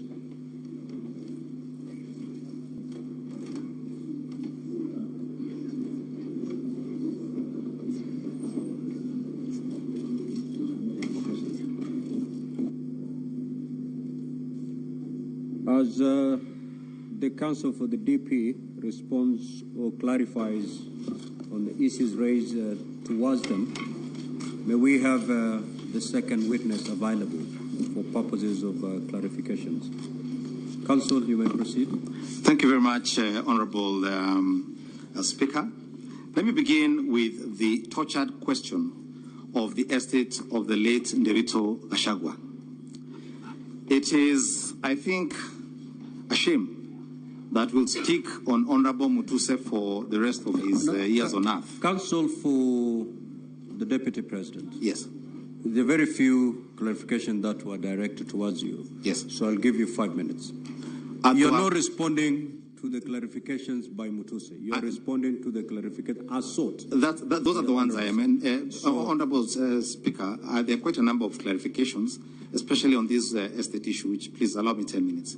All right. Thank you very much, Senate. Now, I began my cross-examination of Honorable Mutuse yesterday with asking him how long he has practiced law and what law he has practiced.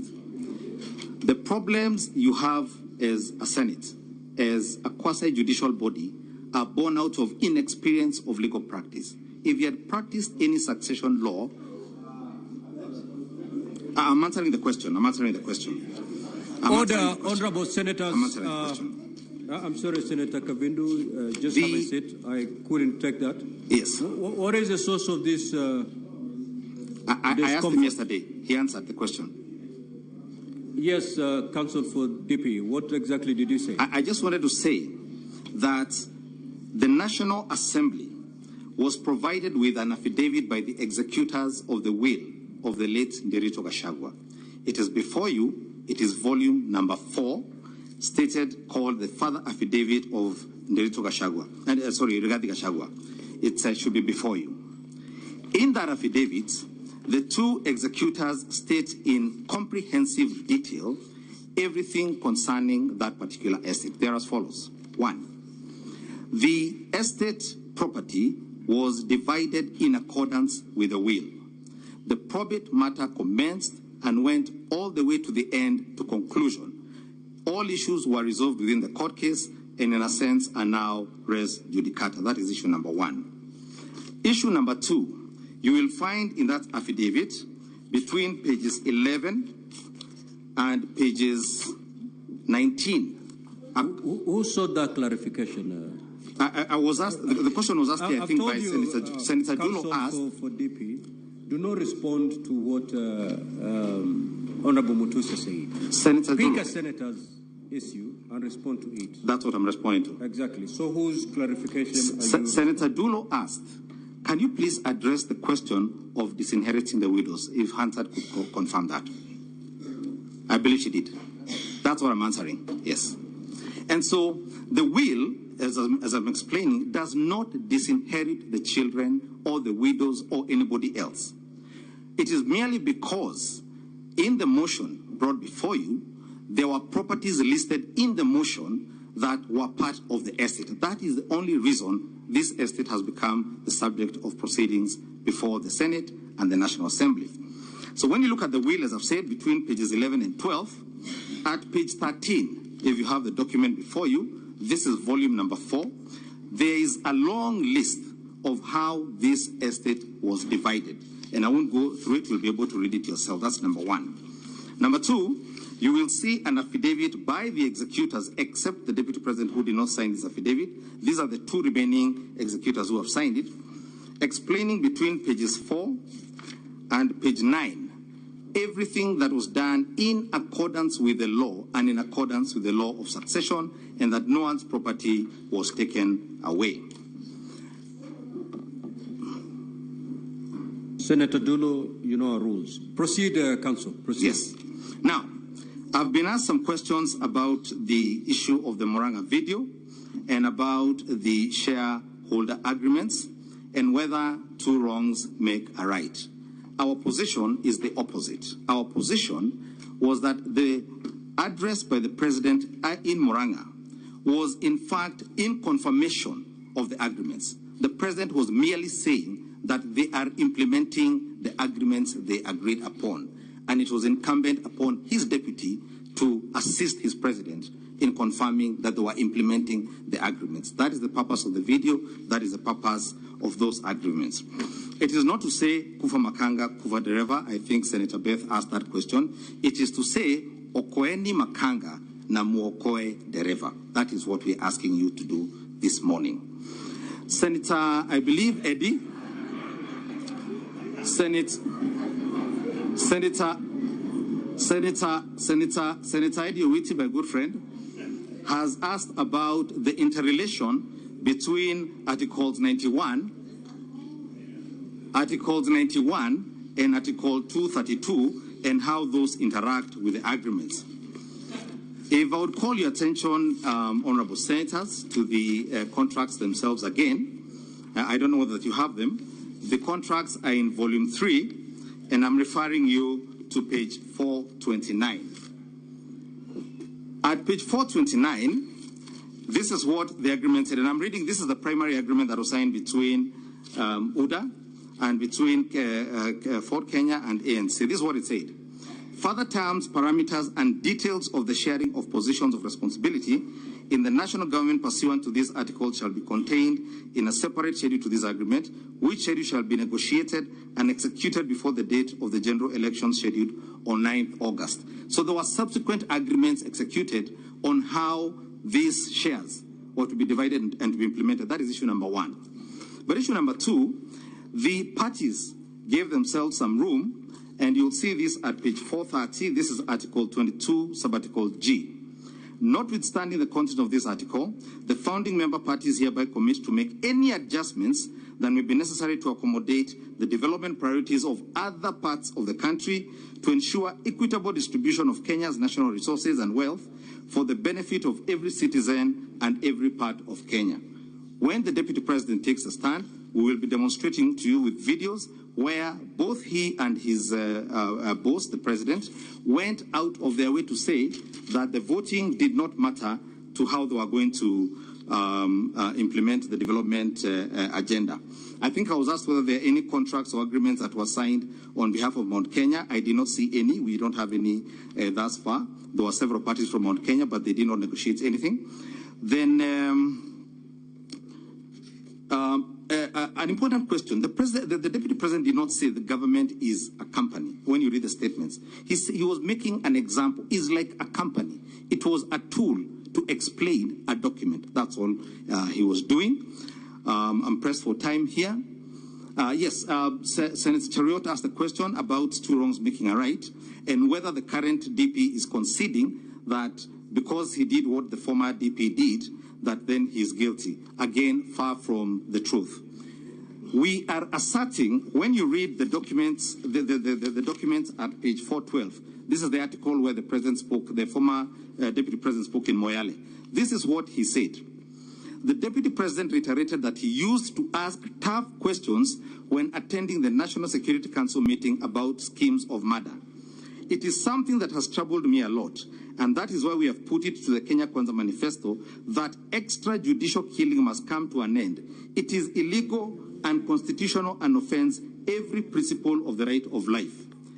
In law, there is no secrecy where crimes are committed or there is violation of the Constitution. The Deputy President was merely following the mentorship of the man who occupied the office before him, and was not releasing any secrets that did not concern illegalities or unconstitutionality. So that deals with the question of oath of secrecy. I think that was asked. And because of shortage of time, I'll allow my learned colleague, Mr. Elisha Ngoya, to come and answer a few questions. Thank you very much, Honourable Senators, for your time and your attention. How many minutes, Clerk? Mr. Speaker, 3 minutes will be enough for me. No, we need to know how much time you have. Okay. You have 2 minutes. Okay. Thank you, Mr. Speaker. Ongoya for the Deputy President. Proceed, Counsel. Thank you. Counsel. To the question whether the Deputy President is aware that county governments are distinct, our answer is simple. Governments at national and county levels are distinct and interdependent. So the constitutional architecture is not to create pigeonholes, it's to create cooperative and interdependent governments.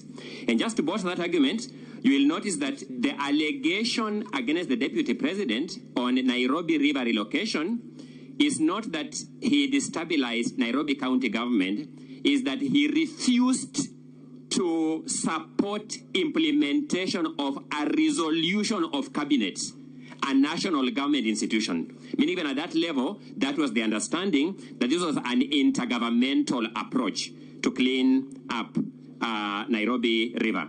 On the question of Julian Jahenda, allow me to say this. The person who has brought Julian Jahenda in these proceedings is a deponent of an affidavit. Allow us to hold him to account on that affidavit when he comes to testify himself, because we have questions for him around this witness too. Then, finally, on the question of Treetops Hotel, let this be a very clear distinction. Treetops Hotel was not acquired by the company in question from KWS. Treetops Hotel was an assignment of lease. When the Kenya government gives you a lease, say 99 years, you can sell that lease. So it was an assignment of lease that was already assigned by KWS to a third party.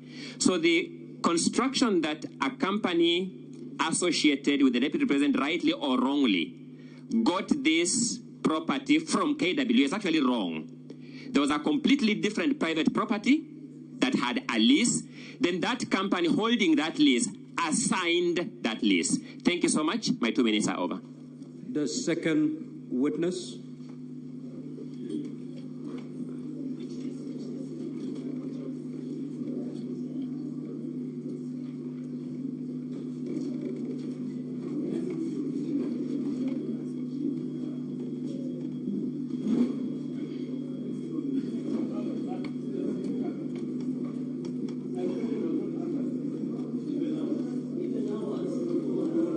Order, honorable senators. Senator Olekina, proceed.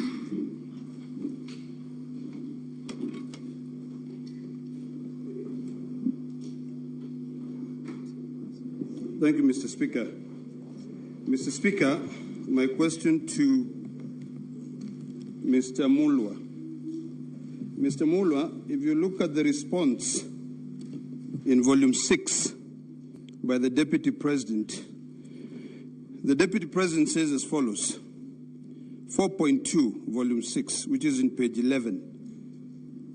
In response to the allegations that you called him, or he called you, to be able to push for the bid board. He said that this is clear in paragraph 4 of the witness affidavit of Andrew Mulwa. He contradicts himself by claiming that on the 11th July 2023, I pressured him to surrender the original bid board, yet by the letter dated 5th of May 2023, KEMSA had requested for collections of the original bid. Thus, there was no cause for pressure to be exerted on Mr. Mulwa or any other person. Now, in your affidavit on page 70, you put an excerpt of your WhatsApp or communication between yourself and Dr. Rigathi, where Dr. Rigathi, it's alleged, he said, Dr. Ikunu Rigathi here, kindly contact me. When possible, there is a document for HE we are trying to collect. In the same affidavit, you have annexed 3 letters. One letter dated June 30th, and I want you to keep in mind of the 30th of May. June 30th, which is a letter sent to you, from KEMSA to EACC, requesting for the bid board. That is June 30th. That is a month after the date that the Deputy President alleges to have received information from KEMSA asking him to collect the bid bond. Secondly, you have a letter dated 11th July, where you communicate to the company called Shabika Impex Private Limited, asking them to collect the bid board. Yesterday, when you were being cross-examined, you said that you were afraid, you felt pressured when the Deputy President called you, allegedly, and asked you to surrender the bid board. Could you please give us a chronological of events? Because this letter is dated 11th that you sent to them. You allege that the Deputy President called you on 11th.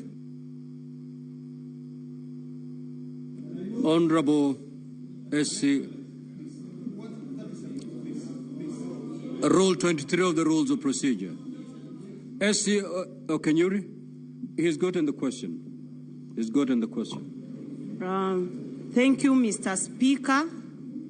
I also wish to ask Dr. Andrew Muller the following. Confirm if the Deputy President did call you. 2, kindly confirm if Shobika Implex Private Limited, whose agent in Kenya is Crystal Kenya Limited, had emerged as one of the winner of the 3.7 billion mosquito tender before the tender. And finally, what was the issue with the bid bond that you said yesterday you were trying to go pick from EACC? Thank you. Senator Kavindo.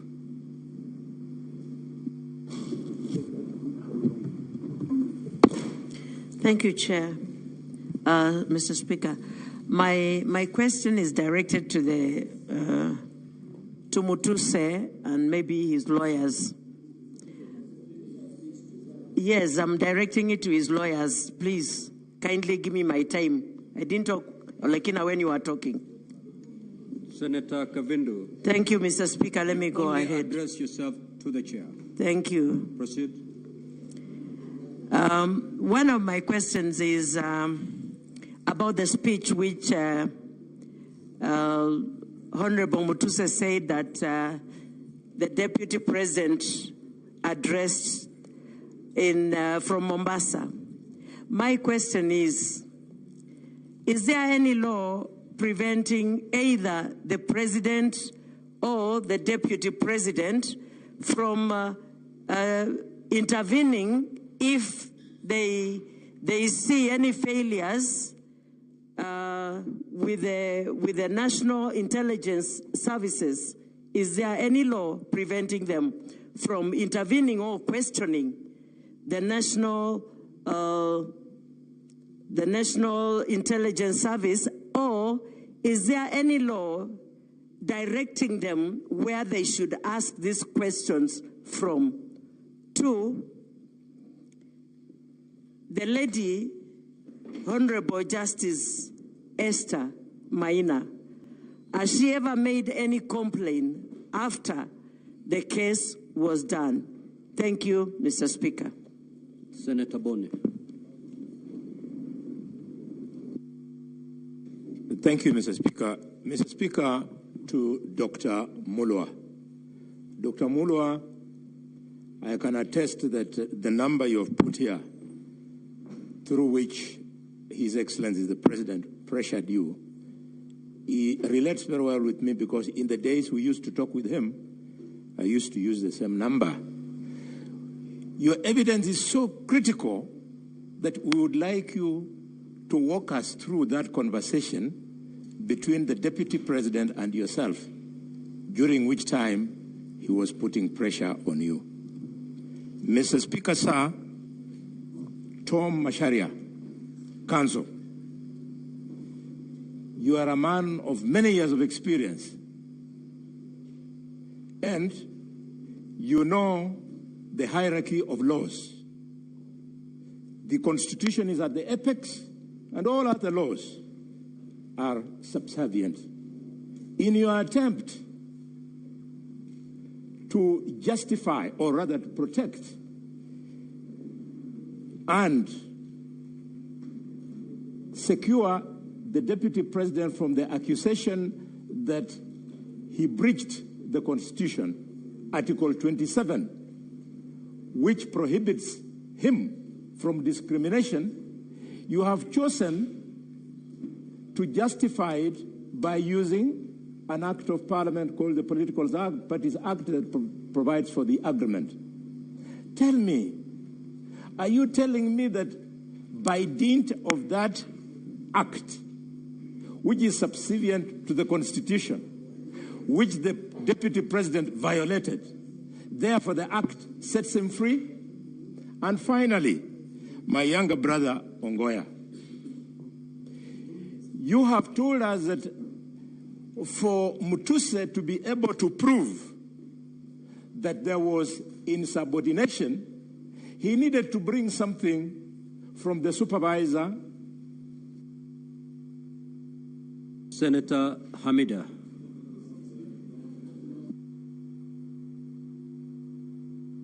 Thank you, Mr. Speaker. I remember I am the one who raised this motion, this statement on the mosquito net for investigation. So I am so much aware of this investigation that went on. But Dr. Mulwa, apart from the financial loss that KEMSA incurred, did the alleged interference of the relationship, the alleged interference affect the relationship between the Global Fund and KEMSA? Because I remember, of course, the tender was terminated, which was about 3.7 billion. Global Fund terminated the tender. So was there any a relationship lost between the two? Number two, did the PS Josephine Mburu and CEO Terry Ramadhan lose their jobs due to this tender process, during the tendering process of the mosquito net tender? Number three, did you feel intimidated and coerced to act given the office of the DP? Thank you. Senator Wafula. Asante Mheshimiwa Spika. Daktari Mulwa, madai kwamba ulipata simu kutoka kwa naibu rais kufuatilia jambo linalohusu mwanawe.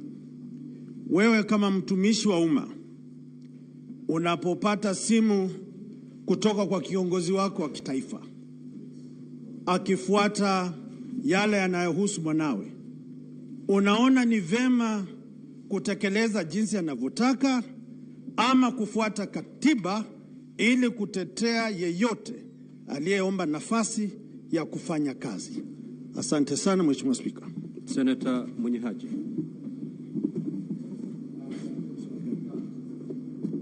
Pia mimi swali langu ni kwa Daktari Mulwa kwamba hii zabuni ulisema kuwa ilifutiliwa mbali.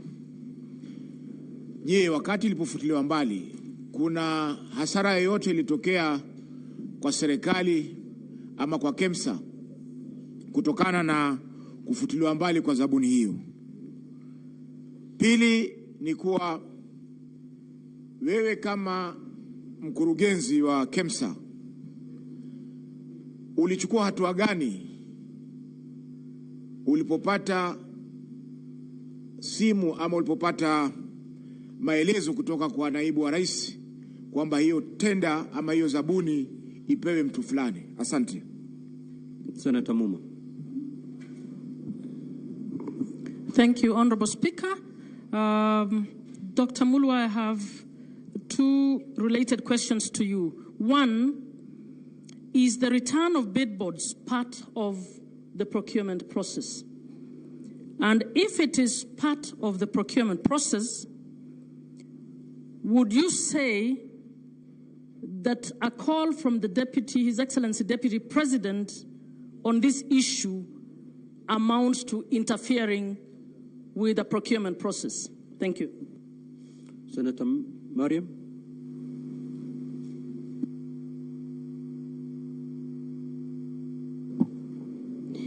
Thank you, Mr. Speaker, for giving me this opportunity. My question is to Dr. Mulwa, that you said DP calls you. Is there, when he calls you, is there any interference with the procurement process? Thank you.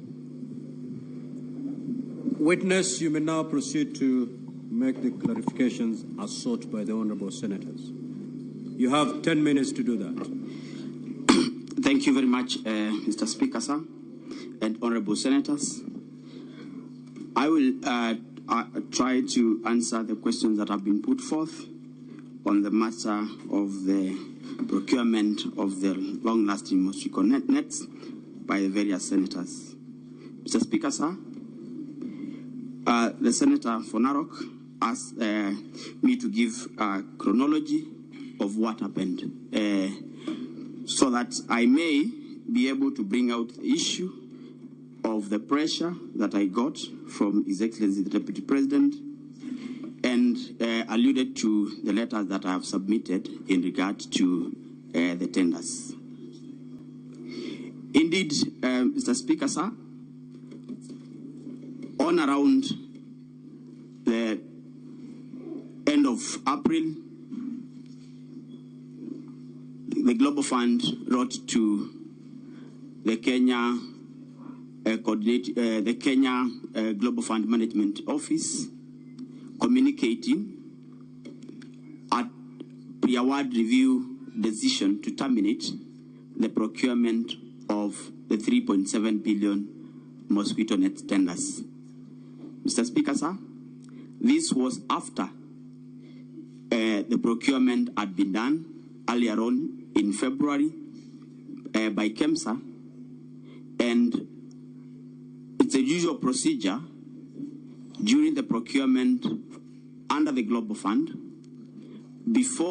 after the evaluation of the tenders, the evaluation report is shared with the Global Fund to authenticate if full procurement procedures and law have been followed. On review, the Global Fund realized that the tender, which the evaluation committee had recommended to be awarded to one Shobika Impex Limited, had an issue. And Mr. Speaker, I will refer to the bid bond, which I shared in the documents.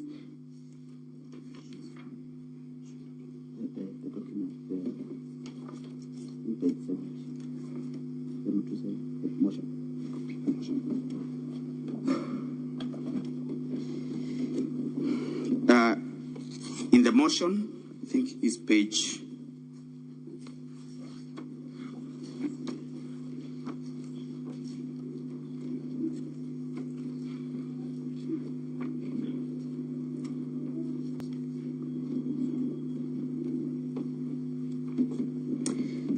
page 76 out of 85.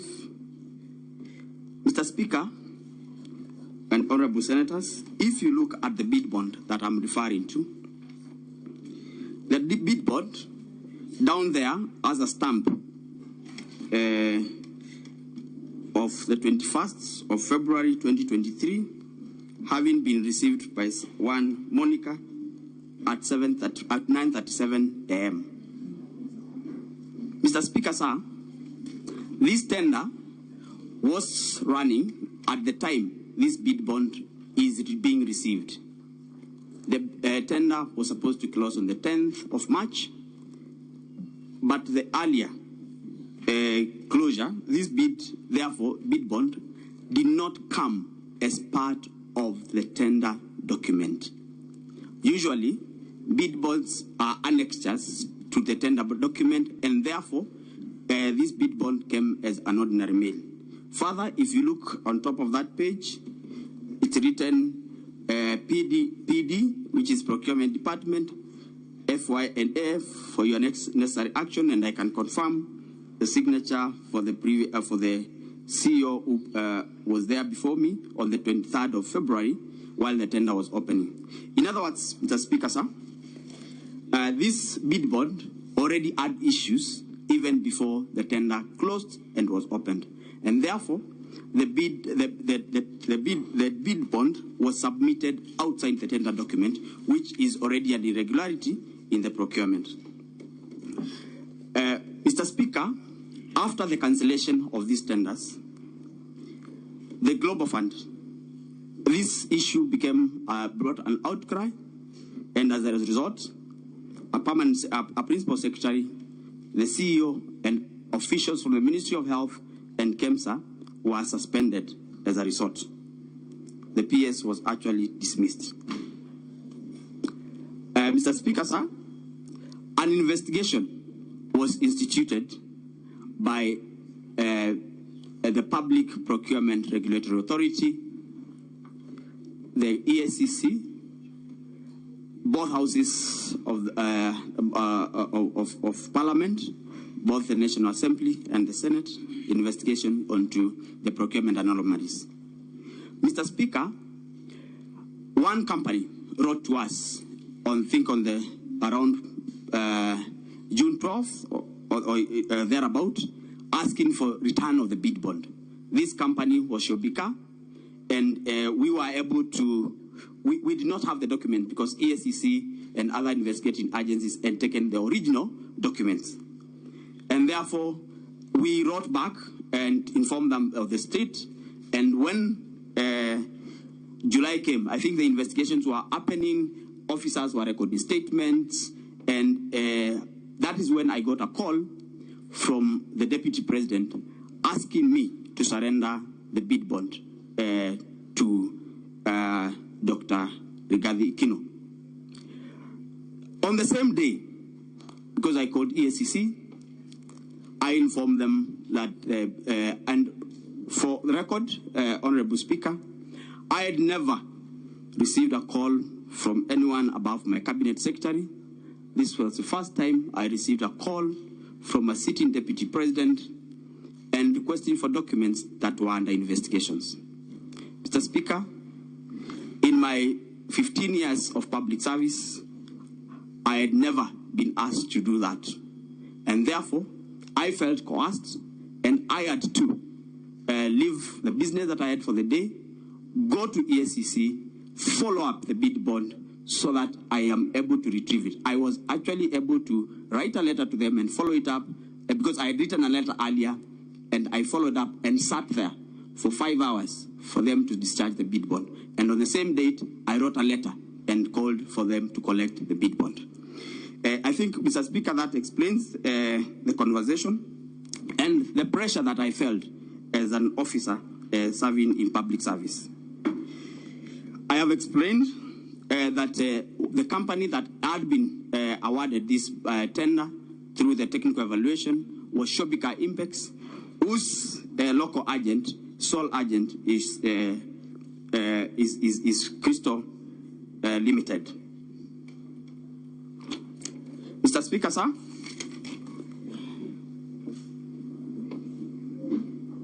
I have walked the Senate through the conversation that I had with the question asked by Honorable Dr. Boni Alwale on what transpired and how I was able to get the bid bond.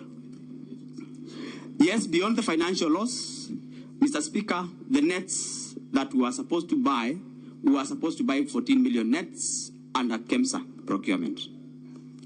As a result of purchasing these nets through the Global Fund WAMBO system, we could only purchase 10.2 million nets. Global Fund could only supply 10.2 million nets. That means Kenyans lost 3 million or so nets as a result. Secondly, there was a delay. We were supposed to implement the distribution of nets to the public from September 2023. That was not possible as a result of the delays. We were only able to start distribution of the nets from January this year.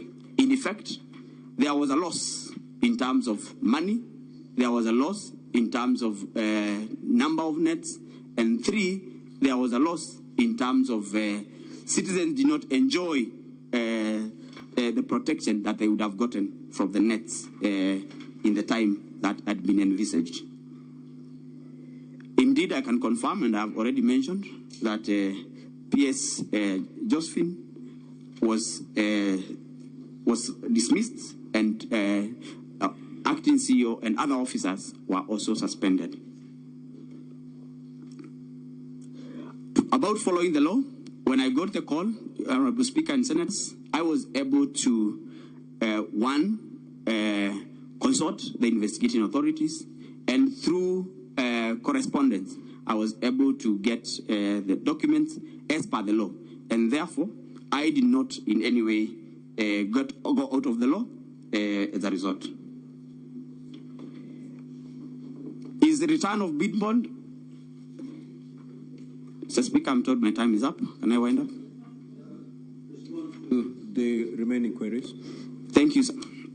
Mr. Speaker, whether return of bid bond is part of procurement, indeed return of bid bond is not part of the procurement process per se, But after the procurement process, return of bid bond is a usual procedure because people had given commitments in banks, in insurances, and therefore returning bid bonds is a procedure.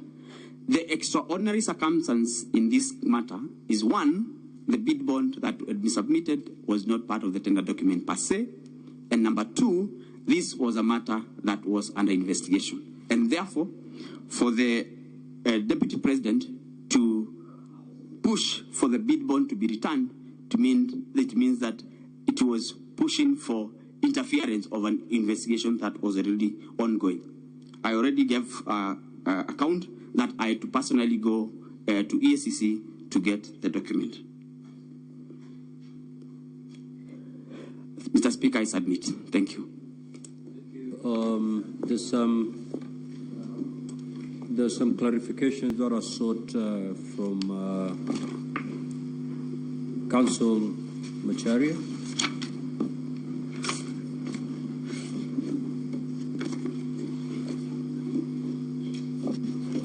Honorable Speaker and honorable members, Honorable Boni Khalwale asked a question from the law. Indeed, there's a hierarchy of laws. It's the Constitution, the laws, and subsidiary legislation. And I cannot purport to be teaching lawmakers how this is done. 5 minutes. Yes, and so I say this with tremendous respect. The hierarchy of laws, the infrastructure of laws, is that there are provisions left in the Constitution as self-executing. The Constitution then delegates to Senate and the National Assembly the power to make laws to execute certain of its provisions.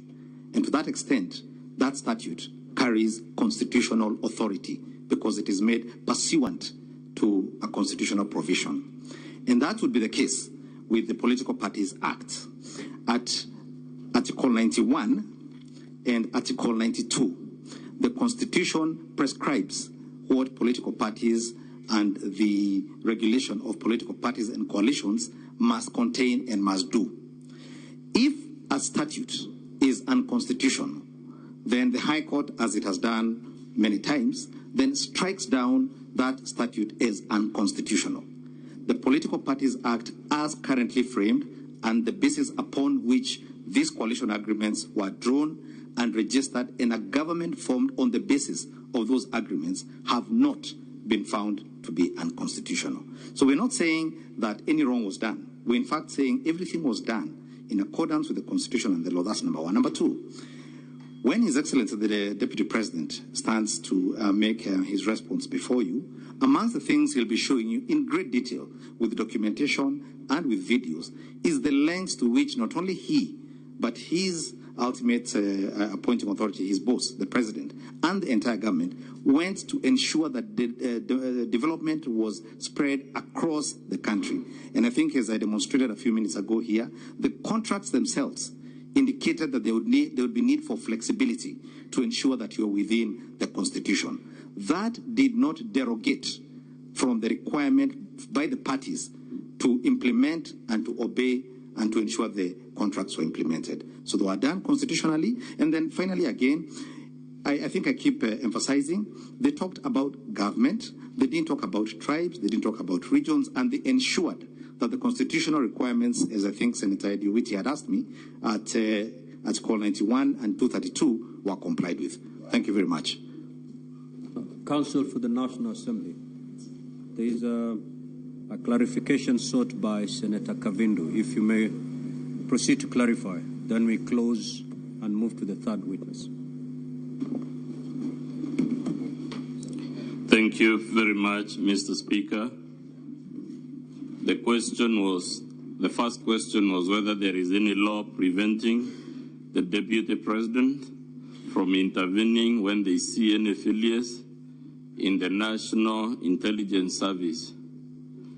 The answer is that the oath of due execution of the office of the Deputy President, which is in the Constitution, it's part of our Constitution, prohibits the Deputy President from disclosing matters, especially those relating to national security, that are committed to a secrecy. And therefore, it was a violation of his oath of office. It was a violation of the Constitution to discuss matters of that nature at a time in the circumstances prevailing in a press conference broadcast to the whole world.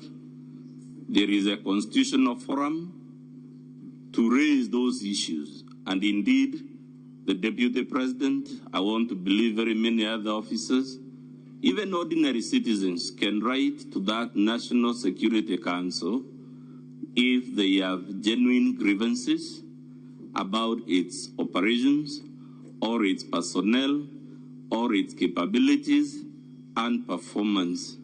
Mr. Speaker, when that oath of office, which is part of our Constitution, says matters committed to the secrecy of the Deputy President are not to be divulged, it is an acknowledgement by our Constitution that there are certain matters which by their very nature, they are not to be broadcast. The Swahili say, usimwage mtama penye kuku wengi. Some things require discretion, they require you be tempered, and they require you know the forum and the occasion to do it. And therefore, it is no answer. Even if we were to accept, for argument's sake, that all the grievances the Deputy President had are factually correct, it will still be no answer to that charge. The second question was whether Justice Maina has made any complaint after the case was done. We are not aware of any complaint lodged by the Honorable Lady Justice Maina. But that question, Mr. Speaker, also tells you why this is an impeachable offense. Those who know our constitutional theory say judges hold neither sword nor the purse. The reason our Constitution protects judges and puts them in a special place is because, unlike politicians and the executive, they have no way and no forum of dealing with harassment from the political branches of government. But if we are wrong in that, Mr. Speaker, again, why I'm very happy with this question, you imagine, let's accept for argument's sake that indeed Justice Maina could have lodged a complaint, because it's possible she would have walked to a police station, met an OCS there, recorded a complaint and a statement. Dr. Mulu has just been here as a junior officer. The practicalities of an OCS, a police constable, summoning the Deputy President of the Republic to respond to a complaint, the whole specter of handcuffing, taking fingerprints, processing the Deputy President to take him to the magistrate's court to answer to a criminal offense, would subject that office to so much indignity. And because the design of our Constitution is that people holding certain offices, in fact, the constitutional text is that they should behave in a manner that brings honor and dignity to the office. It is to save the country the drama, the spectacle of a junior police officer, a junior prosecutor, harassing, arresting, prosecuting a deputy. And because we don't want to subject our democracy to this kind of showbiz, that is why this Senate is vested with the power of impeachment, and that is why our Supreme Court has said several times, as I pointed out yesterday, the test is not whether he is criminally liable or civilly liable, which is the business of the judiciary. I so submit, Mr. Speaker. Now, Counsel for the National Assembly, you may call your third witness.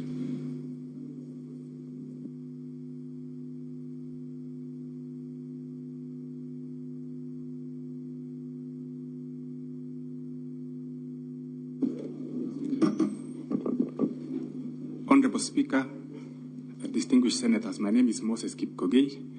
Our next witness is Abdi Mahmoud from the EACC. He's a former witness who was called pursuant to the summons issued by this House at the request of the National Assembly. I request the Sergeant at Arms to call him from room 4.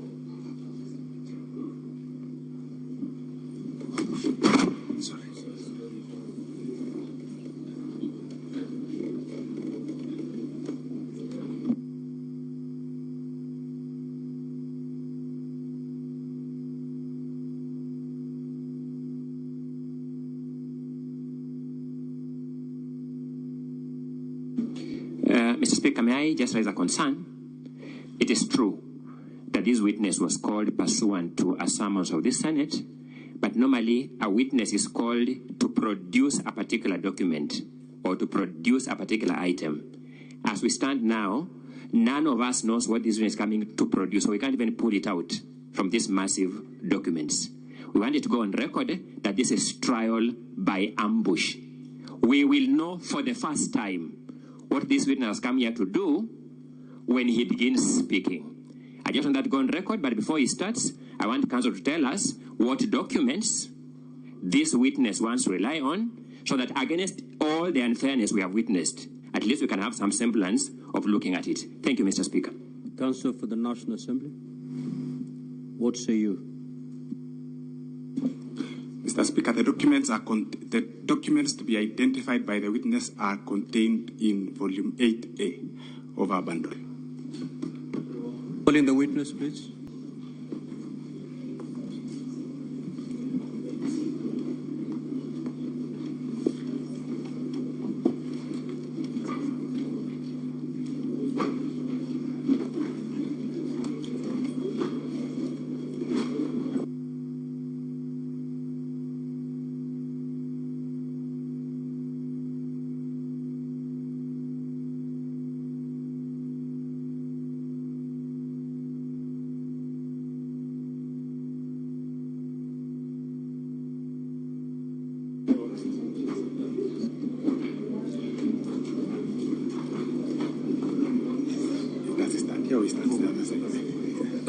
Just have the witness on this side. Okay.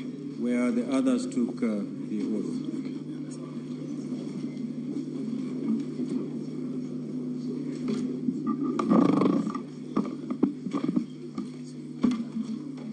Now, just to remind Counsel for the National Assembly, you have 20 minutes to conclude on your case, and the Counsel for the Deputy President, you still have your 45 minutes intact for purposes of cross-examination. Let's proceed.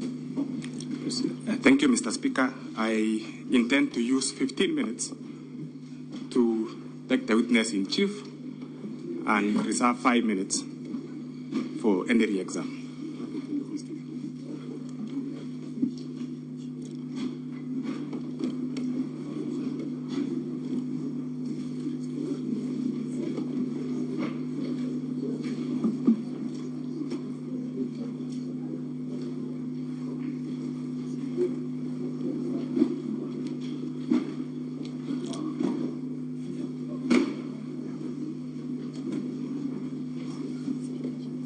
So before the witness takes an oath, Counsel for the Deputy President, you do confirm now that you understand and you know the documents that the witness is going to produce as contained in volume 8A. And these are the documents, I believe, in respect to which I made a ruling yesterday to have them admitted. We do, Mheshimiwa Speaker. Thank you so much, Senior Counsel. Yeah, thank you. Thank you. So this is, we cannot, and as a chair, I cannot allow trial by ambush. Proceed. Thank you. I, Abdi Ahmed Mahmoud, do solemnly swear that the evidence that I shall give before this Senate in respect of the matters before the Senate shall be the truth, the whole truth, and nothing but the truth, so help me God. Thank you. So, Mr. Abdi, introduce yourself to the Senate, the place you work, your rank, and how many years you've worked in that institution. Thank you. My name is Abdi Mohamud. I'm the Deputy Chief Executive Officer of the Ethics and Anti-Corruption Commission. I have worked at the Commission since 2005. I started off as a senior investigator. Right now, I'm the Deputy Chief Executive Officer.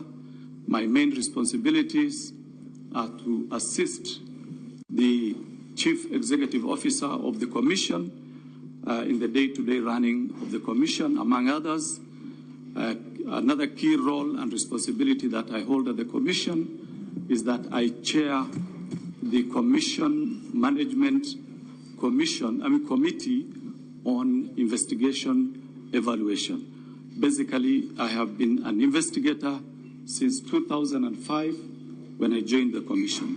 Thank you. Thank you, Mr. Mahmoud. You are before the Senate this morning following summonses which were issued to your institution. And in the summonses, the 3 areas were identified. Would you wish to appraise the Senate on those 3 areas which you are to guide the Senate on? Okay. If I may refer to my documents, yes, you can.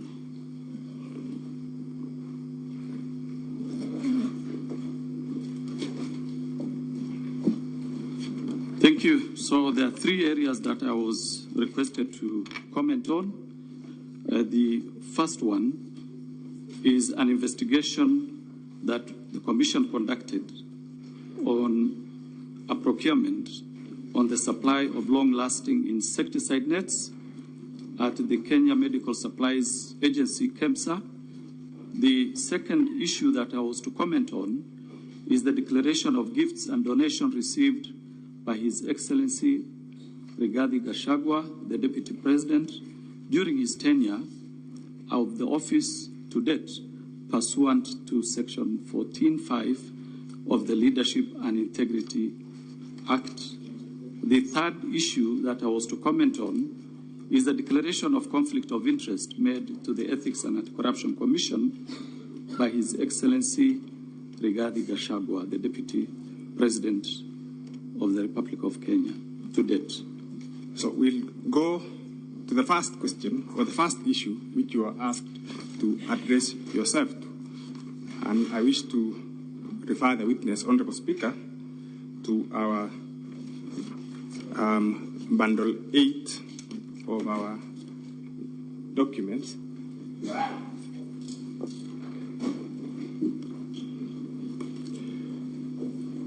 Can you identify the document at page 3 of that document? Yes, I can identify. This is a letter that we did to the Clerk of the National Assembly on 23rd September 2024.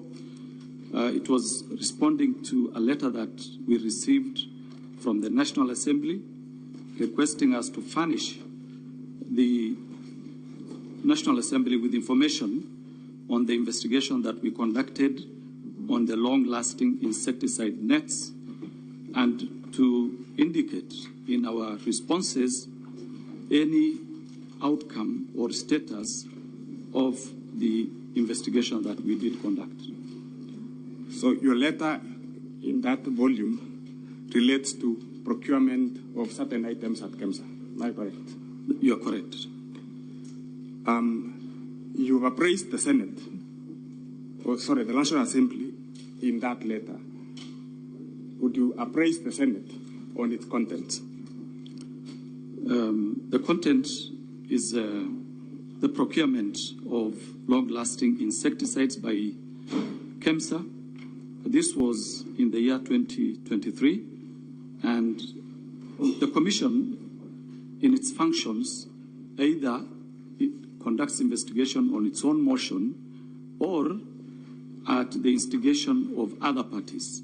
For this particular investigation, we did receive a letter from the CS, who was then in charge of the Ministry of Health, indicating that there were certain irregularities in a procurement of insecticide nets by the KEMSA, and the CS then wanted us to conduct investigation and find out whether certain procurement irregularities did take place. And from that, we actually did carry out investigation, and the outcome of the investigation so far is already reflected in the letter that we have provided. And what was the outcome of the investigations, Mr. Mahmood? There were serious procurement challenges that affected that particular tender.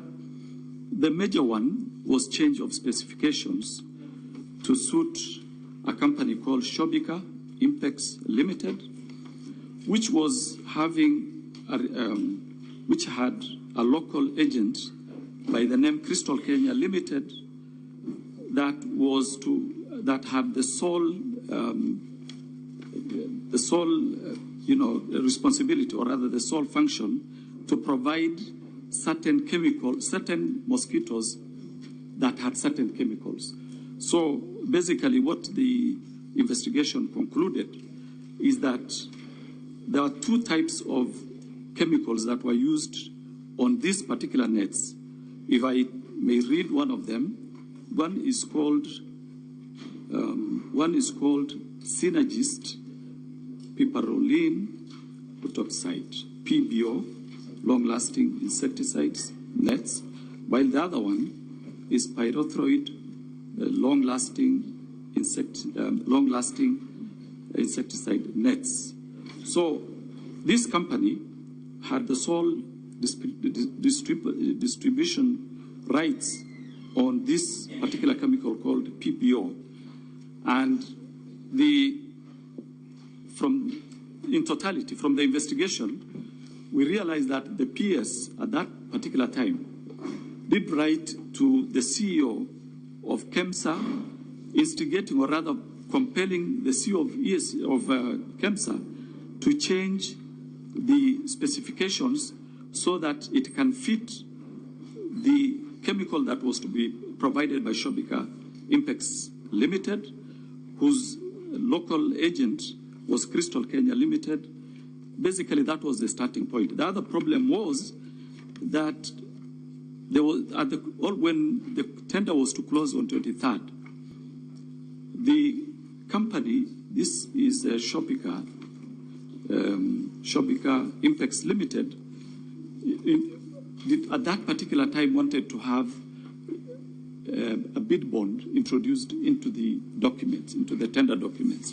Yet we all know that in procurement, the tender document, the bid bond is supposed to be part of the tender document. They're supposed to be delivered together. But in this circumstance, the bid bond was delivered by hand to the CEO's office on 23rd when the tender was supposed to close. So they had to find a way of extending the period of closure up to 10th of the next month of March, so that that particular bid bond, which had issues, can now be factored in, or rather regularized, and so that this company called Shobika could benefit out of that particular extension. Of course, there are many other issues. Like, we also realized that at the end of the when the tender was discontinued, for example, there is a company called Tianjin Yorkol International Trading Company that was among the bidders that initially bidded for this particular tender. They were disqualified on a fact that they were not authorized by a manufacturer. This company had provided sufficient evidence and proof that they're actually manufacturers. So a company that is a manufacturer was disqualified on the ground that they did not provide authorization from a manufacturer, yet they are actually manufacturers. So those are some of the challenges that the tender had. And at the end of it all, what became of this tender?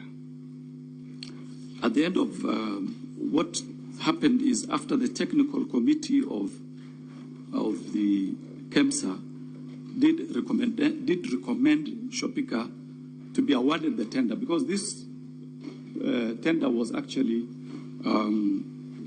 was being financed by Global Fund.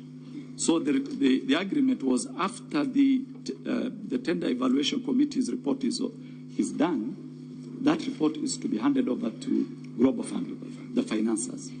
So when that report was surrendered or handed over to the Global Fund realized... You said the Evaluation Committee of KEMSA yes, made a recommendation that Shobika be awarded.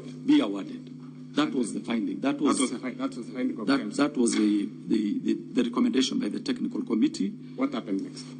What happened is Global Fund decided to terminate the tender and asked an internal firm, or rather an internal organization called Wombo.org, which is the procuring arm of Global Fund, to do the procurement. And eventually, one of the companies that were actually disqualified because they were not authorized by a manufacturer ended up winning that tender, together with another firm called A to Z Textile Mills Limited. So those were the eventual winners, but that was after the termination of the recommendation by the technical committee of KEMSA. So, just to clarify to the Senate, a company which had been disqualified by KEMSA ended up being the supplier. That is correct. Following the process which was undertaken by Global Fund. That is correct. Okay. What became of the bid bond? Well, when we were investigating this, when the investigation was ongoing, we collected all the bid bonds of the firms that actually bidded, so that not only the bid bonds, but all the documents that related to the tender, so that we could evaluate and record statements. Now, the one that had issues was this one for Shobika. But when the tender was terminated, ordinarily, there would be no need to hold onto tenders or onto documents submitted by the tenderers, and they're usually returned. But for this particular one, because it was a questioned, document, the CEO of KEMSA wrote to the EACC requesting for that document to be handed over. And eventually we did hand over the document to him after recommending disciplinary action against all the officers who were involved in the tendering process, starting with the CEO, the technical committee members, the head of procurement entity. For this particular document, we have a certified copy, which we collected in case there would be need to reopen the investigation, because there could have been other offenses that could, come out of the investigation. Did you hand over the bid bonds for the other companies which had participated in this? They were returned to KEMSA. They were returned to KEMSA. Let's go to the second issue, which was identified in your invite, and probably we should start with the third one, which relates to conflict of interest by state officers and public officers. You are a long-serving officer of the Ethics and Anti-Corruption Commission. I suppose you are familiar with conflict of interest in terms of the constitutional, statutory, and regulatory procedures. Would you appraise the Senate on that aspect? Okay, thank you. So conflict of interest is actually addressed under Section 16 of the Leadership and Integrity Act, and it clearly states that a state officer or a public officer shall use the best efforts to avoid being in a situation where personal interests conflict or appear to conflict with the state officers or public officers' official duties. Now, when we talk of personal interest, we look at Section 6, which explains or rather indicates that personal interest includes interest of spouse, child, business associates, agents, or any other matter in which the state officer or public officer has a direct or indirect pecuniary interest.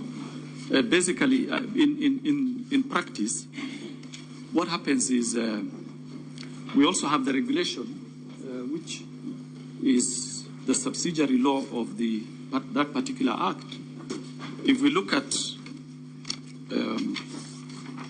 the conflict of interest, that particular part 3 of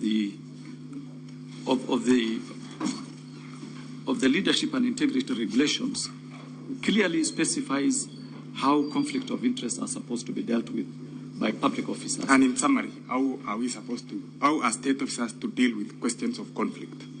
All public institutions are actually required to maintain a conflict of interest registers, which can be inspected by individuals upon application. That is the starting point. If, for example, a public officer or a state officer feels that he is conflicted, he is supposed to declare the conflict in that particular register. And you know, the commission also has a role in that the commission is actually mandated to enforce and implement the Leadership and Integrity Act together with the regulations. Thank you, Mr. Mahmood. And did you say, did I hear you correctly say that conflict of interest extends to children, spouses, and business associates? Did I hear you correctly?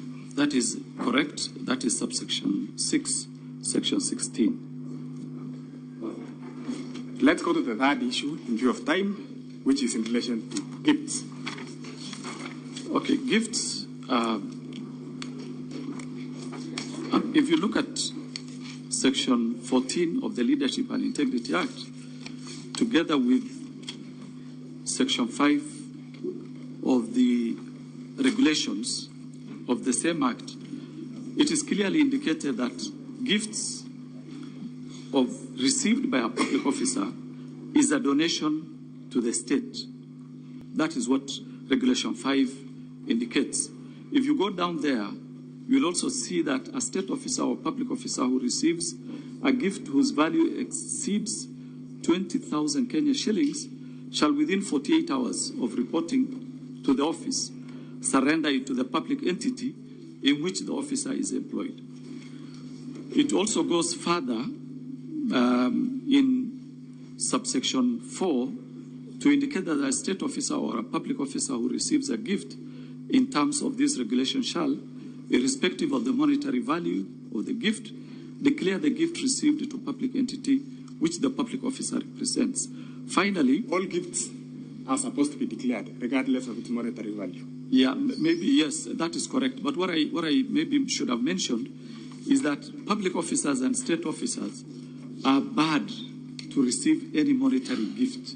So here we are dealing with gifts that are not non-monetary. For monetary, they are barred, or rather we are barred from receiving any monetary gift. But yeah, so this. And in the same manner, with respect to conflict of interest, we have a register of conflict of interest. Do we have a register of gifts? Yes, we have a register of benefits in each and every public agency where officers who receive gifts are supposed to declare immediately, and we have indicated in 48 hours. And what I would also wish to mention is that what is the role of the Commission in relation to gifts? Okay.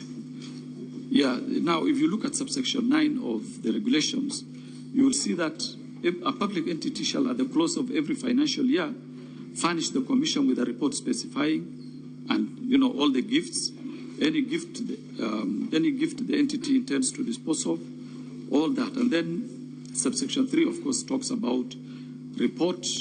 The report under paragraph 1 shall be submitted to the Commission within 30 days after the close of the financial year. So just so that we can close on that, every financial year, the Commission is supposed to receive the registers of gifts from all state entities. That is correct. For your record. Yeah. Have you received the register of gifts from the Office of the Deputy President? Not to my knowledge. Not to your knowledge. That will be all, Mr. Speaker. Counsel for the Deputy President, you may now proceed to cross-examine the witness. Thank you very kindly, Mr. Speaker, sir. I'll be very brief with you. You did receive the summons this morning, yes? I received the summons yesterday afternoon. And you had to come and testify in respect to what aspect in the motion of impeachment? There were 3 items which I listed. Kindly grab your notice of impeachment, the motion. The motion? Yeah, the motion of impeachment at volume 1 of the National Assembly. And as you do so, kindly again repeat or state the thematic areas you are supposed to testify in respect to. So let me start off by looking at the summons which I received yesterday. So the first one, the investigation of the Ethics and Anti-Corruption Commission of tender. The number is given there. Thank you. Now let's go to that particular tender. What is the grievance in the notice of motion with respect to that tender? What is the mover of the motion aggrieved with? Which page? With respect to the tender you're testifying. Which page do you have? What is the mover of the motion aggrieved with in respect to this tender of KEMSA? It's a simple question. You don't need to refer. But I need to refer to the document, isn't it? So that I can read the exact. It's okay, you can be led by your counsel. Yeah. You know the motion better than the witness who's been brought to prison on a particular aspect. If you can just take him there so that Let's go to we save on time.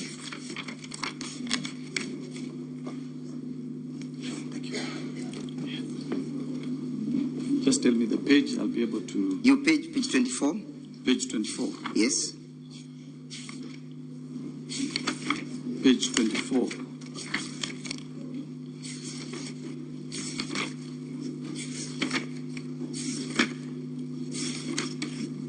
You reckon that the mover is aggrieved by indicating that the Deputy President bullied him and exerted unnecessary pressure in respect to this tender, correct? As per the document, yes. That is the position, correct? That is what is captured here, but that is not part of my evidence. That is not part of your evidence. Yeah. Does your evidence relate to the notice of motion, to the notice of impeachment before this assembly? It does, but is there a complaint in the notice of impeachment that relates to conflict of interest that you know of? And so what I would really request you, let us deal with my evidence. Yes, don't take me to the evidence. We are dealing with it. Is there a complaint that relates to conflict of interest in the notice of motion? If yes, kindly point it out for the assembly to note. No, I wouldn't know because I haven't gone through the whole... You have not gone through the motion. The whole motion of it. Is there a complaint that relates to gifts and how gifts must be dealt with? I want to... Do you know or you do not know, Mr. Witness? I do not know. You do not know? Yes.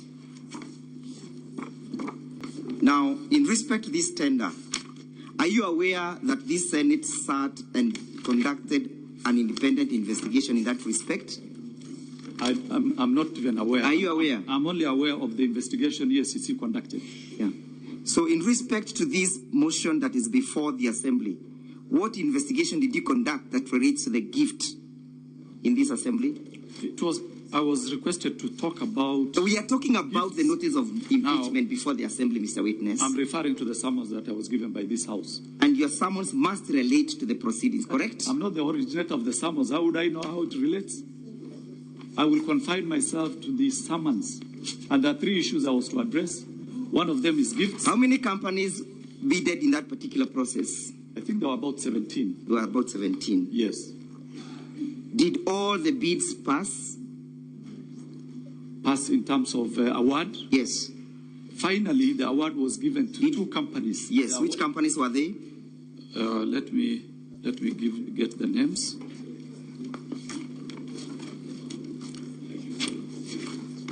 Yeah, the two companies that eventually won after the Global Fund conducted their own tender. Yes. One is called Tianjin Yerkol International Trading Company Limited. Witness. Yes. The other one is A to Z. Do you know what led to the cancellation of the tender? I know. Yes, what led to the cancellation of the tender? It was direct favorism to Shobika. It was direct favorism to Shobika. And you know... Please get hold of the volume 3 of the documents by the Deputy President. Sorry? You get hold of volume 3. Counsel, you may assist me. Volume 3 of our bundle of documents. And as soon as you get it, you go to page 221.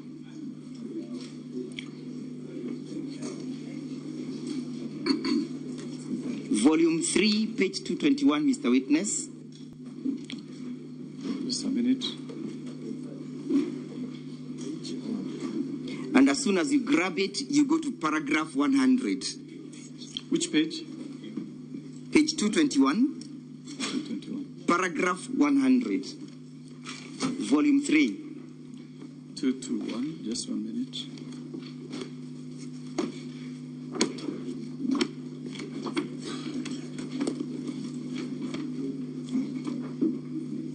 Let me assist you with my bundle because we want to save time. Page 221.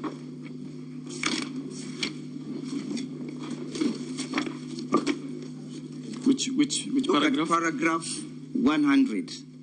Paragraph 100. Yes, I'm there. Yes, paragraph 100. I'm there. Yes, can you read what the report indicates? In its report, dated 25th April 2023, Global Fund noted that KEMSA had failed to apply the evaluation criteria consistently to all bidders and that none of the bidders met the minimum requirements. So what is indicated that none of the bidders met the minimum? Requirement, yes.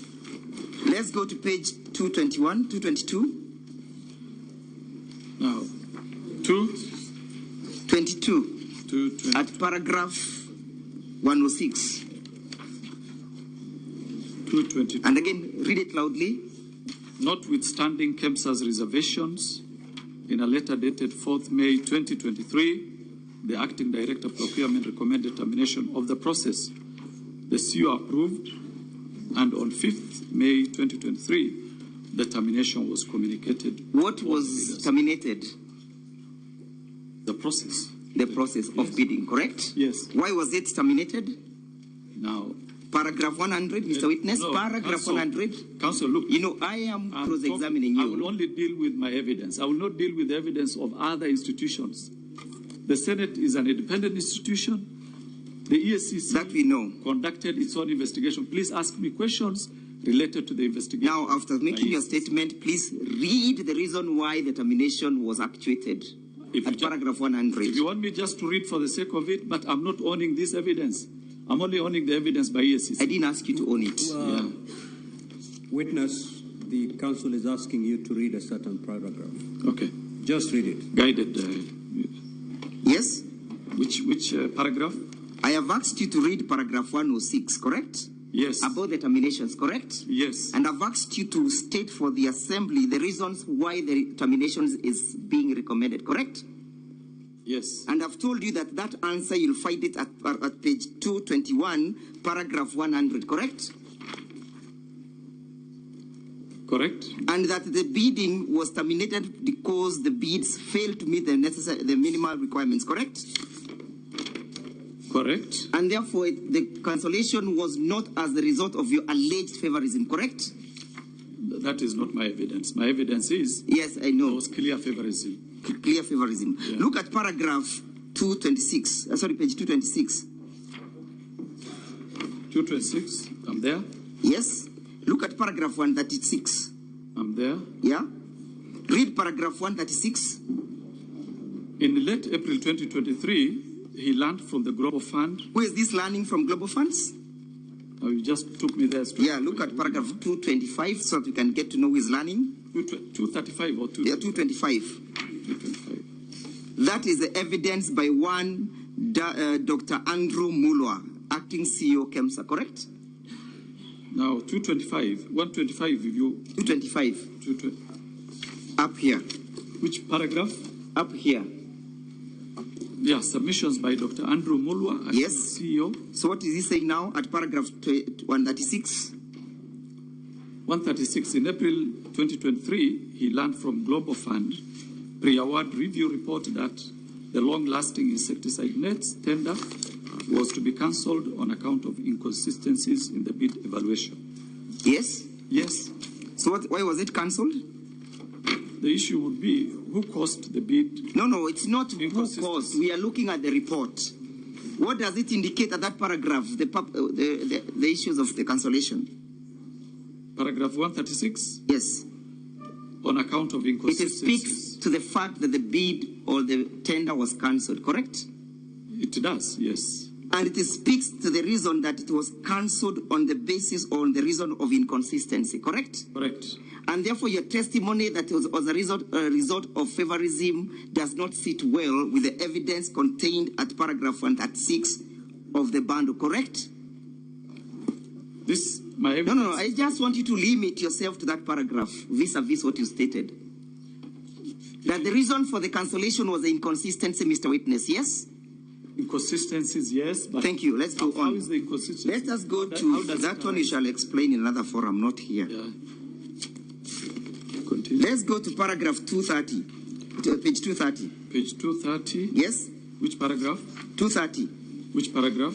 Paragraph G. G, yes. Yes? Yeah. Can you read it out? At the evaluation stage, the audit team established that only 2 bidders passed the preliminary evaluation and proceeded to the technical evaluation, that is bidder number 3, Tiagini and Cole International. Which two companies passed?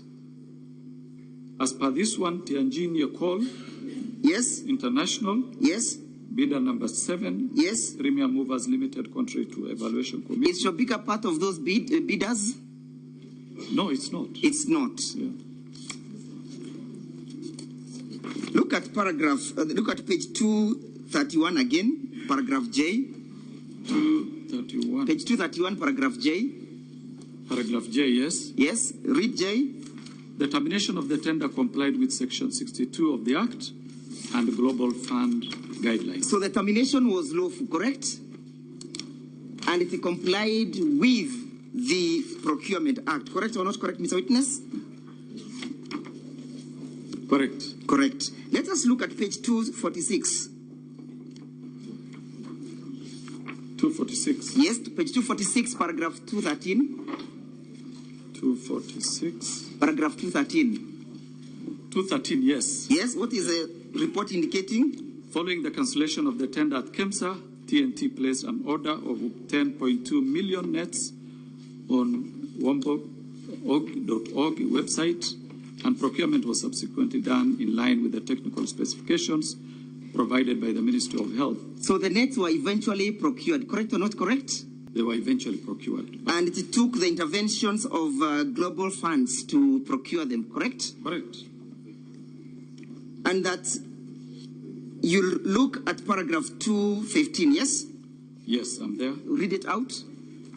Further, prior to the cancellation of the tender, differences arose between Global Fund team and the immediate former PS, State Department of Public Health and Professional Standards with regard to the operations and ongoing at the DNPM Ministry of Health. It was noted that these differences... It was noted that these differences may have played a role in the final decision by Global Funds to terminate the tender processes, correct? Correct. Did that have anything to do with the Deputy President? According to the statement you've just read? It has nothing to do with the Deputy President. Let us now finally answer your issues at page 271. 271. Page. Yes, and read loudly paragraph 24 and 25. 271. Paragraph 24 and 25. The committee, that is 24, the committee observed that following the termination of the tender while there, was no apparent loss of public funds. Just read it loudly. The committee observed that following the termination of the tender, while there was no apparent loss of public funds, there was no apparent loss of? They lost USD 455,589.4, approximately 70 million in procurement fees. The report from the Senate indicates there was no loss of public funds, correct? Let me read this paragraph again so that we are yes, together. Proceed. The committee observed that following the termination of the tender, while there was no apparent loss of public funds, just put a full stop there. Pause. What has the committee observed? You don't want me to finish the sentence? Yes, I'll lead you to that other part. Okay. What has the committee observed? No public funds lost. No public funds lost. In your investigations, separate investigations that you conducted, did you arrive at the same conclusion? Did you or did you not? There was no public funds lost. There was no public funds lost. Terminated. Thank you. Yeah. So let us look at paragraph 25. 25, yes. Yes, read it out. The committee observed that the cancellation of the tender appeared to have been influenced by Global Fund's apparent effort to exert significant control over the procurement process from the beginning to the end. Thank you. What occasioned the cancellation? The cancellation of the tender appeared to have been influenced by the Global Fund's apparent effort to exert significant control over the procurement process. Is there any evidence indicating that the Deputy President was involved in that process? No. Was his companies involved? No. Was his family involved? No. Any evidence that you have before this assembly to that respect? The evidence I have. No. Any evidence that any of them were involved? On this report? Or my evidence? This report. On this report, no, but my evidence is. Let us go to the next paragraph, yeah? This concluded that Global Funds teams based in Geneva, Switzerland, making multiple trips to Nairobi, Kenya, at least 3 times during the relevant period, raising concerns about the autonomy and the ability of the local government. Just read it out. That is paragraph 25? Yes, the same paragraph. Okay. The committee observed that cancellation of the tender appeared to have been influenced by Global Fund's apparent effort to exert significant control over the procurement process from the beginning to the end. This included Global Fund team based in Geneva, Switzerland, making multiple trips to Nairobi, Kenya, at least 3 times during the relevant period, raising concerns about the autonomy and the ability of the local government agencies. The autonomy of the organization, correct? Let us look at paragraph 222 again. Sorry, page 222. Page 222, Mr. Witness. 222. And while you get there, you look at paragraph 107. Page 222. Paragraph? 107. Would you kindly read it out? 107. It is further her testimony that, I don't know whose testimony this is. Yeah. That is a testimony of the submissions of Terry Ramathani, immediate CEO. Okay. Yes, you find that at page 219. Yeah, but now I'm interested in paragraph 107. It was further her testimony that the authority had struggled to maintain its autonomy. The authority has struggled to maintain its autonomy, yes. Owing to the undue influence. Owing to undue interference. Interference by the Cabinet Secretary. From the Cabinet Secretary for Health, yes. Post. Who was the Cabinet Secretary for Health at the time in issue? Oh, we can check that one. Yeah, who was? This regime has only had two Cabinet Secretaries. Let me just confirm from my records here. Because she did a letter to us, so. Counsel Jiro. The name is just hold on, witness. This is Wafula. Hold on, Mr. Abdi. Yes. Counsel Jiro. Yes, Mr. Speaker. I thought when you're cross-examining a witness, you cross-examine on the evidence they've given. You totally abandoned his evidence. Those are not the rule of cross-examination, Mr. Speaker, sir. I respectfully beg to differ. The reason why the witness has difficulties. He doesn't have difficulties in the speaker. No, he has. No, I am asking him to read. Okay, I will be guided. Proceed. If that's your line of argument, proceed. Thank you for giving the latitude. Who was the Cabinet Secretary at the time the bid was being cancelled? She's Nakumicha S. Wafula. Has this Senate found that what occasioned all these cancellations of these tenders was the loss of the autonomy of KEMSA? I would want to confine myself to my evidence. I know. At this time, I wouldn't we wish want to talk about the evidence. Okay, then read that paragraph. Just read for me. Which paragraph? Paragraph 107. And I want to finish up with you. Okay. Paragraph 107. It was further her testimony that the authority had struggled to maintain its autonomy owing to the undue interference from the Cabinet Secretary for Health. For instance, she stated that on 22nd March 2023, she received a note from the CS asking her to assist a certain Mr. Ken Ogola. She received a note from the CS asking the CEO to assist one Ken Ogola, correct? As per this statement, yes. Have you seen any company associated with the Deputy President being accused of these interferences? No. Let's go to your bundle as I finish up, volume 8A. Any evidence from volume 8A that you've brought that links the Deputy President's company to the cancellation of the tender? Yes. Look at your paragraph, look at your letter dated 23rd September. Your letter dated 23rd September, and look at the recommendations. Yes. What are you recommending? We are recommending for admin action against the KEMSA officials and the Ministry of Health officials. There is a pending issue. It's okay. I want you to limit yourself to what I am asking in that respect. Yes. You are recommending administrative action to KEMSA officials. Yes. Correct? Correct. But the file is in that particular paragraph, any recommendation for the prosecution of the company in issue? In that particular paragraph? The file is still open. It's okay. As per these recommendations, you brought the documents here. We are dealing with what you have brought, not what you have in the office. Yes. Any recommendation in respect of that company? No. Thank you. Let us go to a letter dated 21st August. Correct? Of my bundles? Of your bundles. By who? The EACC bundles, the one that you're just looking at. Don't leave volume 8A. You can see the letter dated 21st August, correct? Just a minute, I get the letter. 21st August, yes. Can you see the recommendation at page 7? Yes. What are you recommending? We are recommending for the investigation established that the Chief Executive Officer at KEMSA, Terry Ramadhani, failed to ensure compliance with the procurement processes and the law, contrary to Section 44 of the PPD Act. That Ramadhani was in breach of the law, correct? Correct. A person who is in breach of the law, what happens to him or her? There are many ways of dealing with that. We can charge. The law sanctions that act, correct? Exactly. Do you know what sanction was given to Terry? I wouldn't know, but Do you know that she is now currently the ambassador to New Delhi? That was not our expectation. We expected administrative action taken against the lady.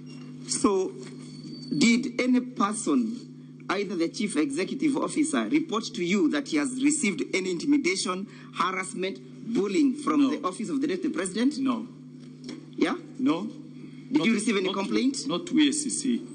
Did you receive any complaint? No. Thank you. Now, Mr. Witness, finally, where do you place your evidence in these proceedings? In these proceedings, I place my evidence on the conflict of interest bit. Conflict of interest. Which I said, personal interest. It's okay that you said, and I understand the law. Allow me to finish, please. So show me in the notice of motion, I put it to you, that in the notice of motion, there is no charge as against the Deputy President for conflict of interest. Does that surprise you, that there is no such a charge? It doesn't. Thank you. No further questions. Counsel for the National Assembly, you may re-examine the votes. Now, Mr. Witness, only one more question. Between your statement that you have made and the Senate's report, which one do you want us to rely on? Which one? There are only two options. It's either your report or the report by the Senate. Don't give me an explanation. I can stand by my report. So we disregard the report by the Senate, correct? I didn't tell you that. I I did so say that. we disregard the reports by the Senate. Is that the contempt that you have for this only House? stand by my evidence, which I can prove in any forum. Has that report by the Senate indicated any investigations on the ground of favorism, conflict of interest, and gifts? No, I haven't gone through the report, so I wouldn't want to comment. Thank you. Are you done? Yes, Mr. Speaker, sir, but you're addressing me. Are you done? Yes, I am done. Take your seat. I'm also obliged.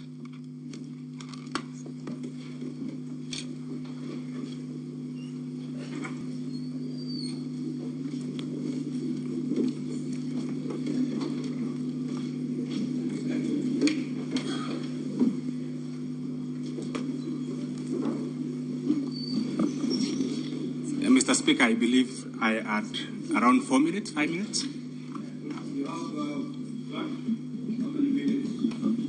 Go to Counsel.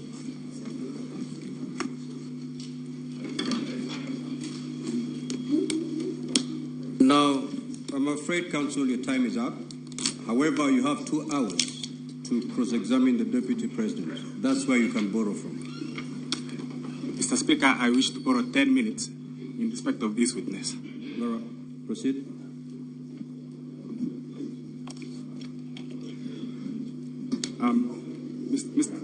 Mr. Mahmoud, do you still have the bundle of volume 3?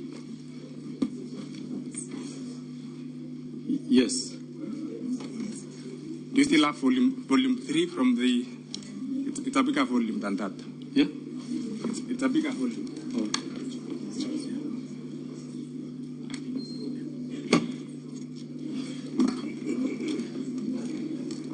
Let me take you to page 236 of that report. Of that bundle, sorry.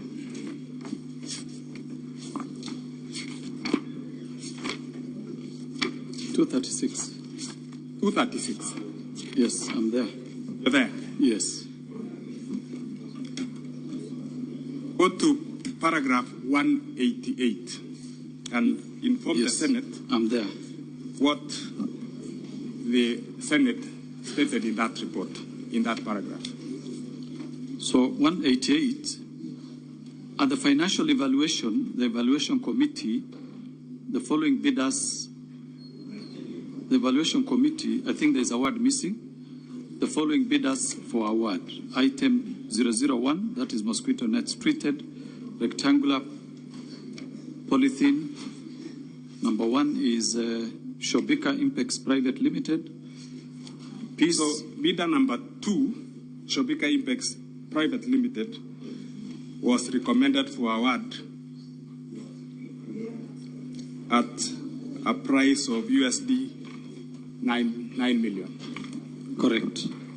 So there was indeed a recommendation by the evaluation committee for an award to Shobika Impex. Correct. And it is contained in the report of the Senate. Correct.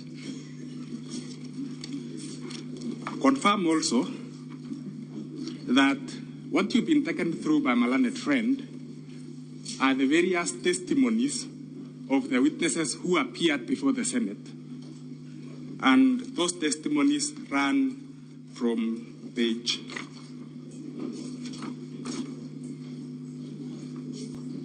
202 all the way to page 265. Is that correct? 202, yes. That's correct.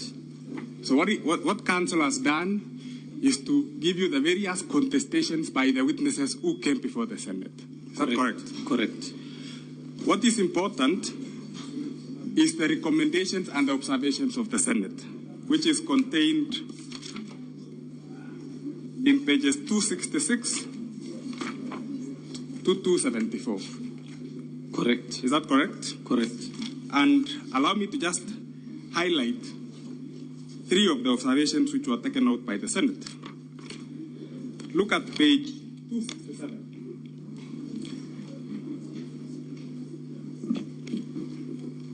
267. Page 267, under the rubric. Yes. Which in regards to the tender specifications. Which paragraph? Page 267, title B. It will be in regard to the tender specifications. The Senate picked out the tender specifications as an issue, which emerged, correct? Correct. Go to page 268. I'm there. They also picked out the issue of extension of the tender. Yes. And in particular, read to the Senate, paragraph 16(1). Paragraph 16(1). The sequence of events leading to the extension appeared solicited and mischievous as evidenced by the following. The Senate is saying that the extension appeared solicited and mischievous, and they then go ahead to give reasons. Yes. 6 reasons, actually. Sure. Isolated. Yes. And then they also pick out under D, the manner in which KEMSA evaluated the tender. Is that correct? Correct. So this report of the Senate rhymes with your observations in all material respects. Is that not so? Correct. At paragraph E, the Senate then discusses the process which led to cancellation. It's titled cancellation of the tender. Is that correct? Correct. And they say that though there was no loss of funds, KEMSA lost 70 million shillings. Yes. In procurement fees. Yeah, paragraph 24. Yes. So in all material respects, this report rhymes with the report of the EACC. That is correct. And there is no reason for you to disown it. You've also been told that conflict of interest is not an issue which has been raised by the mover of the motion. Correct. To the best of your knowledge, does the Ethics and Anti-Corruption Anti-Corruption and Economic Crimes Act have a clause on conflict of interest and makes it an offense? Yeah, it does. The Leadership and Integrity Act also does. Yeah. I will identify to the Senate during my submissions the relevant section which is contained in the motion. Thank you, Mr. Mahmood. And we wish to close with this witness, Mr. Speaker, sir. Thank you. We will now move to allow honorable senators to ask questions or seek clarifications. Starting with the senator for Nairobi City County. Senator Eddy.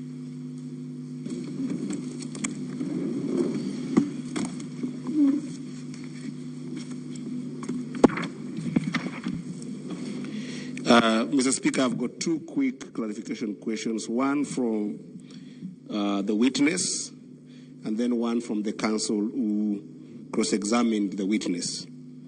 Mr. Abdi, you have indicated to this Senate that eventually of all the 17 companies that did bid for this tender, all of them eventually got all their bid bonds and documents back.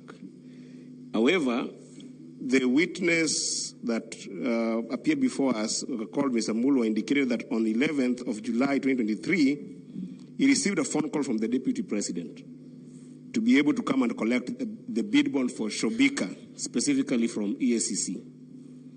I want to know, when did the other 16 companies get their bid bonds from EACC? Did they get it at the same date that the former witness indicated that he waited for 5 hours from EACC, or did they get them from EACC at a variable date? Then lastly, Mr. Speaker, the counsel for the Deputy President has heavily relied on the Senate report. And if you look at page 218 all the way to page 230, it is submissions to Senate by different individuals. Counsel, do submissions itemized by individuals who appeared before Senate in your best understanding amount to Senate's finding and resolutions in your best understanding? And what do you make of page 275 of Senate recommendations and not findings? Because you did indicate to this House that those were Senate findings. Are they findings or are they submissions of individuals to the Senate of Kenya? Thank you, Mr. Speaker. Senator Mungatana.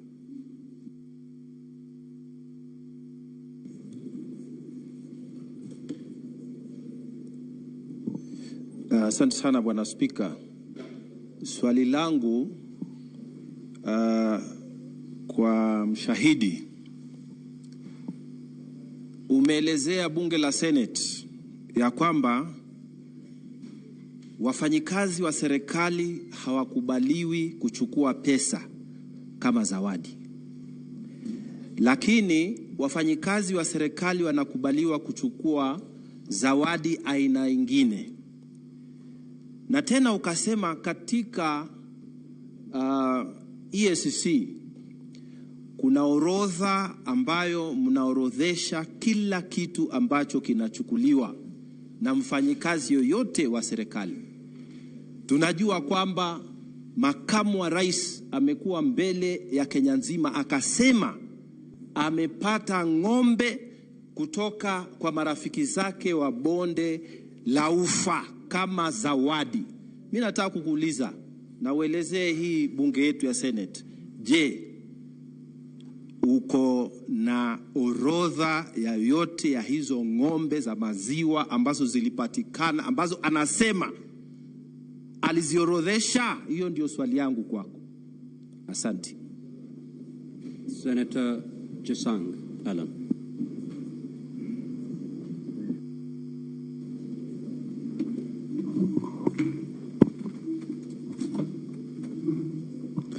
Thank you, Mr. Speaker. Mr. Speaker, I have two questions that I would like to ask the Counsel of His Excellency, the Deputy President,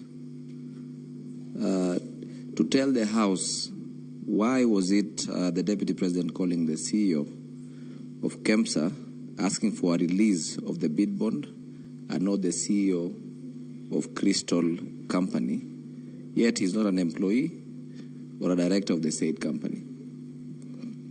Number two, Mr. Speaker,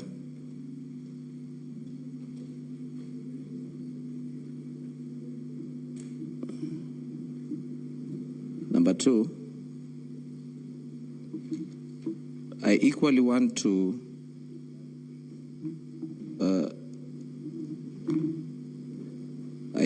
ask the Counsel of the Deputy President to enlighten me and prove to this House that on how the call by the Deputy President to the CEO of KEMSA pertaining a bid bond that was in process of a contract, not a conflict of interest. And lastly, Mr. Speaker, I'd also like to ask the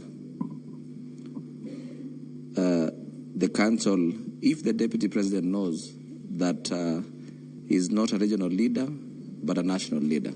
Thank you, Mr. Speaker. Senator Fatuma Dulo.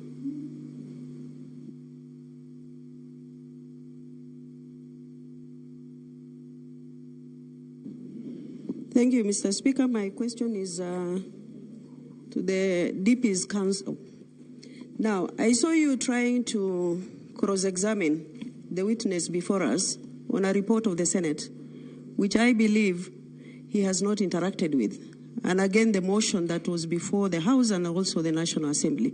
What are you trying to drive out of that? I thank you. Senator Joyce Korir.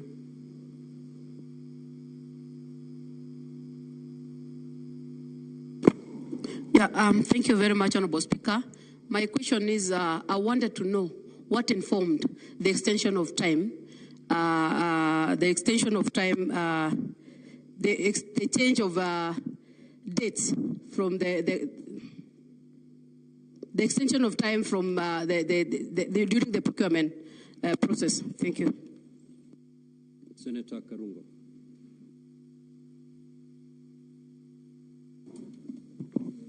Thank you very much, Mr. Speaker. My question to Mr. Abdi. You receive a letter from the Health Ministry on 11th May 2023.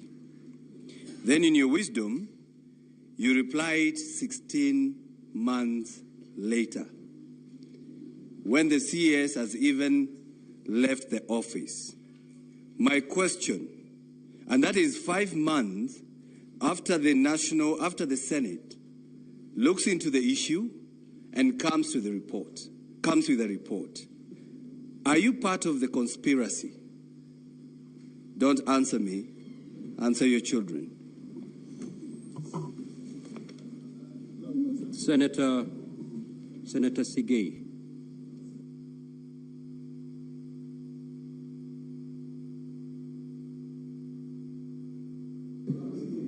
Honorable Speaker, the question I intended to ask has already been asked by my colleague, Senator Mogatana, so I do not need to waste the time.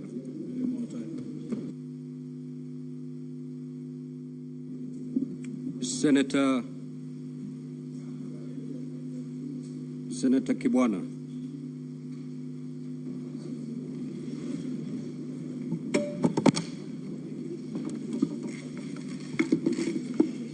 And honorable senators, when you're given an opportunity to seek clarification or ask a question, it is not a moment to get a TikTok clip.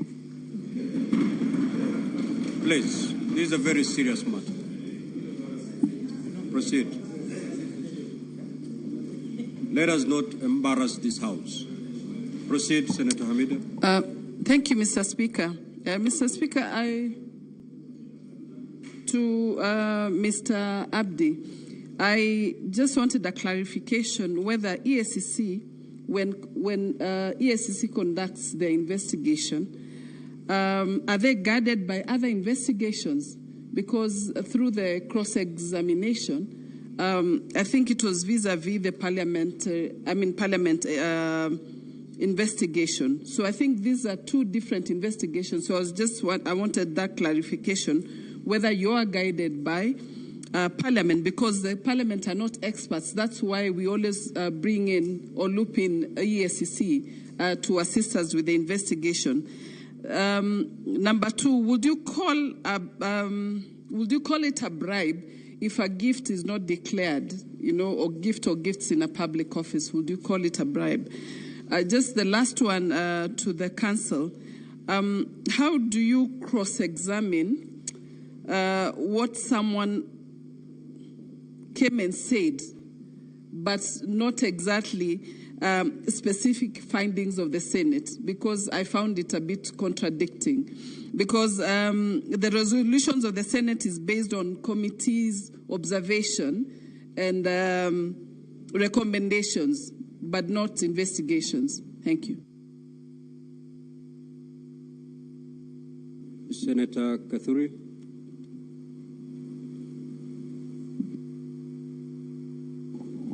Thank you, Honorable Speaker. Honorable Speaker, mine is not to the Counsel or to the witness, but to the remarks which has been given out here by Senator Karungo Dhango.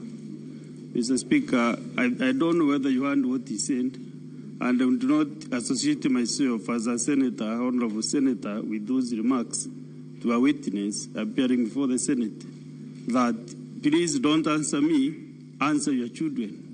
Mr. Speaker, that should be expunged from the records of the Senate and from the answer, Honorable Speaker. Order, honorable senators. Senator Karungo, that is unparliamentary and totally out of order. Proceed to retract that statement, failure to which the chair will rule.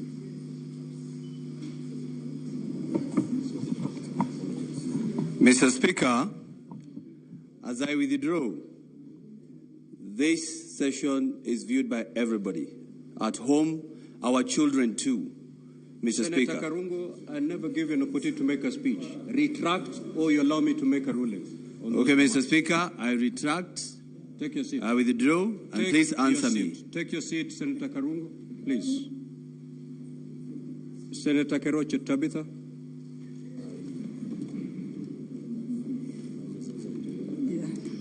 Thank you. Thank you, Mr. Speaker, sir, for giving me this opportunity. And as a mother, I think I've also felt I'm hurt with Senator Karongo. But because it has been ruled, thank you. We should never, ever. I know we had a meeting, closed our meeting before we started this. And we all agreed we are going to behave. Thank you, thank you, thank you. Proceed to seek clarification. Mine is to the Abdi. My question is to the Abdi on whatever you're trying to do on the procurement irregularities. But my question is, are you doing to the others? Because there are a lot of complaints on the procurement departments in all the ministries. So I hope this continues to everywhere. Thank you. Senator Richard Onyonka.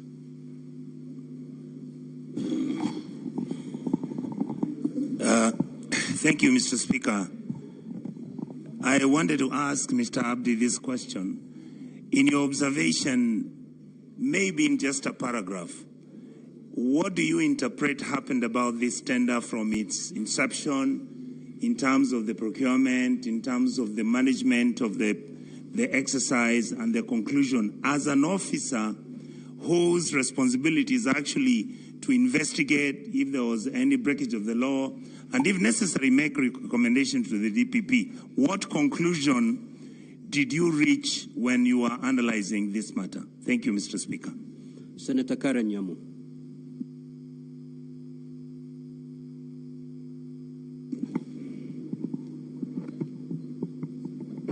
Thank you, Mr. Speaker. Dr. Mulwa, before this House, implicated the Deputy President in a scandal of the 3.7 billion KEMSAR deal. In your own investigation, can you corroborate what Dr. Mulwa has claimed before this House? Thank you.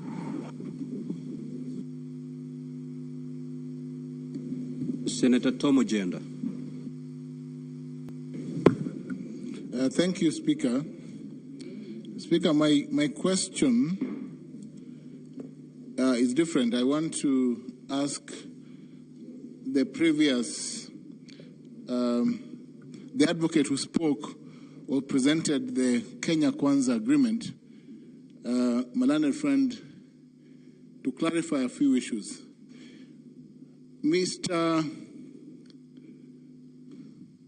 Yes, Counsel, can you clarify from the agreement, the Kenya Kwanza agreement, whether there are any shares for the following counties? Please note this. This is important.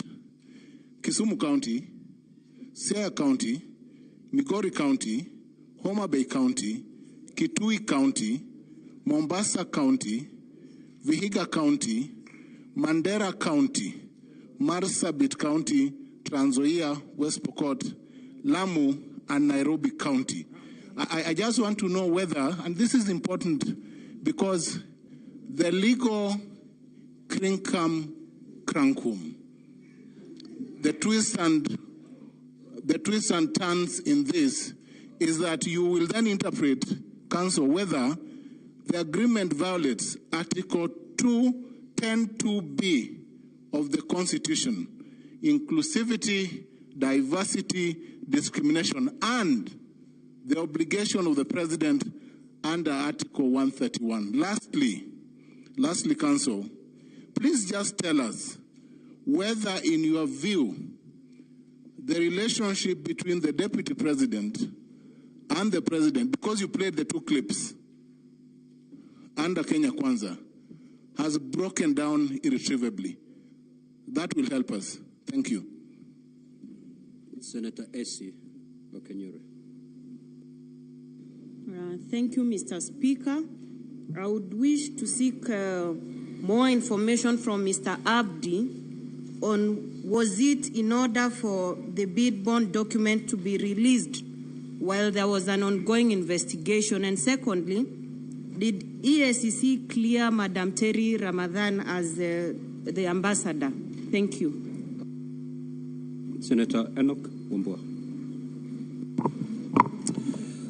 Thank you, Mr. Speaker. Mr. Speaker, a few things to clarify from EACC. One, did you find it necessary to record a statement from Crystal and Shobika in that probe? Because they had been mentioned.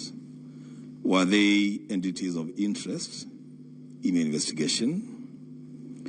Secondly, has Shobika ever done any business with KEMSA or with Global Fund before the case on record? In your own investigations, did you find that? In your letter, I see you have recommended administrative action against the CEO, the acting director of procurement, and 2 procurement officers. I see no recommendation of any action, not necessarily by KEMSA, against Crystal or against Shobika. And I think that's in line with your own recommendation that in this case on record, there was no public funds lost, and eventually the bid was returned. So in your own investigation, what is at issue here? I thank you. Senator Mofaya.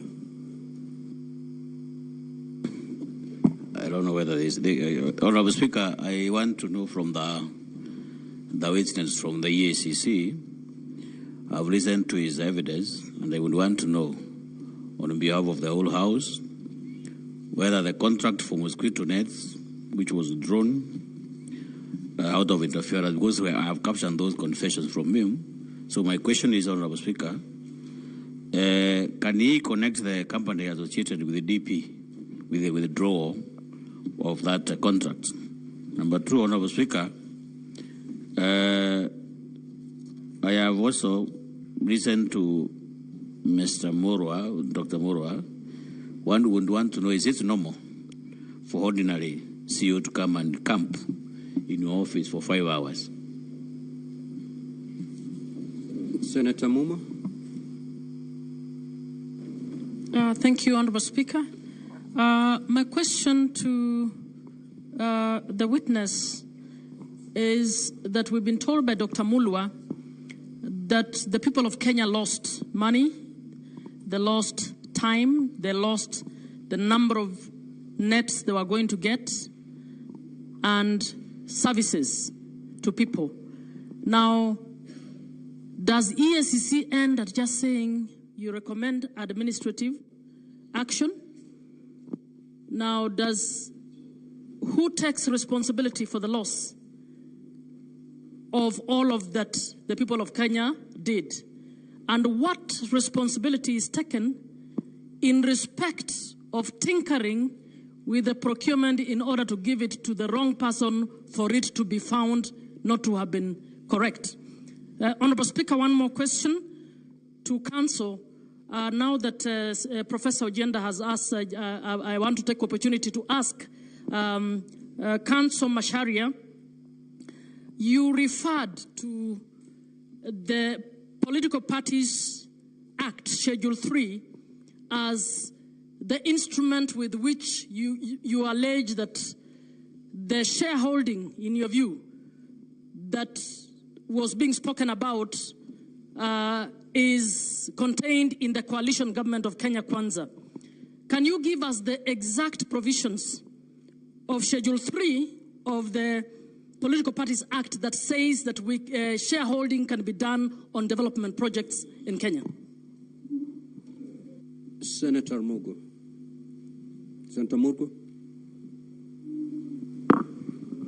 Thank you very much, Mr. Speaker. I have a question for the Excellency Deputy President's Counsel as to whether the Deputy President, in his own conscience, realized that this shareholding narrative is really going negative, and what did he do about it, or he just went all the way up to where things are now without he himself realizing that it is going the wrong way. Senator Jonyut. Thank you, Mr. Speaker. Very briefly, just want to ask the witness, Mr. Abdi. He has stated that as per the investigation, EACC, that the closing date was moved for this tender, particular tender, was moved from the 23rd of February 2023 to 10th of March in order for the process to favor Shobika, whose local agent was Christo. Can you clarify, Mr. Abdi, whether this extension of the tender period was due to the late delivery of bid bond, because you said that the tender was also attached to a bid bond that was late? Was the reason the late delivery of the bid bond, or the specifications of the long-lasting net from synergist peronil, something like that, but side to pyrethrin? Exactly what was the reason? Was it late delivery of bid bond or the specification? Number two, Mr. Abdi, you have indicated that the authority did not prefer any charges against the officers of KEMSA and the PS herself. Is that the right thing that EACC was supposed to do, or it should have preferred charges against these errant, in quotes, officers? And finally, why were the companies that were eventually given the tender or awarded the tender by Global FAD, why had they initially been disqualified by KEMSA? Thank you, Mr. Speaker. Senator Lelegwe. Thank you, Mr. Speaker, sir. I would like to seek clarifications from the Advocate of the National Assembly in reference to Ground 11, which pertains to gross misconduct bullying. You have alleged that that His Excellency, the Deputy President, exerted undue pressure on officials of Kenya Medical Supplies Agency in order to secure a tender for supply of mosquito nets to Crystal Limited, a company purportedly associated with him. Now, upon reviewing the documentation provided, I have noted that 17 companies submitted bids for this tender, yet it was ultimately not awarded to any of them. Given these findings, may I inquire from you whether it will be correct to assert that this particular ground lacks sufficient substantiation, considering that no award was made in respect to the tender in question? Thank you, Mr. Speaker. Senator Chimera.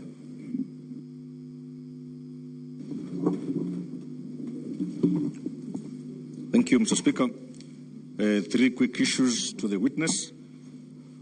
I wish to refer the witness to page 17 of his own document. And I know he is a very serious investigator, Speaker, but the document on page 17, dated 16th July 2014, as tabled here, is so naked and so casual, and it's purportedly coming from the Pest Control and Products Board.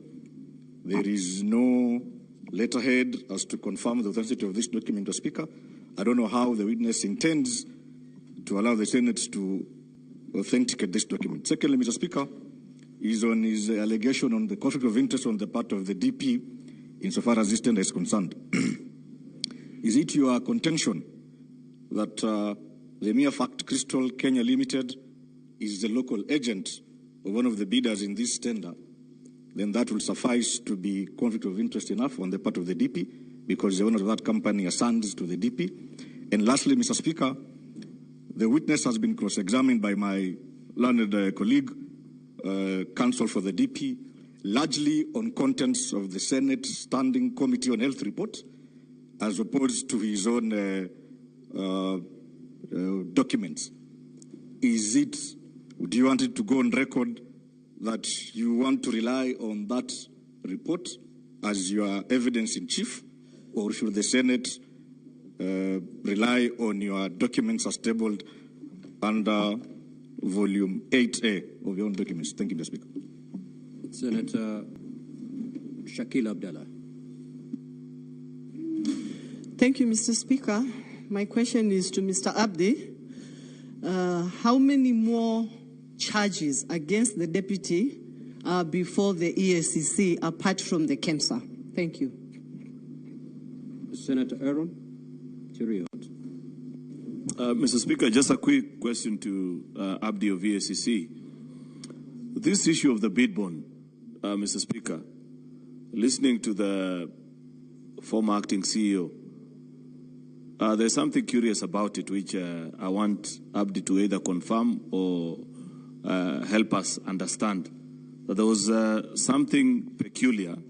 You know, Mr. Speaker, when you hear about pagination, if you know anything about tenders, you know for a fact that if there's an issue on pagination, either it is not just an issue of forgetting to page or number the pages, Mr. Speaker, but that document may either have been added later on after the tendering process was concluded, or, Mr. Speaker, it was defective.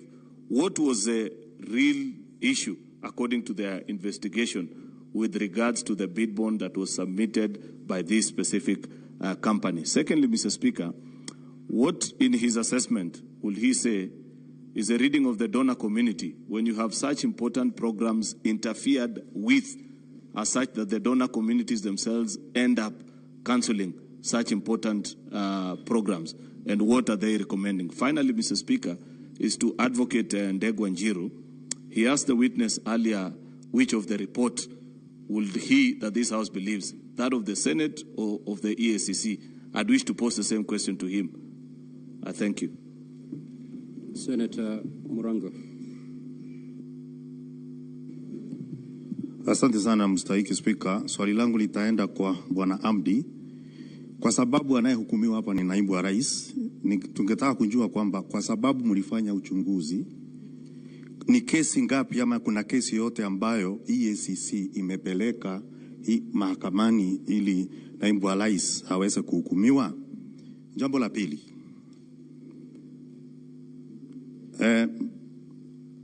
wakati kulikuwa naibu wa rais alikuwa anachunguzwa katika bunge la kitaifa, kuna ushahidi wote ambao wewe uliwasilisha katika bunge la kitaifa?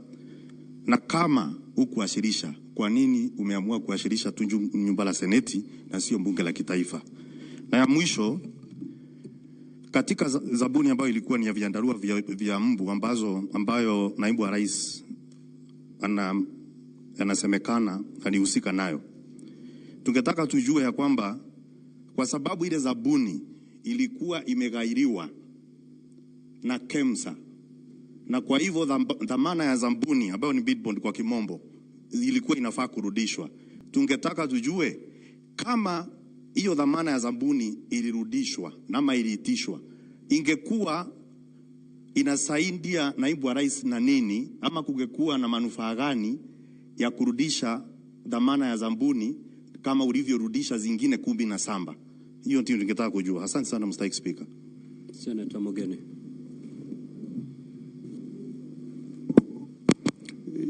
Yes, Bwana Abdi.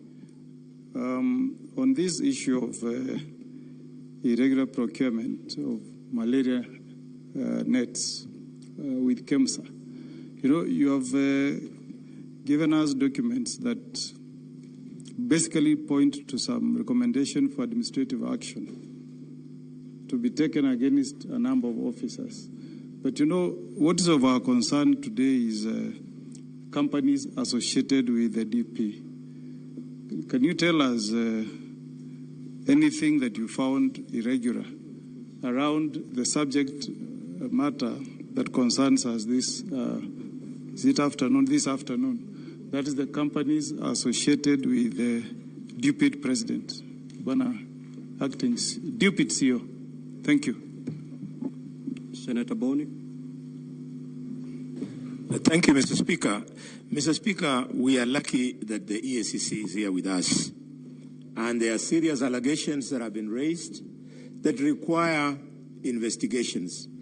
Could the CEO, the deputy, confirm if indeed there are investigations taking place on your own motion on the following issues?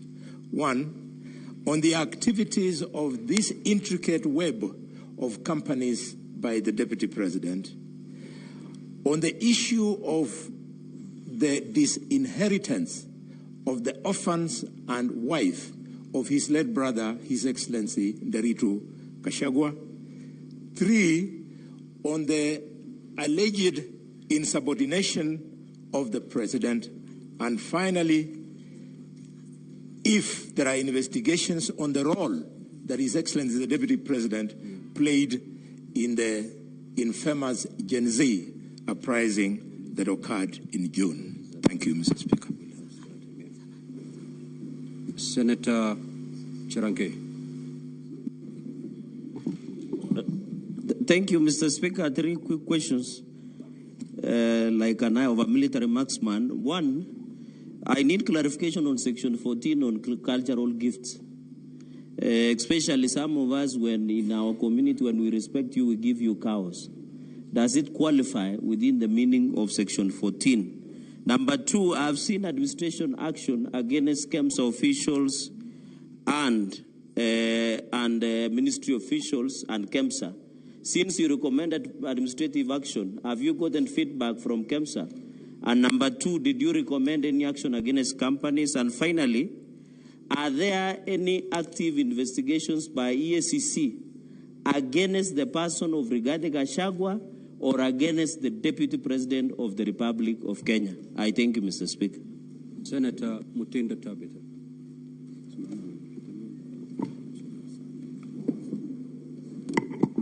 Thank you, Mr. Speaker. Mine is to the Counsel for the National Assembly. You have presented before this House 2 witnesses, Mr. Abdi and the previous one, Dr. Mulwa. Dr. Mulwa before this House stated that there was no loss in regards to this procurement process. Mr. Abdi's report indicates very clearly that there was no loss of public funds. Would you tell this House, between your 2 witnesses, who is telling the truth, who is not telling us the truth? Secondly, EACC, as far as Crystal Limited is concerned, have you established any evidence that shows that the Deputy President of the Republic of Kenya benefits directly or indirectly from this particular company? And lastly, my colleague asked about the former CEO, Ramadan.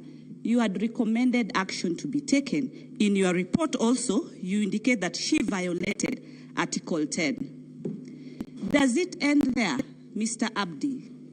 Because she's now working in a different capacity.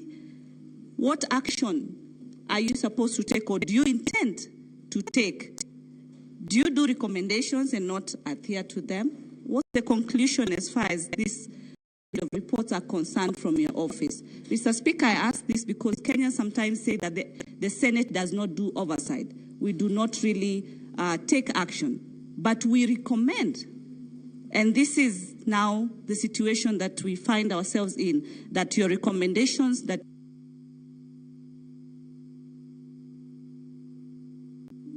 Senator Montet Batuli. Thank you, Mr. Speaker. I would wish to ask the CEO, what did the EAC, what is EAC planning to, is EAC planning to press charges on any of these companies that you say that you've investigated and found that they had interfered either through their agents with this particular tender? And if not, are you planning to do it, and when are you planning to do it?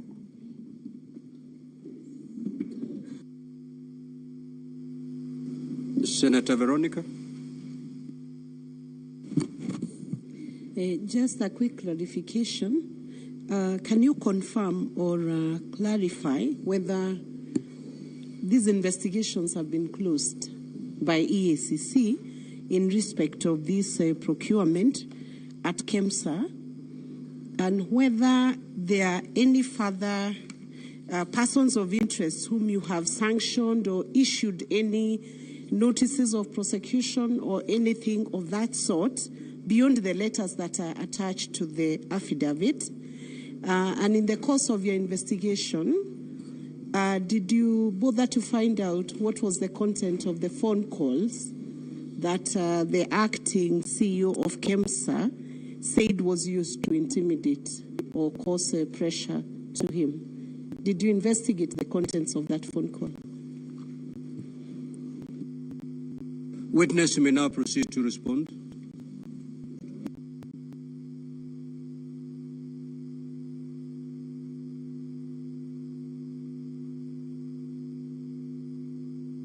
Proceed, witness, to respond. Proceed to respond, witness.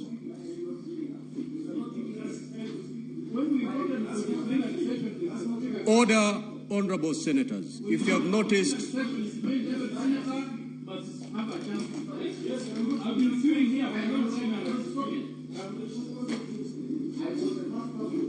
Honorable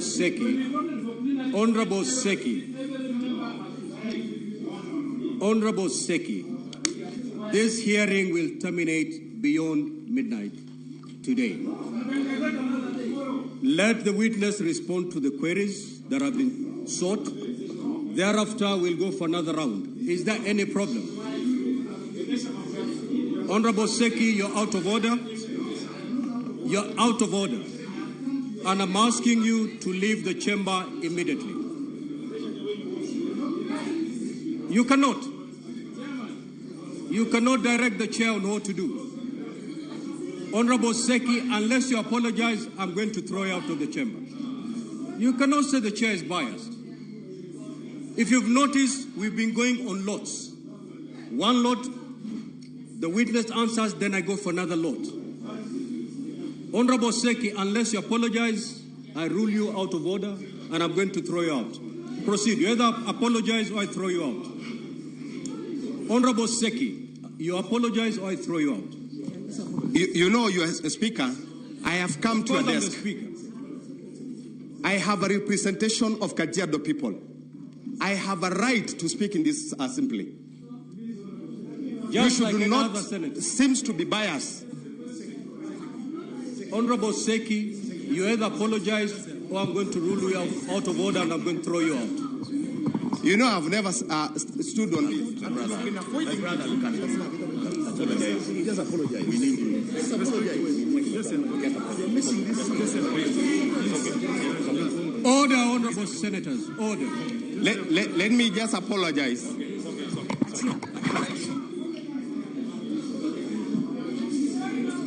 Of course, but that's how.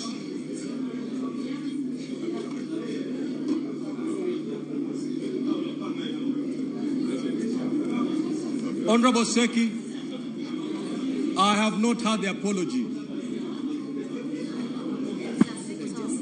Honorable Seki, you either proceed to apologize to the chair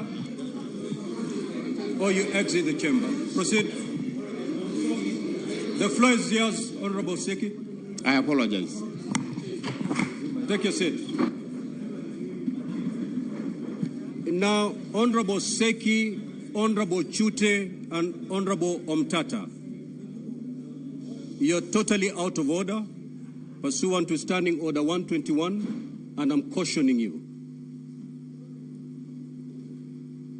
The first caution for the day. Honorable Chute, every senator here is elected to represent their people. If you notice from yesterday, we are going with lots. There is no senator who is more important than the other.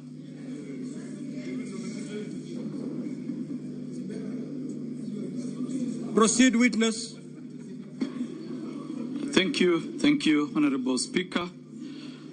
I may not have captured the exact names of the honorable senators, but I will deal with the questions as they were asked. So the first question was to do with when did the other companies get back their documents and the dates the companies got their documents. I'm not sure of the exact date when these documents were returned, but procedurally, we only focus mainly on the company that we are investigating either for procurement irregularities or certain issues. Like, for example, in this particular case, Shobika was the special company that we were looking at, and that was the reason why that particular one was identified, because the bid document actually had challenges, as I had indicated in my evidence in chief. Then we come to Honorable Mungatana, issues of gifts and the cows. Now, as I had indicated, gifts that are of value of more than 20,000 shillings are supposed to be handed in and declared by all public officers, including state officers. For this specific matter, we have not investigated as to the existence of the material, cows that are in this particular issue. But if indeed cows have been donated to any public officer, those donations are supposed to be donated to the state. And the officer within 48 hours is supposed to hand over that donation to the institution that employs him. So that is my take on that. Then we have the issue of extension of time for the bid bond. Now, as I had indicated previously, the closing date for this particular tender was supposed to be on 23rd February. Bid bonds are supposed to be attached, or they're supposed to be part of the bid document, the tender document. In this particular case, the bid bond was hand-delivered to the CEO in her office when the tender documents were already inserted in the respective tender boxes. So for that reason, extension had to be found in order to have that document be part of the tender document of that particular company, which is Shobika. So that led to the extension, and that was instigated by the permanent secretary, who did a letter, which is in our documents, directing the CEO of KEMSA to extend the date of closure of the tender from 23rd February to 10th March. Now, that is the issue which made the bid bond, the date of extension to be extended, the date of closure to be extended. Now, let me come to investigations by various bodies created by the Constitution. Now, investigations will either be in terms of course, each institution has its own mandate as far as the Constitution or the legislation or the statute that created it is concerned. Now, when it comes to criminal investigation, and specifically issues to do with leadership and integrity, issues to do with corruption, that responsibility lies with the Ethics and Anti-Corruption Commission. Now, other institutions, other constitutional bodies can do their own investigation, but they will if, for example, they are recommending for criminal charges, those recommendations have to be made to the respective institution that is mandated to charge people or to investigate criminal cases, like the DCI or the EACC. So it depends on the mandate of the institution and what is the focus of that particular investigation. But, for example, if it is the PPDA, the Public Procurement and Disposal Authority, they do not have powers to charge people in court, or rather to recommend to the DPP to have people charged in court. What do? They have to do a recommendation to either the DCI or to the EACC to investigate the criminality of that particular issue. So I just want to indicate that it depends on the institution and the mandate of that institution. But when it comes to criminal investigations, there are specific institutions that are mandated to conduct criminal investigations. Issues to do with the declaration of gifts, I think that one I addressed in my earlier submission, that gifts that are more than 20,000 are declarable and they have to be entered in the registers. And after the end of every financial year, the institution has to actually declare to the EACC of the existence of that gift. Now, the issue of what was our finding or our conclusion when you look at the whole matter and our perception, or rather, what would be our conclusion that we reached. Now, when you look at this particular tender, first, it is an international tender that was floated as an open tender to international companies. Companies bidded, but there is a specific company that has a local agent here, which is Shobika, that did not conform to certain procurement requirements as per the tender document. Because when tenders are floated, that tender has got specific instructions or directions to the people who are bidding. If, for example, if you are supposed to do pagination, it has to be indicated there. If you have to do, for example, in ink, it has to be there. So anything that goes outside what was provided for in the tender document is actually considered as irregular.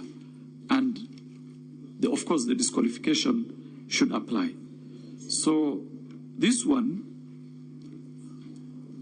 it was a tender that was badly handled, and I wouldn't want to indicate why it was handled that way, but from the look of it, there must have been some pressure somewhere. That is my own view as an investigator, because when you see procurement officers deliberately going out of the requirements, because they know the law, there are only two conclusions that you can make. One, they were bribed. Two, there was an influence that was coming from other quarters. Mainly those are the two reasons from our experience.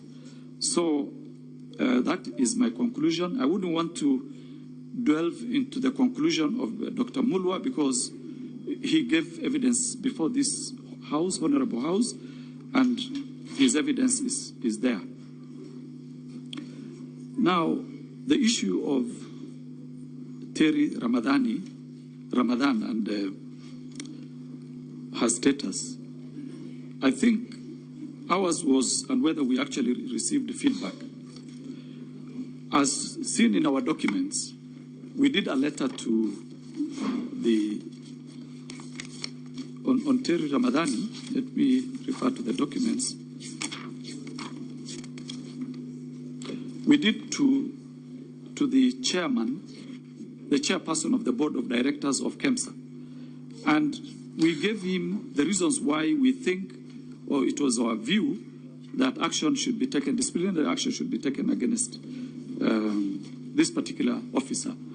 As to why she's still in the public service, I wouldn't want to go there, because our responsibility, when it comes to administrative action, we tell the institution to take the disciplinary action.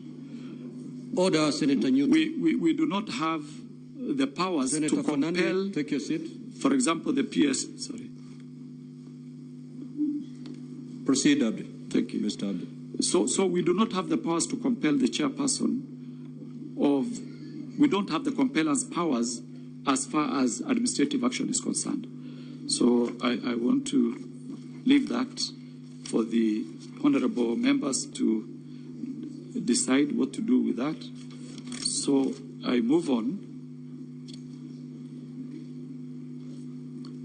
Then the issue of reading of the donor community and what our view is. If you may allow me, Honorable Speaker and the members, the medical, or rather the health sector, has faced serious challenges of corruption throughout this period.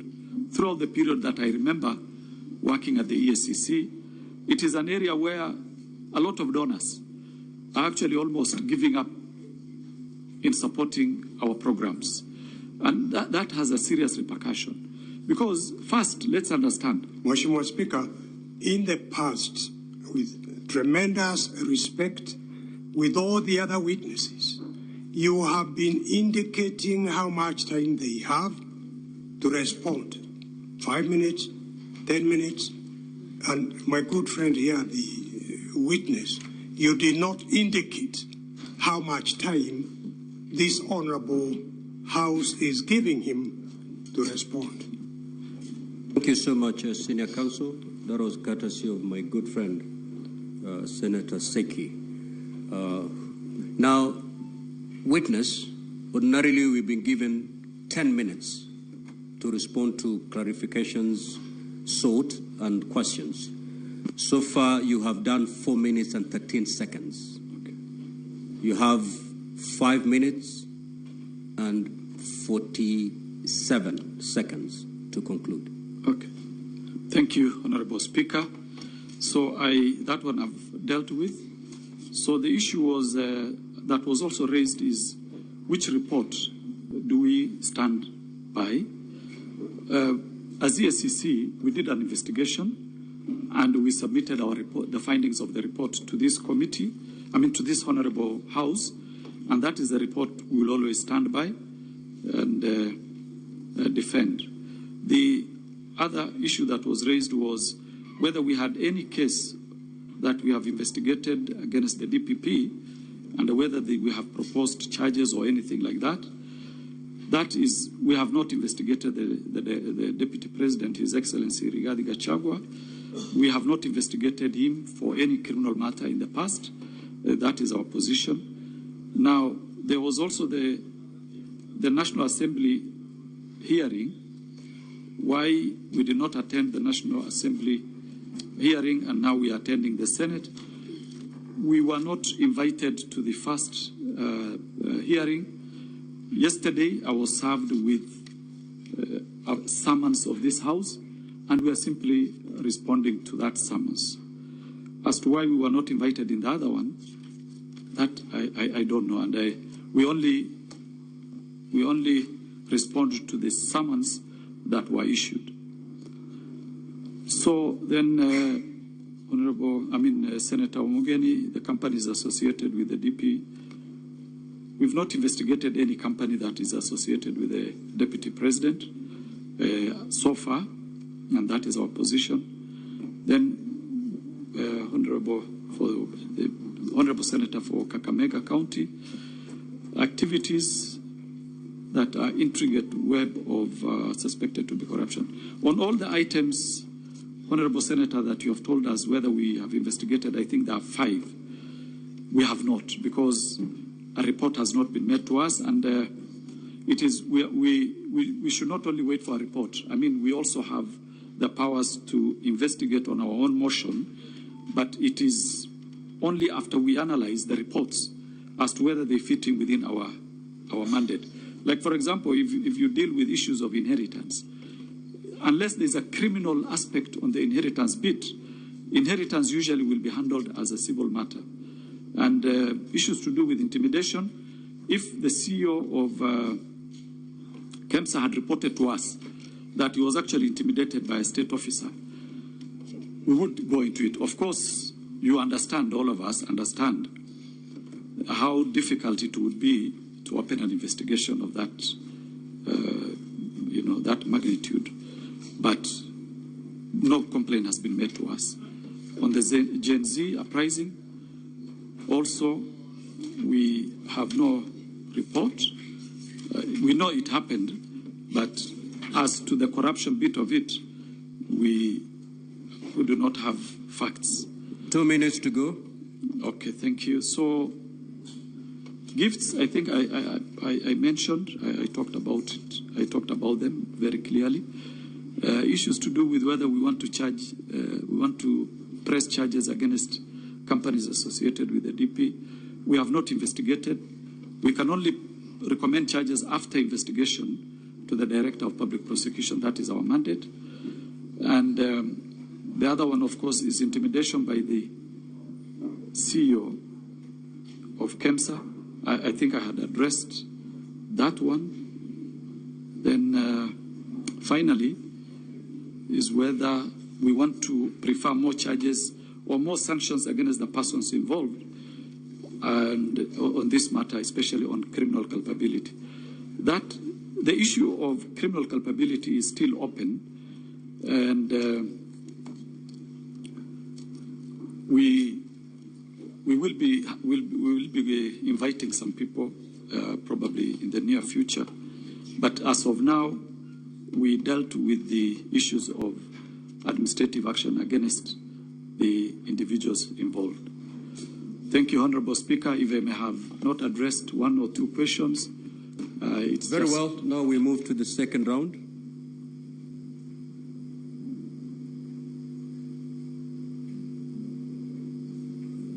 Senator Mtata. Honorable Speaker, was there any clarification for us to respond to some questions that have been put to us? Just listen to this law so that you Sugar is running a bit low. There are many questions. It's running low to everybody. Okay, all right. Mr. Speaker, sir, to the witness from the Ethics and Anti-Corruption Commission, I would like to ask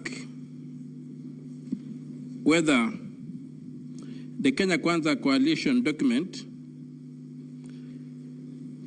is unconstitutional and therefore null and void to the extent that its formula for sharing executive power violates Articles 10, 27, 129, 130, and 131 of the Constitution. Number two, if that's the case, who is to blame for approving the unconstitutional coalition agreement that resulted in forming a government? Number three, can you point this Senate to any hard evidence of criminal conduct which you have unearthed in your investigations against the Deputy President? And can you distinguish whether there's a circumstance where the Deputy President, or even me as a Senator, can walk into a place and be given a gift that I don't have to declare, irrespective of the amount of the gift, because I engage officially and privately. So is there a situation whereby I can be given a gift of whatever magnitude that I don't have to declare? Thank you. Senator Chute.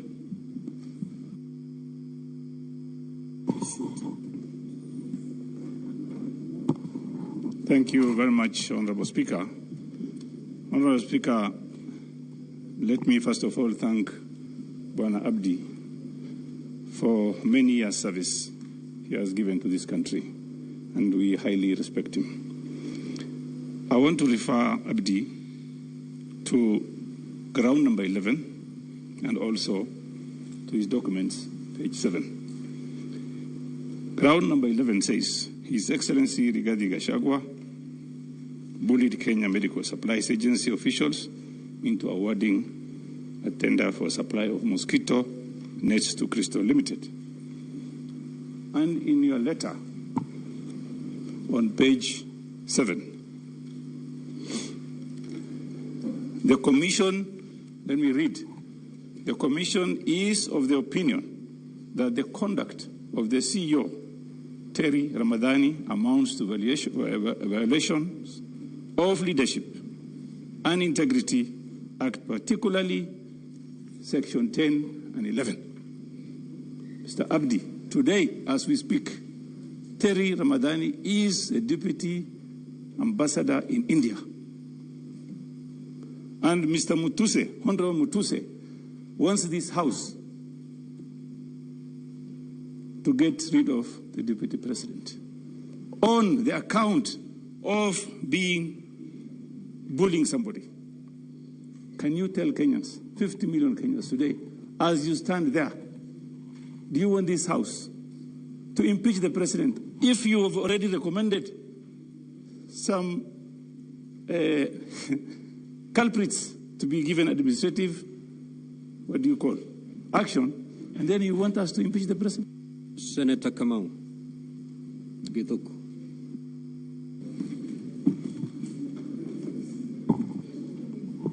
Thank you very much, Honorable Speaker. Honorable Speaker, I want to ask a question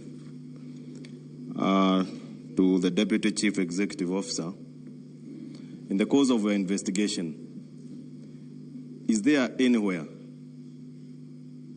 that you have identified that the Deputy President of the Republic of Kenya, who you want impeached, influenced any tender award? Thank you, Honorable Speaker. And the senator was elected by the people of Kajiado, Senator Seki.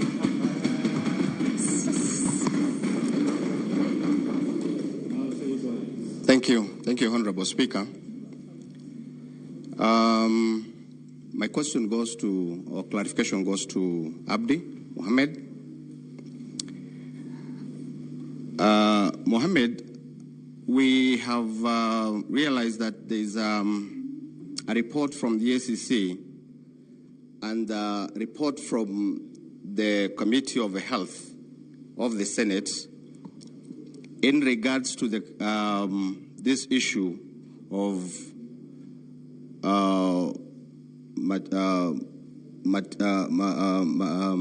mosquito nets. I want to confirm that the contract was cancelled and the funds were not lost.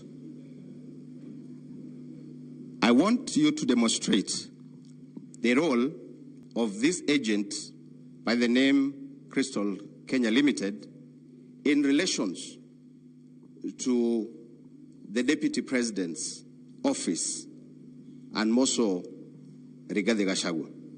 Thank you very much.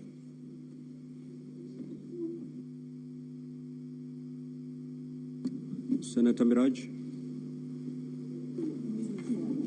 Okay, if you don't have any question, then log out. You may now proceed, and thereafter we'll have an opportunity for the Counsel for the Deputy President to respond to the clarification sought. Thank 5 you. minutes. Thank Abdi, you, have 5 minutes. Honorable Speaker. In fact, I'll take less than 5 minutes. Senator Omutata, I think he raised the issue of whether the agreement of the Kenya Kwanza document or Kenya Kwanza government document is unconstitutional. I think that one is only the courts that can actually find whether that document is unconstitutional or not. It's not within my ability or powers, or rather to comment about the constitutionality or otherwise, and whether the document is null and void, and whether it contravenes certain articles of the Constitution. The second one was who is to blame for drawing unconstitutional agreements or documents. I think that is also something that can be tried in court in my view. If anybody suspects whether this document is constitutional or not, I think the best thing to do is to try it in our courts, and they will, of course, give directions on what can be done. Now, the other one was whether we have investigated any criminal conduct against the DP. I think I had indicated clearly that we have not investigated the Deputy President for any criminal culpability or any criminal case as far as EACC is concerned. Senator Chute, thank you very much for the compliment. I appreciate. Now, the issue of bullying of KEMSA officers or staff, I think that came from the CEO himself. And he gave evidence in this House that will be considered by the House, whether it is something that can stand the test or not. As for Terry Ramadan, we did our bit in terms of recommending this lady to be disciplinary action be taken against her for her role in this particular procurement. But because I indicated we don't have the compellence powers to enforce disciplinary or administrative action, I leave it at that. And whether our recommendation is for the impeachment of the DP, ours was to respond to the summons that was given to us by this Honorable House. It is for the House to do, that is their job. I wouldn't want to go there. We never recommended. I don't want to go there.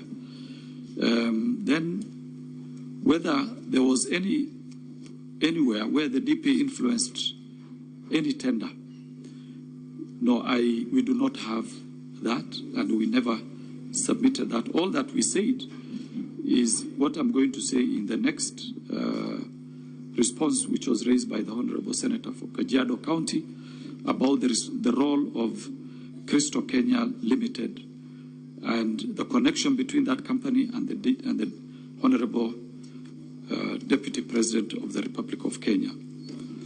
From the documents that we have and which we supplied, it is clear that this company, the directors are two sons of the Deputy President.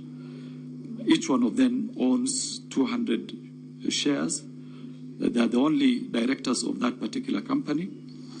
And that is the nexus between the Deputy President, Honorable Rigathi Gachagua, and that particular company. And that is our response as of now. So, Honorable Speaker, thank you very much. That's it. Counsel for the Deputy President, we'll give you 10 minutes. Starting now. Thank you very much, Honorable Speaker. I'll share my minutes with my colleague Ndegwa. My questions are limited to the issue of the shareholder agreements. I'll be quick. The questions were asked by my landed senior and colleague and friend, Professor Ojenda, Catherine Muma, and Senator Omtata. I'll begin with the questions by my landed senior, Mr. Ojenda, and I'll begin with the second question he asked. He asked, is the relationship between the President and the Deputy President irretrievably broken? That's not a legal question, but in my experience as a Kenyan, there is no such thing as an irretrievably broken political relationship. Members of Jubilee, a party I served as an advocate for, woke up in March 2018 to find their leader shaking hands with his opponent at Harambee House, and they subsequently found a way to work. A few months ago, the President and the Honorable former Prime Minister have found a way to work. There's no such thing as an irretrievable political relationship.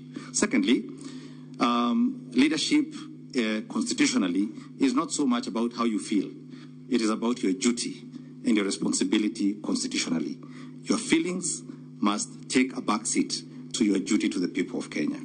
Secondly, I was asked about the counties. Now, when you look at these shareholder agreements, and again, if members will go with me to page 418, where you find the shareholder agreement between ANC, Ford Kenya, and UDA.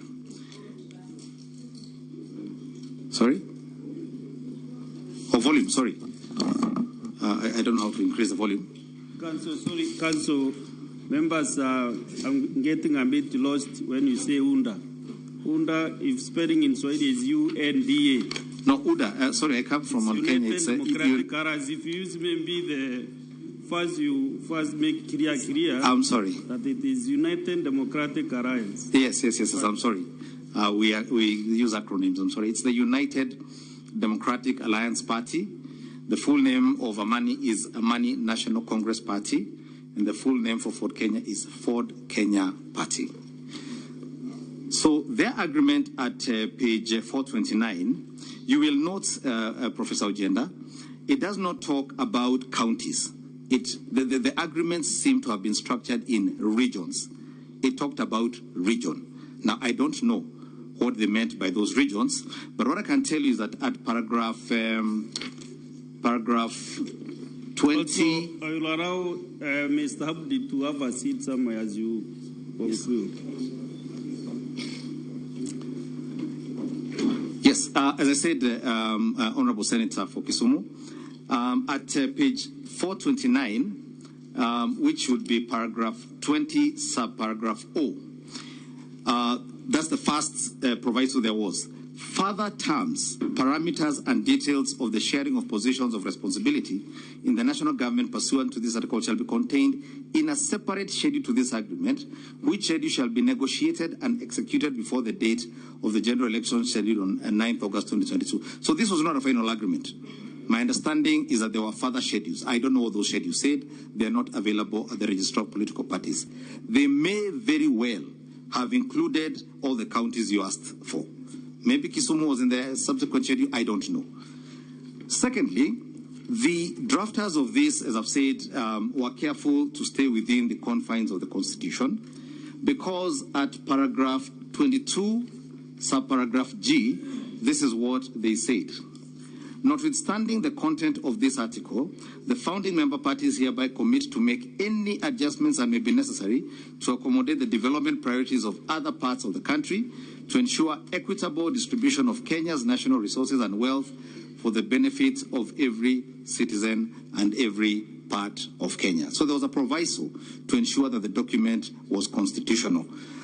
And perhaps while I'm on that issue as well, I might as well answer my good friend Senator Mtata's question. I am not yet mercifully a judge. I cannot say whether the Kenya Kwanza coalition is unconstitutional. Somebody will have to move the court for that determination to be made. But what I did say was that in 2005 I had the privilege in participating in a case involving the MOU for NAC. And that one was struck down because the law had no underpinning making room for it. And which brings me to the question raised by Senator Catherine Muma, which is the political parties section. There's actually not one, there's several. If you go to Schedule 3, sub-paragraph C, B, D, and E. Let me read them out for you. So B deals with the policies and objectives of the coalition. That's B. D deals with organizational structure and management of the coalition, including county structures and systems and county government bodies, which you'll also find in these agreements. And then C, the overall structure of the coalition. And then E, the criteria or formula for sharing of positions in the coalition. That's what it says. Positions in the coalition structure, roles and responsibilities within the coalition. So that's what it says. So most political coalitions have interpreted that to mean, and it's been healthy thus far. I think it's helped, in my view, this country become a bit more stable and united. And I think I've answered all those questions that had to do with the question of the shareholder agreements. Unless members had any clarification, I rest. Thank you, Counsel for DP. Counsel Ndegwa, you have something to pick, or do we conclude it at that? Specific questions and clarifications.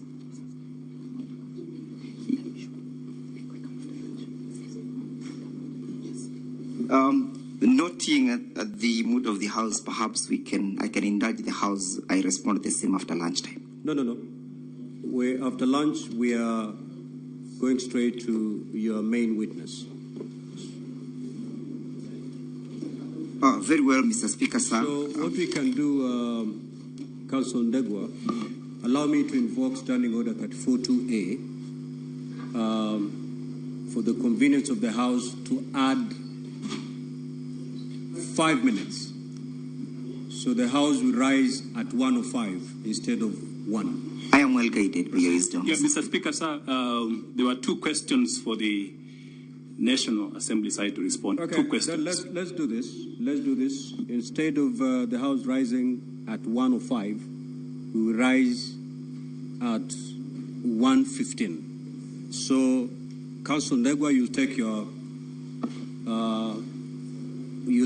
your 5 minutes, and then the rest shall be given to the Counsel for the National Assembly.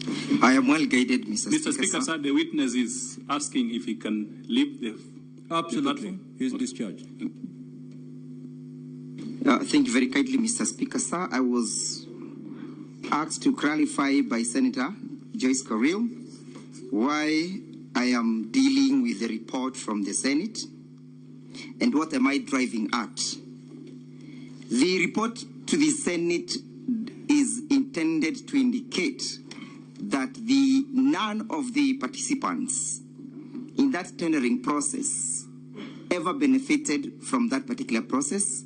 All the 17 companies, none of them benefited, and that as a result or as a consequence of the failure to proceed to the next levels, the country did not lose even a single cent. A question was put to me why I am looking at the submissions by various parties and not going to the observations and the recommendations by the Senate. And just like a skillful legal surgeon, I have been able to point out various findings, submissions. For example, the submissions finding themselves at page 222, paragraph 107 and 106, 107 and 109 find themselves at the recommendation, at the observation of the Senate at page 271. So there is serious correlation between my findings as submitted by various parties who appeared before the Senate and the observations made by the Senate. So I dealt largely on what the Senate found as opposed to what the Senate had during the proceedings. Number 2, Mr. Speaker, sir, clarification was sought as to why the bid failed, and although that will be dealt with at length, permit me to draw the attention of the Assembly to page 108 of the volume 3 of the Deputy President's Body of Documents. You'll find a letter from KEMSA dated the 5th May 2023, being a notification to Shobika Impex Private Limited. And it reads, the reference is made to the above tender and advised that the tender was unsuccessful due to the following reasons. 1, tender security was not paginated. Number 2, please plan to collect your bid security from the procurement office immediately. It may be of interest to note the date when this letter is being generated is the 5th of May. It also be of interest to note when the alleged bullying and intimidation occurred. This letter precedes the alleged bullying, alleged intimidation. Number 2, Mr. Speaker, sir, this letter is voluntarily being issued and being generated by KEMSA themselves at their own intuition, as opposed to being triggered by any external officer, in this case, the person of the Deputy President.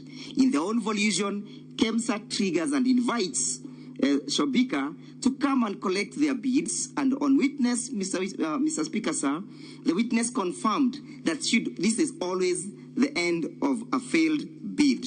Finally, Mr. Speaker, sir, permit me to draw the attention of the Assembly to the matter in issue. That is at page 36 of the volume 1 of the impeachment motion. The matter in issue that is subject for interrogation, Mr. Speaker, 45 seconds.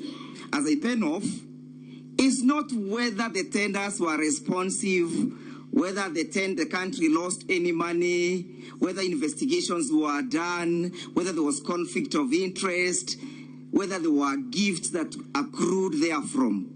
The question in issue is, did the person of the Deputy President bully the officer?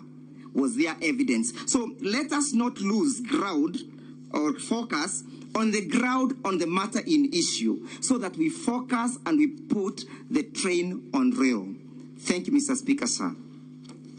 Counsel for the National Assembly, take us to the rise of the House.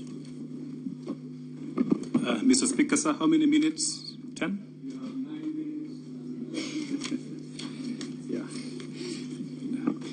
Thank you, Mr. Speaker, sir. I am here to respond on behalf of the National Assembly on only 2 questions.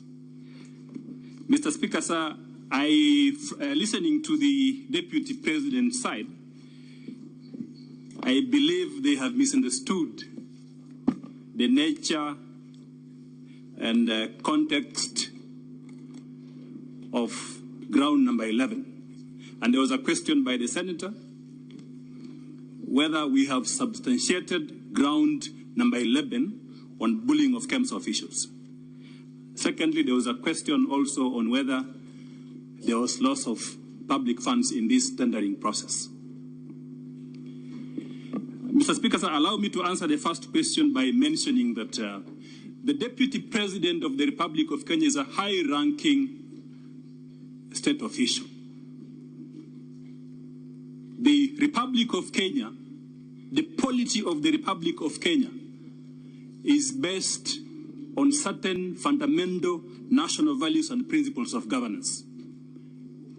In addition, there are provisions on leadership and integrity.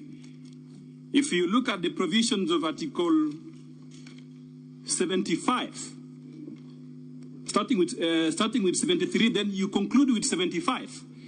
There is an express prohibition on conflict of interest when it comes to all state offices.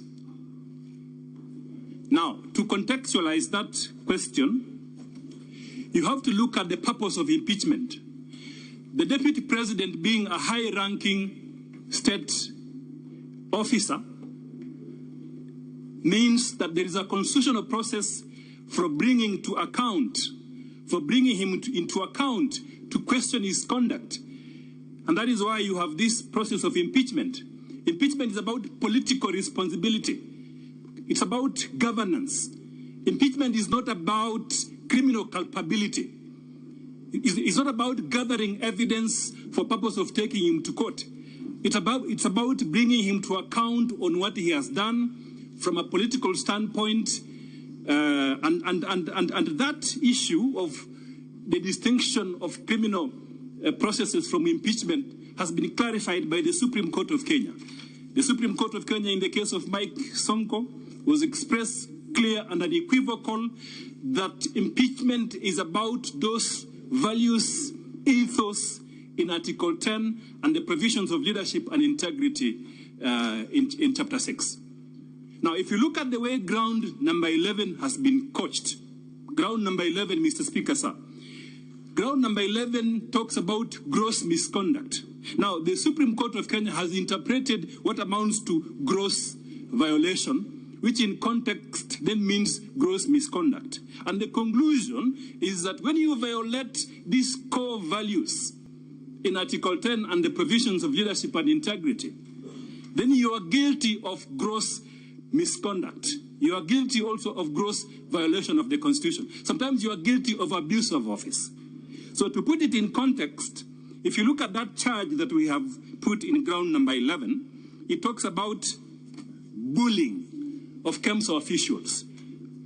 Now, that fact of bullying, and we have been more specific. If you look at the charge, we have mentioned the specific clause of legislation where the act of bullying has been prohibited.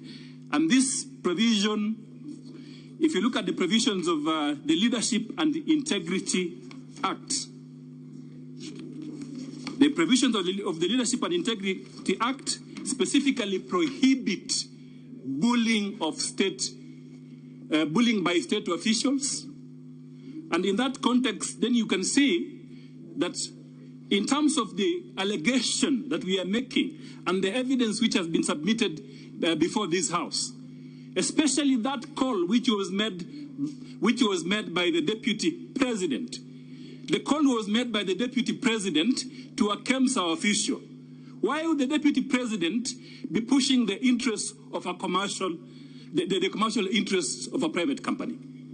That is crystal clear when you look at his own admission in his response to this allegation. The Deputy President has admitted that he lent the sum of Kenya shillings 200 million to Crystal Company to acquire some hotel in Nyeri. This is the same company which the Deputy President is making a call to KEMSA to consider. And a senior KEMSA official, in this case the Managing Director, goes to EACC in a tender process. Mr. Speaker, I was just wondering which clarification my learned colleague is responding to, because the time for submission is in the evening. Yes, Counsel from the National Assembly. Yes, Mr. Speaker, so I'm just concluding that it's an impeachable offense to make the link. Very well. Now conclude.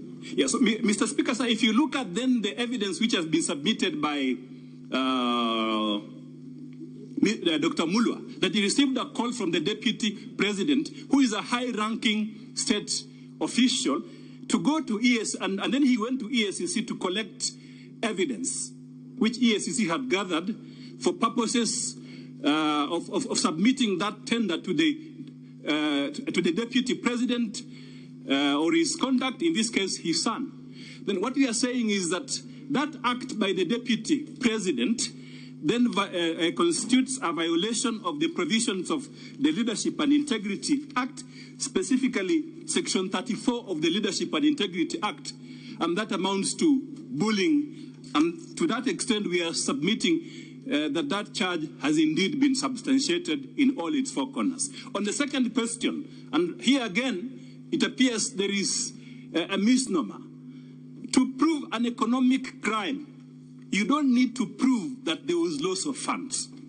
An economic crime in this case occurs when a sitting Deputy President, in a tendering process, he makes a call which the recipient then interprets in a different way, perhaps to influence the tendering process, or perhaps to for certain decisions to be made in favor of that person. And the person who is making the call is a sitting Deputy President.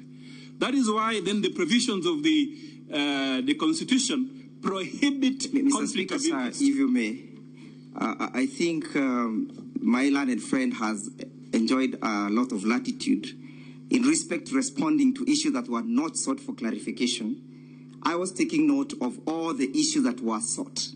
And the issue that Counsel is responding to are not among those that were sought. And if they were, then he needs to indicate from which particular senator did seek that. Counsel for National Assembly, reserve other matters for submission. Yeah, Mr. Speaker, so I'm responding to the question of whether there was loss of funds. That was not sought for clarification. It was sought by a senator. And, it was sought. It was sought. It was sought.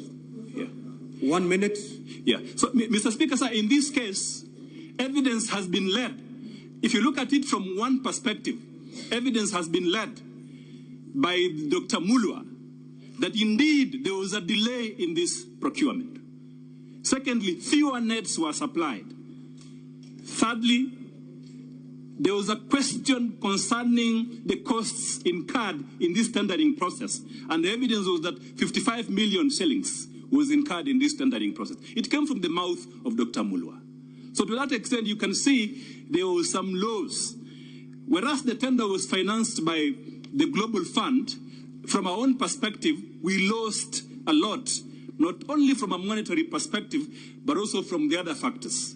What about Kenyans who did not access this malaria, these mosquito nets, and were exposed to malaria? Is that not a loss which is non-monetary, and therefore, to that extent, one can make a conclusion that the conduct of the Deputy President in this regard violates the provisions of Section 34 of the Leadership and Integrity Act. Mr. Speaker, so I end by stating that we have fully substantiated ground number 11, and it's one of those grounds where the evidence is clear, conspicuous, and there is a nexus to the Deputy President himself through a phone call that he made to Dr. Mulwa, and he has admitted making that phone call. Thank you.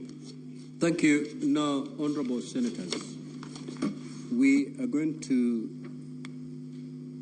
start with the Deputy President at exactly 2:30. If you keep time, we're going to save time so that we don't have to ring the bell for a quorum. If we can start taking the evidence from the Deputy President at 2:30, then we'll be able to manage our time going forward. You may now rise. Honorable Senators, it is now 1:15, and having concluded the business for which I extended the hours of the sitting pursuant to Standing Order 34-2A, the Senate stands adjourned until today, 17th of October 2024 at 2:30 p.m.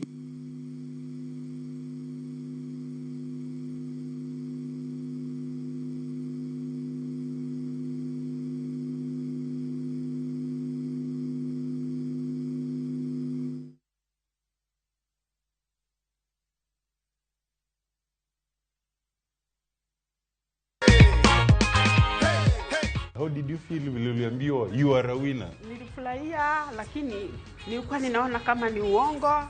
Umeamini ni ukweli sasa? Kabisa. Kabisa. Which is why I'm going to hand over your check. Hakikisha uone ni 50k, usikuwe umeandikiwa 5 bob. Ni 50,000. Ni 50,000. Yeah. Mimi sikuwa ifikiria, but nimepata is a real game. Wanaweza bahatika pia. Unaweza bahatika pia nyinyi.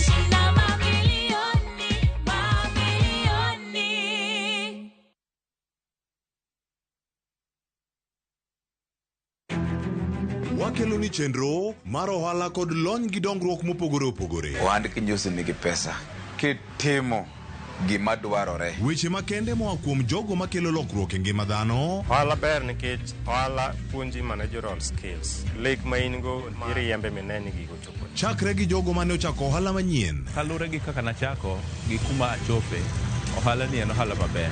Nyaka jotelo molony e timo ohala. Akwa jodala wate odogi ohala. Ne pek mane gikalie. Pod waonge uhuru mar ohala. Loch mane giyudo kod kinda mane gitimo e manyo gik mabeyo beyo. Ka johala ok inyal chako project ka ionge gi market. Tudri gi Cleophas Oluoch e ohala gi mwandu. Tich ang'wen ka tich ang'wen, chakre saa 1:45 otieno.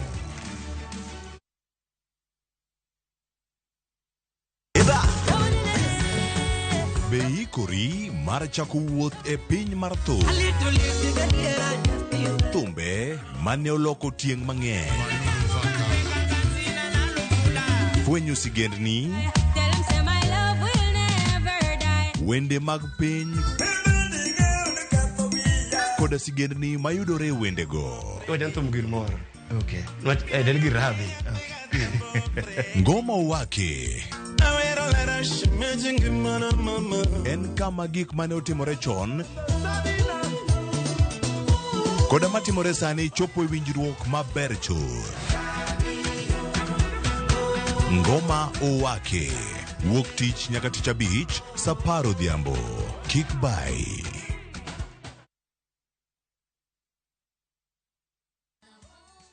Nimekuwa Citizen Duka nikapata wako na ofa ya okoa wiki hapo Quickmart. For only 442 shillings. Nimeweza kupata yawa mkate at only 79 shillings. Na masiwa je at 45 bob. Na sababu wa Kenya tunapenda ugali. Nimepata unga at only 89 shillings. Na mchele ya pisori je, hiyo pia iko at 189 shillings a kg.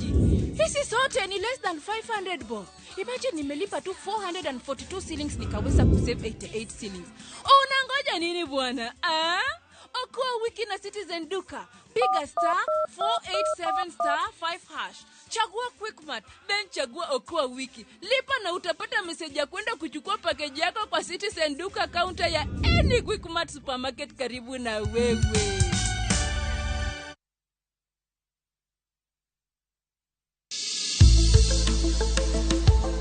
Ngimawa en gima duong' moloyo. Onego beni wang'eyo kaka wadak, korka chiemo, exercise, nindo maber. Wakelo ni achiel kachiel lakteche man gi lony mararieya e weche ngima dhano. Kikwa discriminate ne joma nigi ndulume to tikwa pandgi. Ng'eyo en teko. To kodok korka ngima mar del, bedo gi ng'eyo nyalo kelo lokruok maduong'. Wacho ni kendo Ruth pile ni e penj laktar kaindi chiemo watiyo godo mondo wageng' tuoche. Wabiro wuoyo gi ji e yo mabiro mulo chunyi kendo miyo pachi yawre. Obwongo gi del gin ga gigo motimre nade moriwore. Koro gimipidho obwongo mari luwore gi gino mipidho dendi. Riwri kod Ruth Otieno e penj laktar. Wuok tich nyaka tich abich saa 12 odhiambo mane Ramogi TV. Penj laktar. Ngima en mwandu.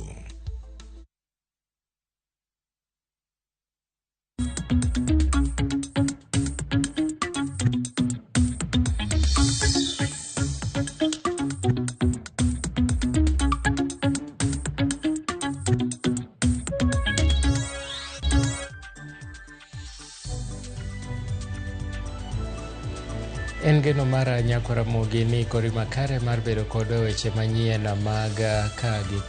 weche manyien mag migago ka en odiochieng' onogo ma bende od bura mar Senate dhi nyime gi yalo wach thicho oko jalup jatend piny Rigathi Gachagua. Arwaki mondo ibed kodwa e thuolo ni to mokwongo wawinjane mago ma wamiyo pek.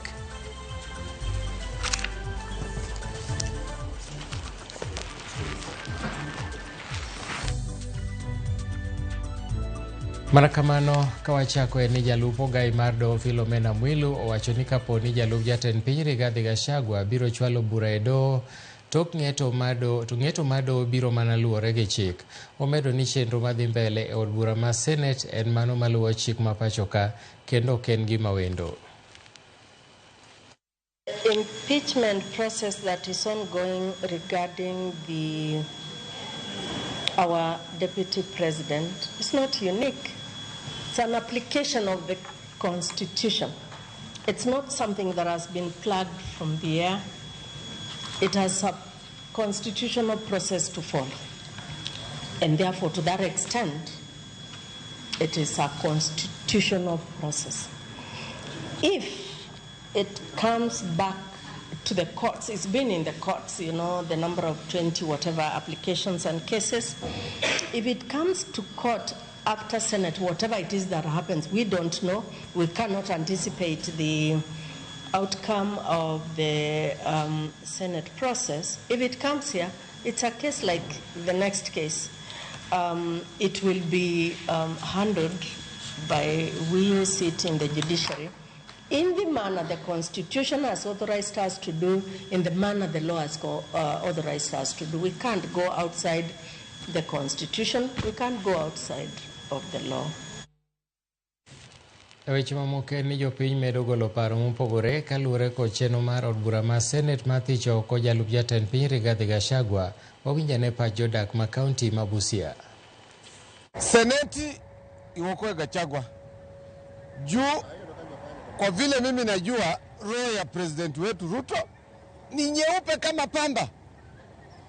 Watu leo wasikuje kumpaka madoadoa ama matope.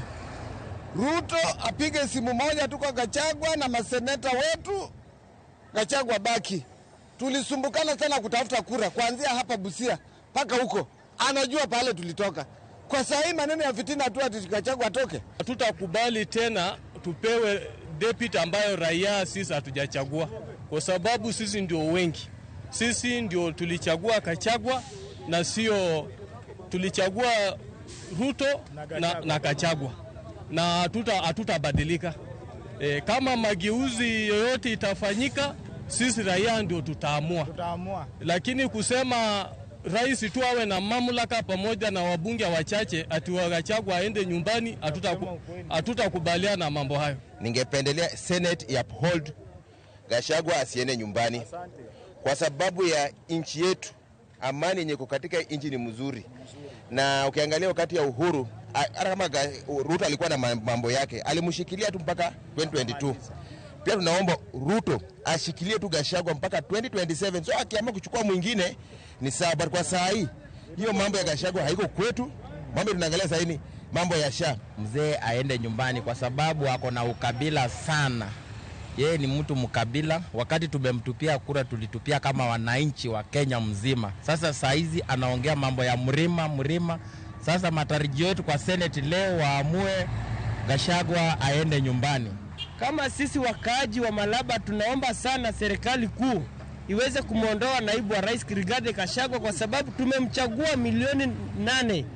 Sisi wote na muunga mkono tulimchagua wote kwa umoja. Sasa amekuja kusema kwamba anaunga milima. Sisi kama sisi wakaaji wa Busia, kama sisi wakaaji wa Malaba Busia boda, tunaomba kwamba huyo ni naibu wa kila nchi yetu mzima. Okinde mag jalup jatend piny kod senators nono keth mochwale Senate kiseo godo jalup jatend piny e bura miyalo mathiche godo oko. Senators noyudo thuolo mar diro penjo ne okinde mag od bura mamalo kod mago mag jalup jatend piny. Mae kaka ne weche chalo. In its report dated 25th April 2023, Global Fund noted that KEMSA had failed to apply the evaluation criteria consistently to all bidders and that none of the bidders met the minimum requirements. So what is indicated that none of the bidders met the minimum requirement? Yes. Let's go to page 221, 222. Now, 222. At paragraph 106. 222. And again, read it loudly. Notwithstanding KEMSA's reservations, in a letter dated 4th May 2023, the Acting Director of Procurement recommended termination of the process. The CEO approved, and on 5th May 2023, the termination was communicated. What was terminated? The process. The process of bidding, correct? Yes. Why was it terminated? Now, paragraph 100, Mr. Witness, no, paragraph Counsel, 100. Counsel, look. You know, I am cross-examining you. I will only deal with my evidence. I will not deal with the evidence of other institutions. The Senate is an independent institution.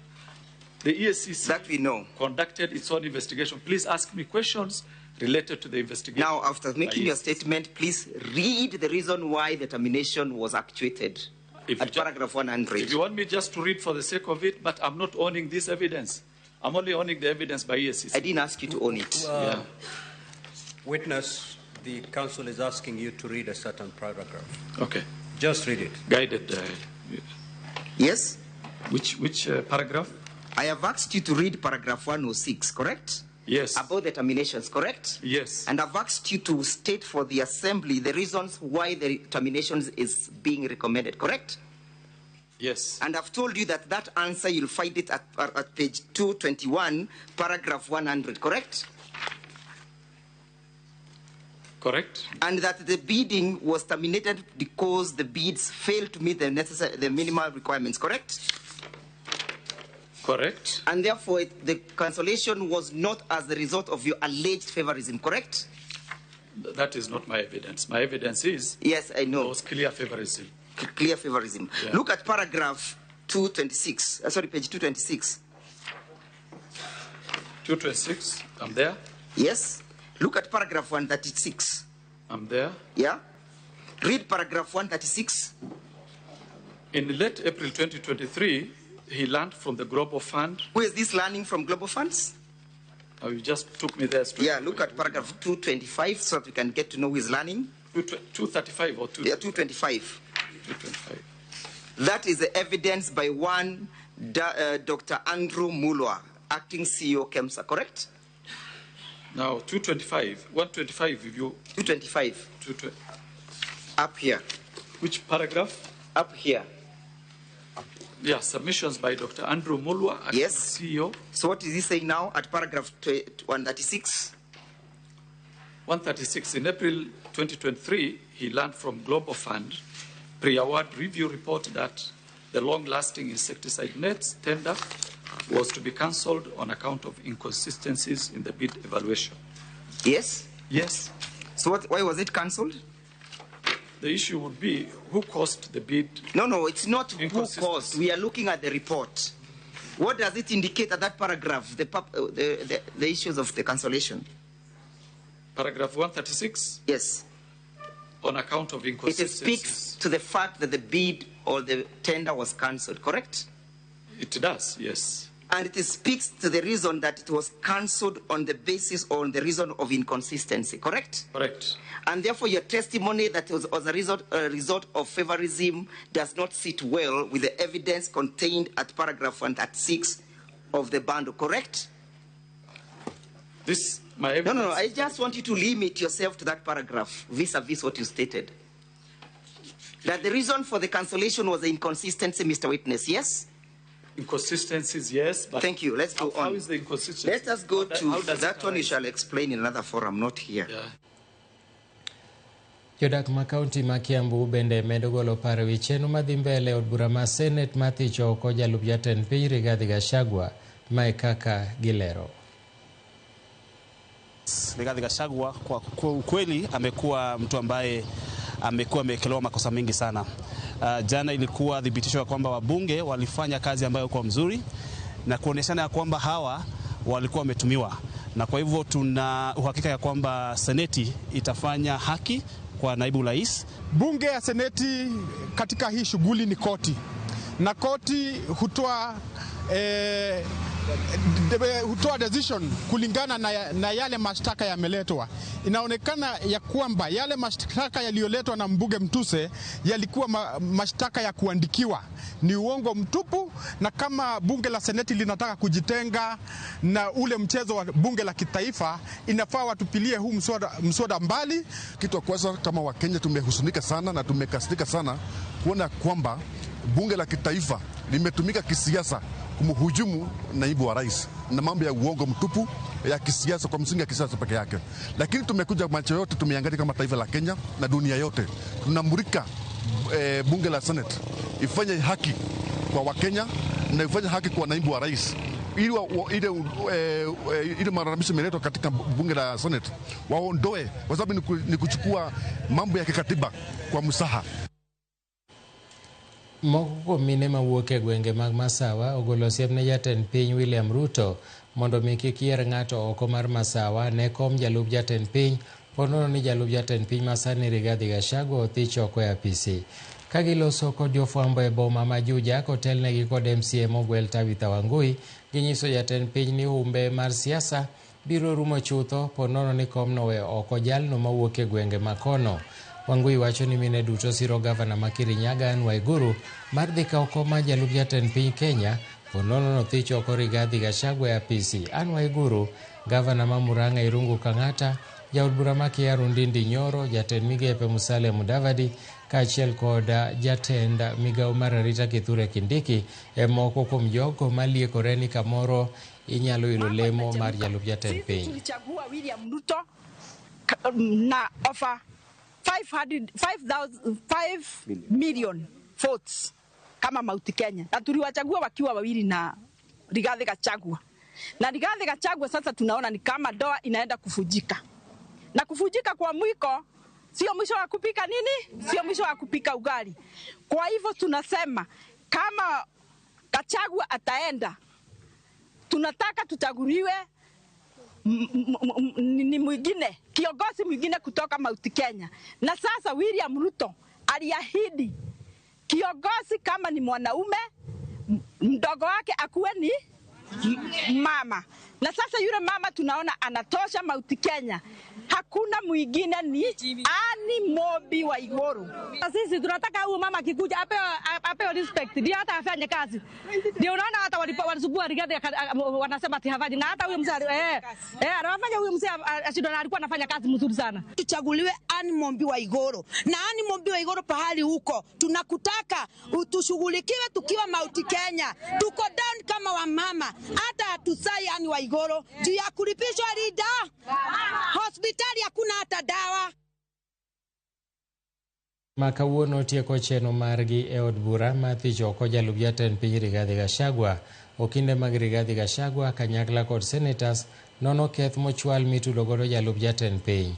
Jafwambo marwa mar siasa Chris Owino ni e od bura mar Senate koluwonwa chenrogo eko, akendo bang' thuolo machuok ahinya wabiro tudore gi Chris Owino mondo nyiswa ni to weche chalo nade, nimar Odiechieng' ni rima kawuono en odiechieng' mabende en mar ariyo ma Senate ma giyalo godo wach mar jalup jatend piny Rigathi Gachagua mabende nyaka sani warito Chris Owino mondo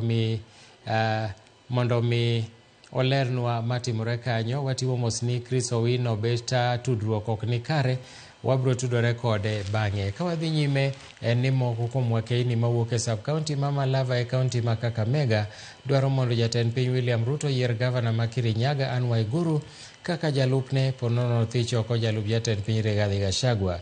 Giwacho ni ging'eyo tend Waiguru kaka mano maber kendo en gi lony moromo kaluwore ni osebedo jakom riwruoge mar governors mamiye thuolo mamalo mar bedo jalup jatend piny. Gimedo ni ber ka ng'ama miyo oyier e komno kendo winjo yier miyo kaka Waiguru matende oseyud ni kare.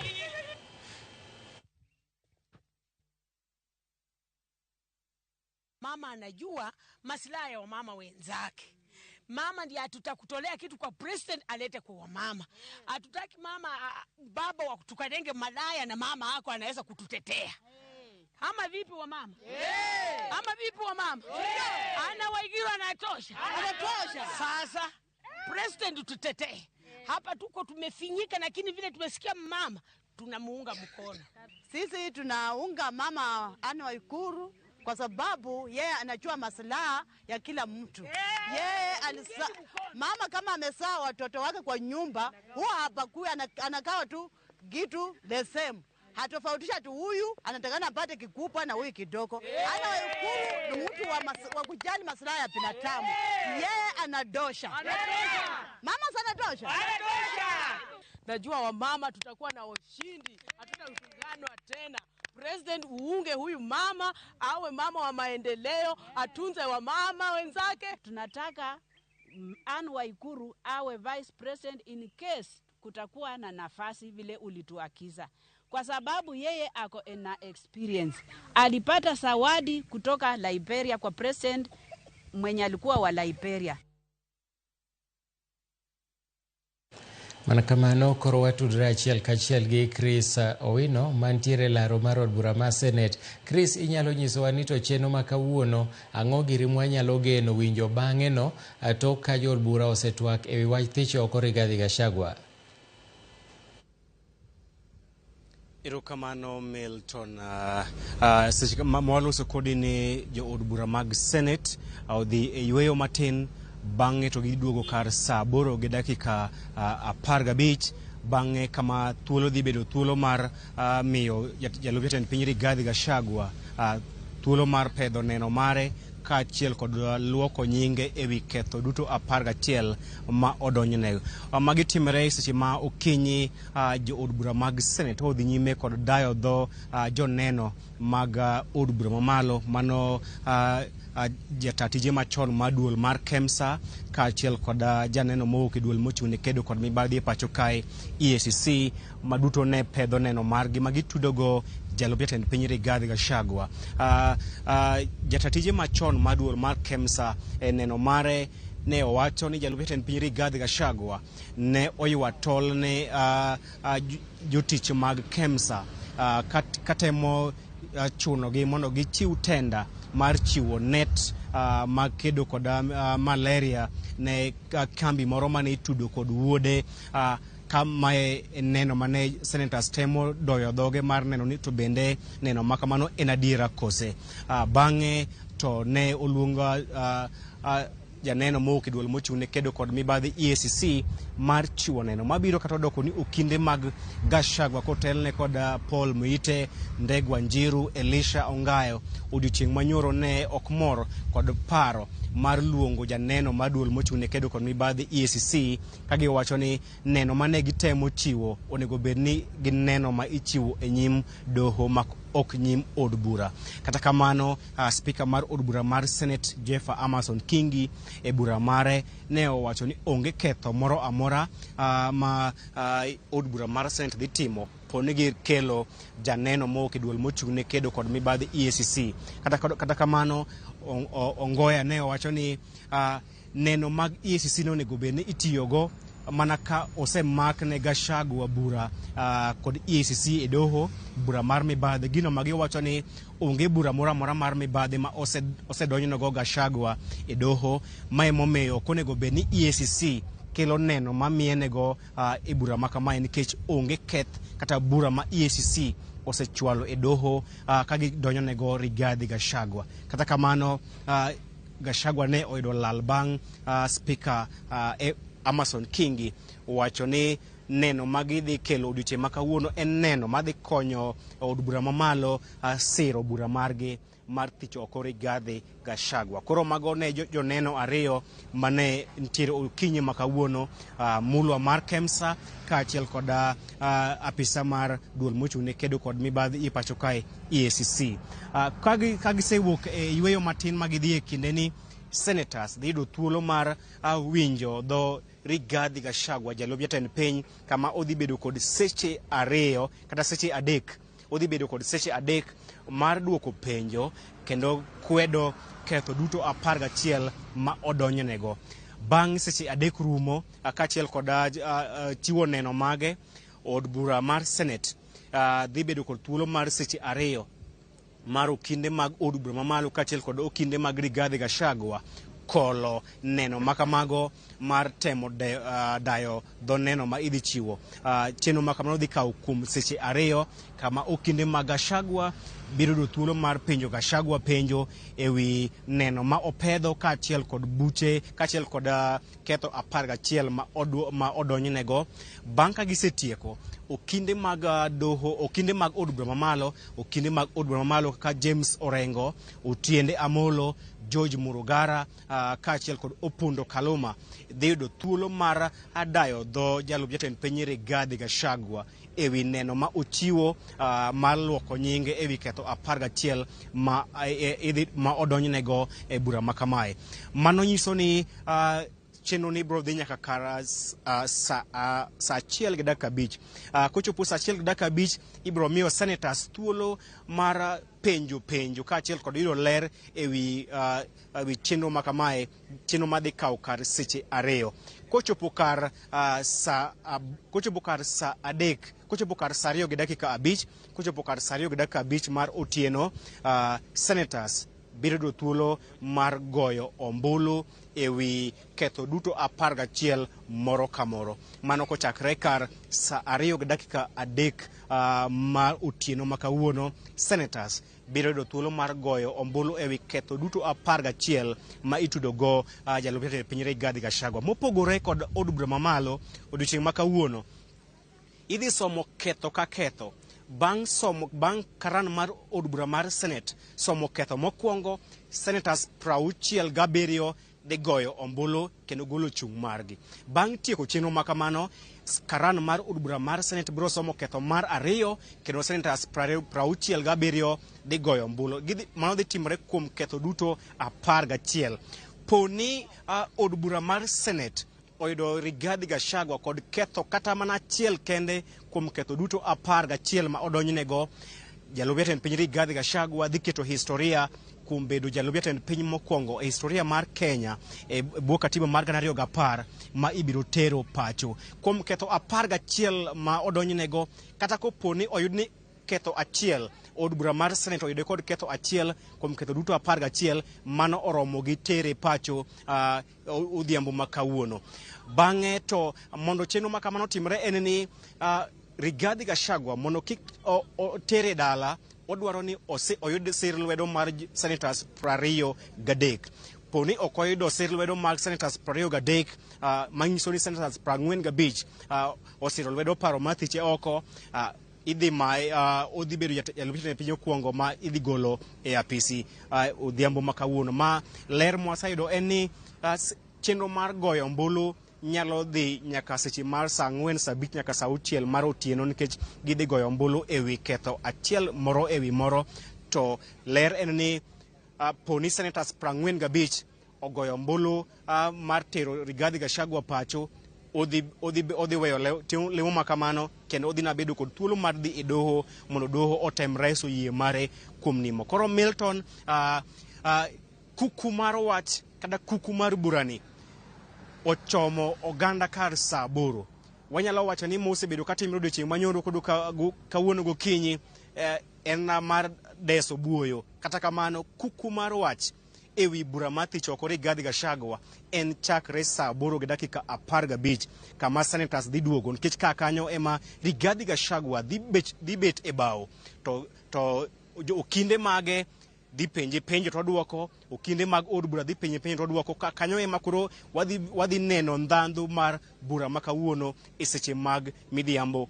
Koro wanyalo nyisi kwa Ramogi ni mit mar burani kata pek mar burani dhi chako yangore kar saa 8:15 kama senators dhi biro kendo Rigathi Gachagua owuon dhi chopo e bao.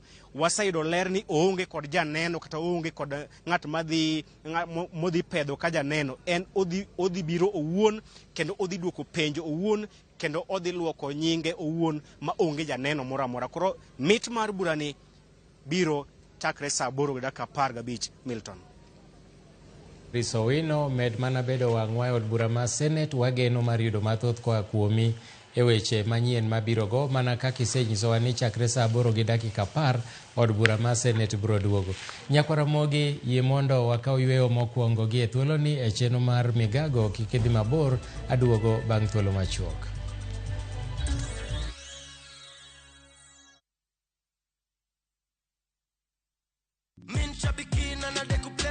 I'm Lydia Jagi, a teacher by profession from Oranga. I started praying after seeing some winners on Citizen TV. I raised a bet of 15, that is super jackpot. I won 12 out of 15. I'll continue praying until I win the 13 million on the jackpot. Shabiki super jackpot. Mi time yako. Not for persons under the age of 18. Authorized and regulated by BCLPA 671.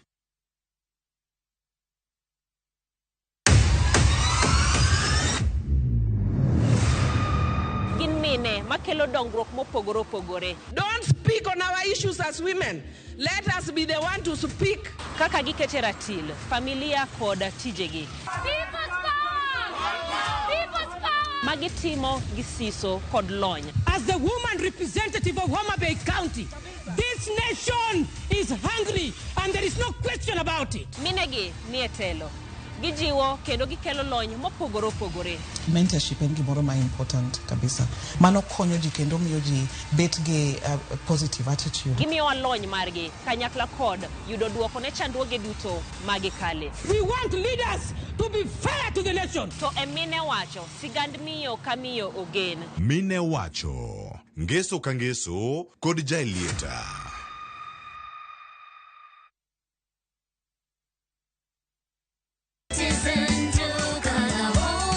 Kabla ya kupaka nyumba rangi, lazima ufanye preparations Ndio maana Citizen Duka na Mudhukinjo Paints wanakuletea package ya ofa za ajabu kwa materials za mjengo. Unapata filler za JK 25 kgs 5 pieces, Duracoat Superfast 20 liters mkebe moja, scraper ya 4 inch piece moja na karatasi ya mchanga ya 10 feet P120. Zote hizi kwa bei special ya 9,500 on Citizen Duka. Na just imagine, una save 1,300. Hii ni deal moto na haita last. Piga star 487 star 5 hash saa hii. Lipa na utapokea SMS ya confirmation. Alafu uende kwa counter ya Citizen Duka kwenye duka ya Mudhukinjo kuchukua material zako. Unangoja nini?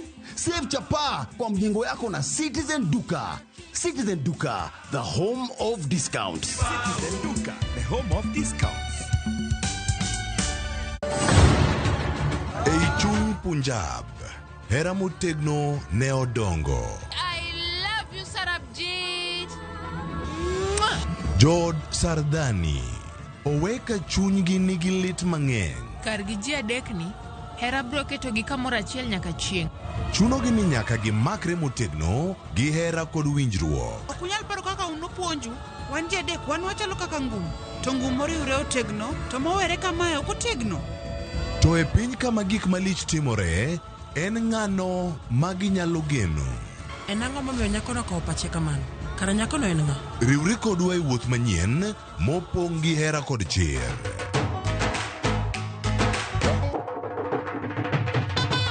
Choti Sardani. Wuok tich nyaka ngeso saa 2:15 otieno.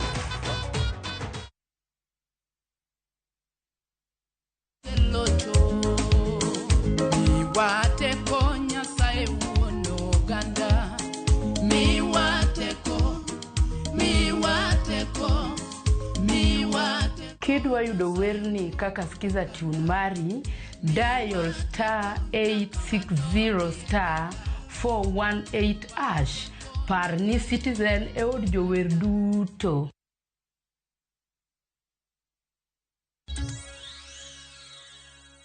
Machiegni kendo nyako Ramogi, jatend piny William Ruto okwayo bengi ma pacho ka mondo oduok piny kwan mar atamalo mar nyinyo miolo godo omenda mabiro chiwo thuolo ne ohelni matindo mondo odongre e thurka.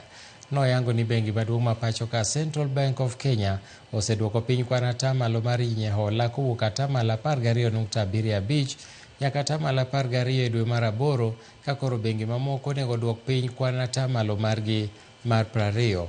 Ne oloso e kinde romo mar johelni matindo kod nyisruok manobagie kar romo mar EACC kolero ni okang' mar duoko piny nyinyo biro kelo fuong'ruok ne ohelni mathoth kendo dongo uchumi ma pacho ka. Small businesses struggle to access 29 billion PE. Through intervention that was launched in 2020 and as an emergency measure and with a seed capital of only 3 billion shillings, Your Excellency, which ring-fenced to provide guarantees to support businesses at the height of the devastating effects of COVID-19 and implemented through 7 banks, the banking sector has been able to extend loans amounting to slightly over 6 billion shillings distributed in all our 47 counties. Of noting, Your Excellency, is the fact that about 70% of the beneficiaries of these loans are MSMEs that would otherwise have not received loans due to perceived risks. Therefore, the National Treasury lauds your administration's commitment to supporting MSMEs growth and development as envisioned in bottom-up economic transformation agenda. According to the Central Bank, our banks provided Kenya shillings 783 billion in loans to MSMEs in 2023, which represents an increase of about 75 billion.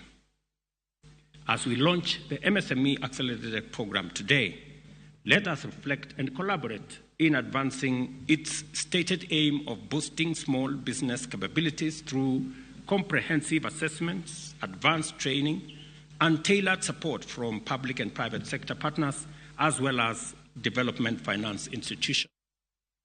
Jatend migao mar omenda John Mbadi olando okenge moseketo bang' ndalo 50 nyaka nodonje e apisi maneno ni oketo chenro mag dongruok e lai makare. Mbadi bende owacho ni ochumi mar piny Kenya odongo kata atamalo 5 higani kosingo ni nengo mar mwandu ok bi idho e pacho ka. Freddy Komondi nigi ler mathoth. Kane oloso kawuono e apisi mar migao mar omenda e boma ma Nairobi, jatend migao mar omenda John Mbadi owacho ni oseketo okenge mag neno ni piny odongore, ka achiel kuom okengego en duoko piny pek mar osuru. Okang' mokwongo, Mbadi owacho ni migao mare osechako chenro mar duoko chien usuru mijuogo gi KRA koriwo nyaka mar VAT, ka mae owacho ni biro keto ngima mayot ne jopiny. And to further ease the tax burden on Kenyans, the National Treasury, under my stewardship, has initiated steps to reduce pressure on the lower tax cadre by promoting robust economic growth. We must lower the VAT rate. We must strive to also even reduce the corporation tax from 30 to 25%. Why? And it is in our tax policy. Why? So that we can release pressure on companies, on taxpayers. Mbadi olando ni sirikal dhi chwalo siling bilion 32.6 juma manyien ne counties, kendo mae biro miyo counties bandho mana chudo mar dwe mar 9. I am aware that this week we are disbursing the August allocation, so that we'll only be in arrears with 1 month of September, and my strategy is to have all the arrears cleared by end of this by the end of the calendar year, that is December. Omedo ni gisayudo pesa moromo ma idhi ger godo klese kod chako ndiko mos jopuonj mag junior secondary kochopo dwe mar 1 higa manyien. And we have got support from World Bank, you know that? So we are going to have classes. There is funding, but that funding is available from January. So the JSS teachers, it's clear they are going to be absorbed. but we will absorb them gradually. Before the unions called off that strike, we made it very clear that there is funding in the budget. At one point, I was quoted as having said that there was no money. There was no money to immediately employ JSS teachers. Aput manono gope maweg mwandu bandho sirikal bende ominya ka dwe mar adek higa manyien mar neno ni nonro otim kendo oyangi jogo ma owinjore ochul. Pending bills, we have, yes, a pending bills verification committee which was supposed to conclude its assignment by October. They have requested for extension to March, but I'm asking them to give us a preliminary report because, again, we don't want the committee to be there in perpetuity. Ewi liet mo okwako okang' ma sirikal ochiwo ne orak kambi mar Adani, moko kuom chenro mage Kambadi wacho ni kambino obiro kod nyalo mar jiwo dongruok kod nyuolo tije. Like the case we have with JKIA, what is the worst that can happen? Because these are people who are coming with their money to invest. The worst is that they may not, one, give us a fair share of the revenue that is going to be generated. Or two, they may be inefficient. If you use KIA, you will realize that the current arrangement is not working properly. We will lose out to our competitors in the region. Rwanda is coming up very strongly. Ethiopia has developed its airport.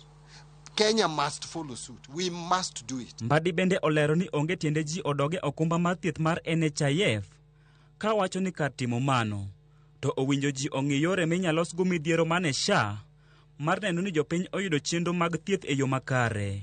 What you call SHA, which is basically an authority managing three funds. If it is facing challenges, let us look for ways on how to make it better, but not to call for going back to NHIF, which actually did not work and may not work and will not work. Frederick Omondi, Ramogi TV.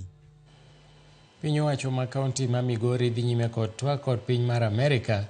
Twak migeno ni dhi konyo bero weche mag thieth e kaunti ma Migori, tahinya e kedo gi landruok mag kute mag ayaki e kaunti no. Magi noyangore e kinde romo manobede e kind gavana ma Migori Ochila Ayako kod jambetre mar piny Amerika Meg Whitman e gwenge marongo. Bang' bedo kod romo mane okelo apisas mopogore opogore e migawo mathieth e kaunti ma Migori, gavana ma Migori Ochila Ayako kod jambetre mar piny Amerika e piny Kenya Meg Whitman ne oyango ne gidhi nyime mar ng'iyo kaka ginyalo tego wechego mag thieth e kaunti ma Migori kaachiel kod sekta mamoko. Gavana no ma Migori Ochila Ayako wacho ne jiwo wechego mag kedo kod landruok mag kutego mag ayaki e kindeni ma omenda ma osebed ka ichiwo kod wego moko mago mag piny owacho mar konyo e kedo kod landruok mag kutego mag ayaki koro dok piny sani koro dwarore. Have been staff, members of staff that CHEP, the organization that receives funding through the U.S. government, has been employing on behalf of the county. Contracts were not renewed for this month because of the reduction of funding that we receive from the U.S. government. We made a first request if the U.S. government can find it in their heart and resources to support the CHEP-supported staff for one more year. I think DREAMS is a great example of our commitment to investing in people and communities. We will take on board your requests for incremental help on the 4 areas that you described. We'll see what we can do. It's a tough financial environment everywhere in the world. Magi biri kinabede piny owacho koro pod medo keto kenge mopogore opogore mar kedo kod landruok mag kutego mag ayaki e kaunti ma Migori. Director migano mathieth e kaunti ma Migori Tom Odong wacho ni atamalo 50 mag jogo magamo kute mag ayaki e kaunti ma Migori gin rawere ma e kind higni 15 kod 24. As a county, HIV new infection, actually 50% of the new infections are within the youths, they are adolescents and youths. All the reason why we need to focus more and more on the adolescents and youths as we focus on reducing the prevalence of HIV/AIDS in this county. Kaka yo makedo kod landruok mag kutego mag ayaki kuom rawere, migawo mathieth e kaunti ma Migori wacho ne gitiyo kod rawere maromo 700 e kaunti ma Migori mangima mar chiwo puonj ne rawere e yore mag geng'o landruok mag kutego mag ayaki. County wan gi youth friendly services e atamalo 4 mar health facilities wa. One gi dreams sites aina mawantiere kani, one gi prario gadek within the county. Apart from that, we are using YPPs. We call them youth programs within the county. We have enrolled around 700 YPPs in this county. These YPPs are meant to go to every household. They are meant to teach the youths wherever they come from in the community to ensure that we reduce the prevalence of HIVs. Nyaka sani kwan oganda maromo gana 76 mena tamalo 9.7 odak kod kutego mag ayaki e kaunti ma Migori. George Juma, Ramogi TV, Migori. Obila e gwenge ma Nyatike kotenore kod apisa mowuok e bad migawo mar piny owacho mar National Irrigation Authority dhi nyime kod timo pedha ne achije manotemo muko kar pi kama pi donjo gode kar pur mar Lower Kuja Irrigation Scheme. Maneja mar Lower Kuja Irrigation Scheme Isaac Munga wacho na achijego mapok oyangi notemo gonyo chumbe moti godo e gero dhod pi e kar purno. Munga wacho ni chumbe mane gitemo kwalogo nengogi tek mokalo kendo ok giyudre kata e pacho ka.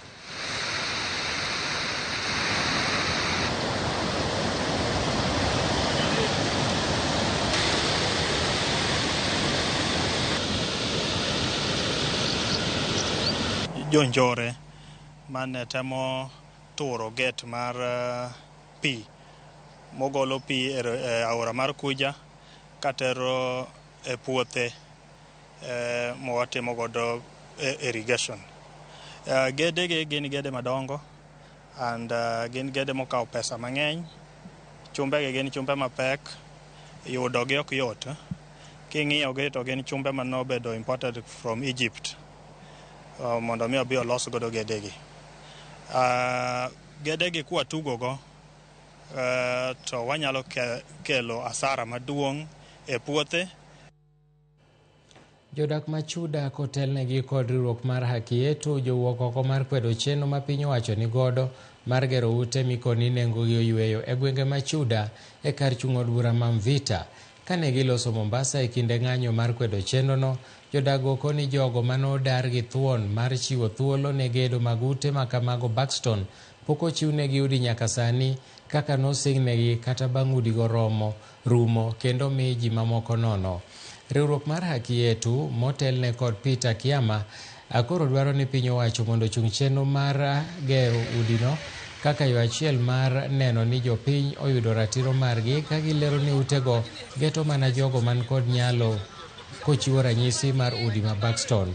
Obila kara kamano okeyo jong'anyogo kendo mako ji 6 kuomgi ma bang'e to noduogo we thuolo.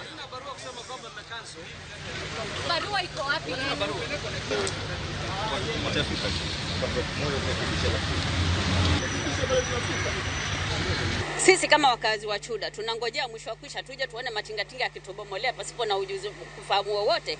Manake vile Buxton walipofanyiwa na Changamu walipofanyiwa na Likoni walipofanyiwa, sisi pia hatuna tofauti. Tunakoelekea ndiko huko. Sisi letu kubwa ni tungependa, tuna uhakika na tunajua kwamba ule mradi utakuja bomolewa zile nyumba, lakini letu la msingi ni kwamba tuambiwe ule mradi utakuja lini, hata kama ni 2 years to come, hata kama ni 3 years to come. Tuwe na ufahamu, tujitayarishe kama wakazi. Government inaenda sehemu zingine kutaka kwanza kubomoa, ili hali kule walikobomoa hawajajenga na walibomolewa hawajaregeshwa. Sasa unaambiwa kwamba hizi nyumba majengiwa nyinyi. Miaka 3 sasa imeisha na nusu watabakstani 3 Likoni. Mpaka sasa hawajaregeshwa tu wa Bakstani. Likoni nyumba ziko vile vile hazijajengwa. The Affordable Housing Act of 2023 has been declared illegal by both the High Court and the Court of Appeal, because the Affordable Housing Fund, far from being a solution to housing challenges, is a punitive measure and an illegal strategy by the national government to raise revenue from the already heavily taxed Kenyans. We are denouncing that theme because Boma Yetu has not been achieved and the plans that are in place do not guarantee houses for us. Duond bura mar Wiper biro bago ombulu mar paro mar yango jotelo manigi mbi kod huma molap dhogi ndong' ne kombe motelo ne yiero ma higa 2027 kane otwak kod jokanyo mag duond burano e kaunti ma Kwale kinde romo mar governors ma mine e bwo G7 Gavana ma kaunti ma Machakos Wavinya Ndeti wacho ni duond burano motelie kod Kalonzo Musyoka biro rango matut chenro mar walo gi diero jotelo mabiro chungo tiko mar yiero ma 2027. Olero ni kuonde luto ombulu biro nywando chuo, mine, rowere, jogo manigi ng'ol kaachiel gi oganda mamoko manok magin gi geno mar yudo kombe mathoth e yierogo. Kutoka 2007 Mheshimiwa Kalonzo aliposimama kutafuta upresident, baada ya hapo hajasimama.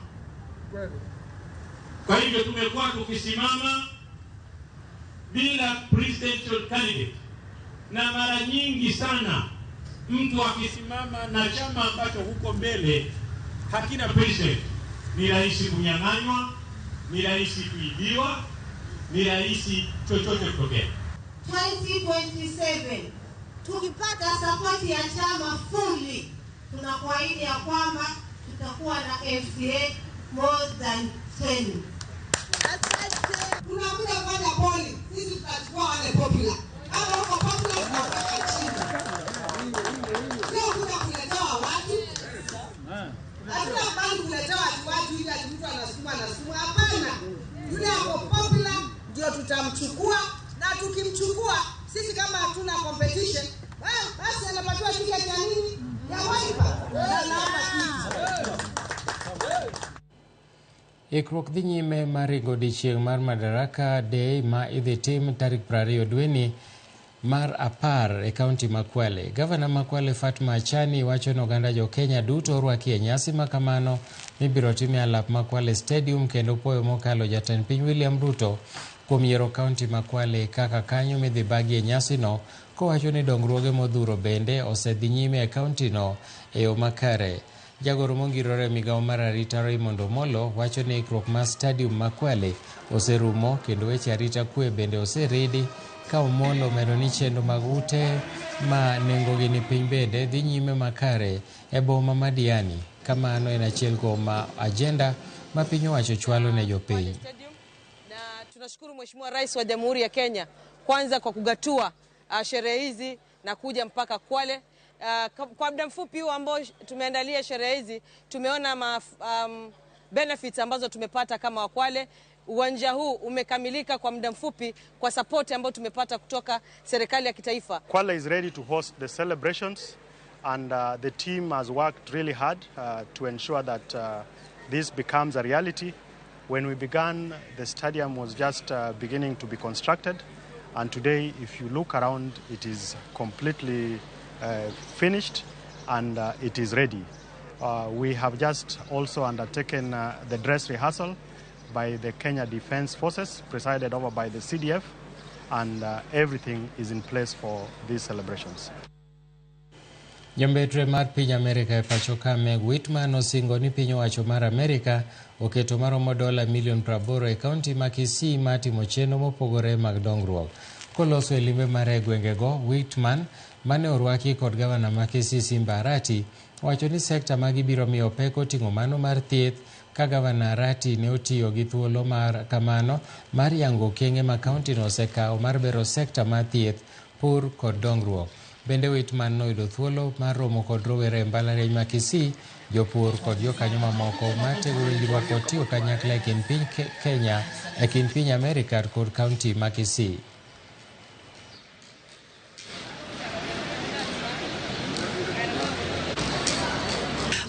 We saw today a remarkable mother-child unit, and how the staff is really helping the young mothers, the single mothers, to bring babies into the world healthy, happy, and teaching them how to take care of the babies. We obviously saw the HIV clinic, which is really a product of PEPFAR, which is President Bush's initiative to combat HIV and AIDS. I'll support all programs of this facility and other facilities. We have 21 facilities, level 4s, and 161 health facilities that I'm certain that in the future, by the time I'm finishing my time in 10 years,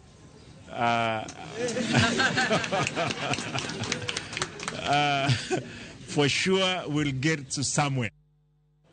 Jakom mar bod makedo kod ndawa pacho ka Naomi Shaban owacho ni gitiyo machiegni kod Nakada kod jokanyo mamoko mar ng'iyo chik ewi tiyo kod iro ma shisha e pacho ka. Koloso e romo madhi mbele e kaunti ma Machakos mar lokruok mar kor lwasi, Shaban owacho ni ber korid okanda e lweny mar kedo kod shisha. Omedo ni nonro mane otimne shisha noyudo ni en kod gik ma hinyo jok matiyo kode.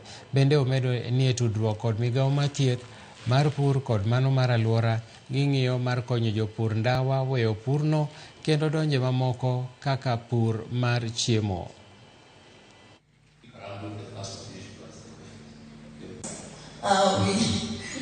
We're working very closely with Nakada to deal with this shisha menace. But having said that, we're in the process of doing amendments of the law of the Tobacco Act, which was done in 2007. And since then we've had the new constitution, but also there are very many new and emerging products, tobacco and nicotine products, which there is a bit of a gray area there. It's not clearly, the law is not clearly some of these products. So we are in the process of, we are working very, very closely with other stakeholders to make sure that we fast track these amendments of the Act of 2007. Chenro mag ohala norochore kuom thuolo ma seche ariyo e kinde ma jopiny mawuok e gwenge ma Ndanai e kaunti ma Bomet nobago ng'anyo ka gidwaro mondo mika tiegruok ma jochiw thieth mar KMTC oger e gwengego. Jodak-go ne oseyo jaod bura margi Francis Sigei kuom loko kama ne oket tenge ne gedo mar kar tiegruok mar jothiethno, ka giwacho ni gedono biro konyo gwengego dongore e yor uchumi, ka bende ging'ur e wi bedo maonge kod chenro moro amora mar dongruok ma piny owacho osetimonegi e alworano.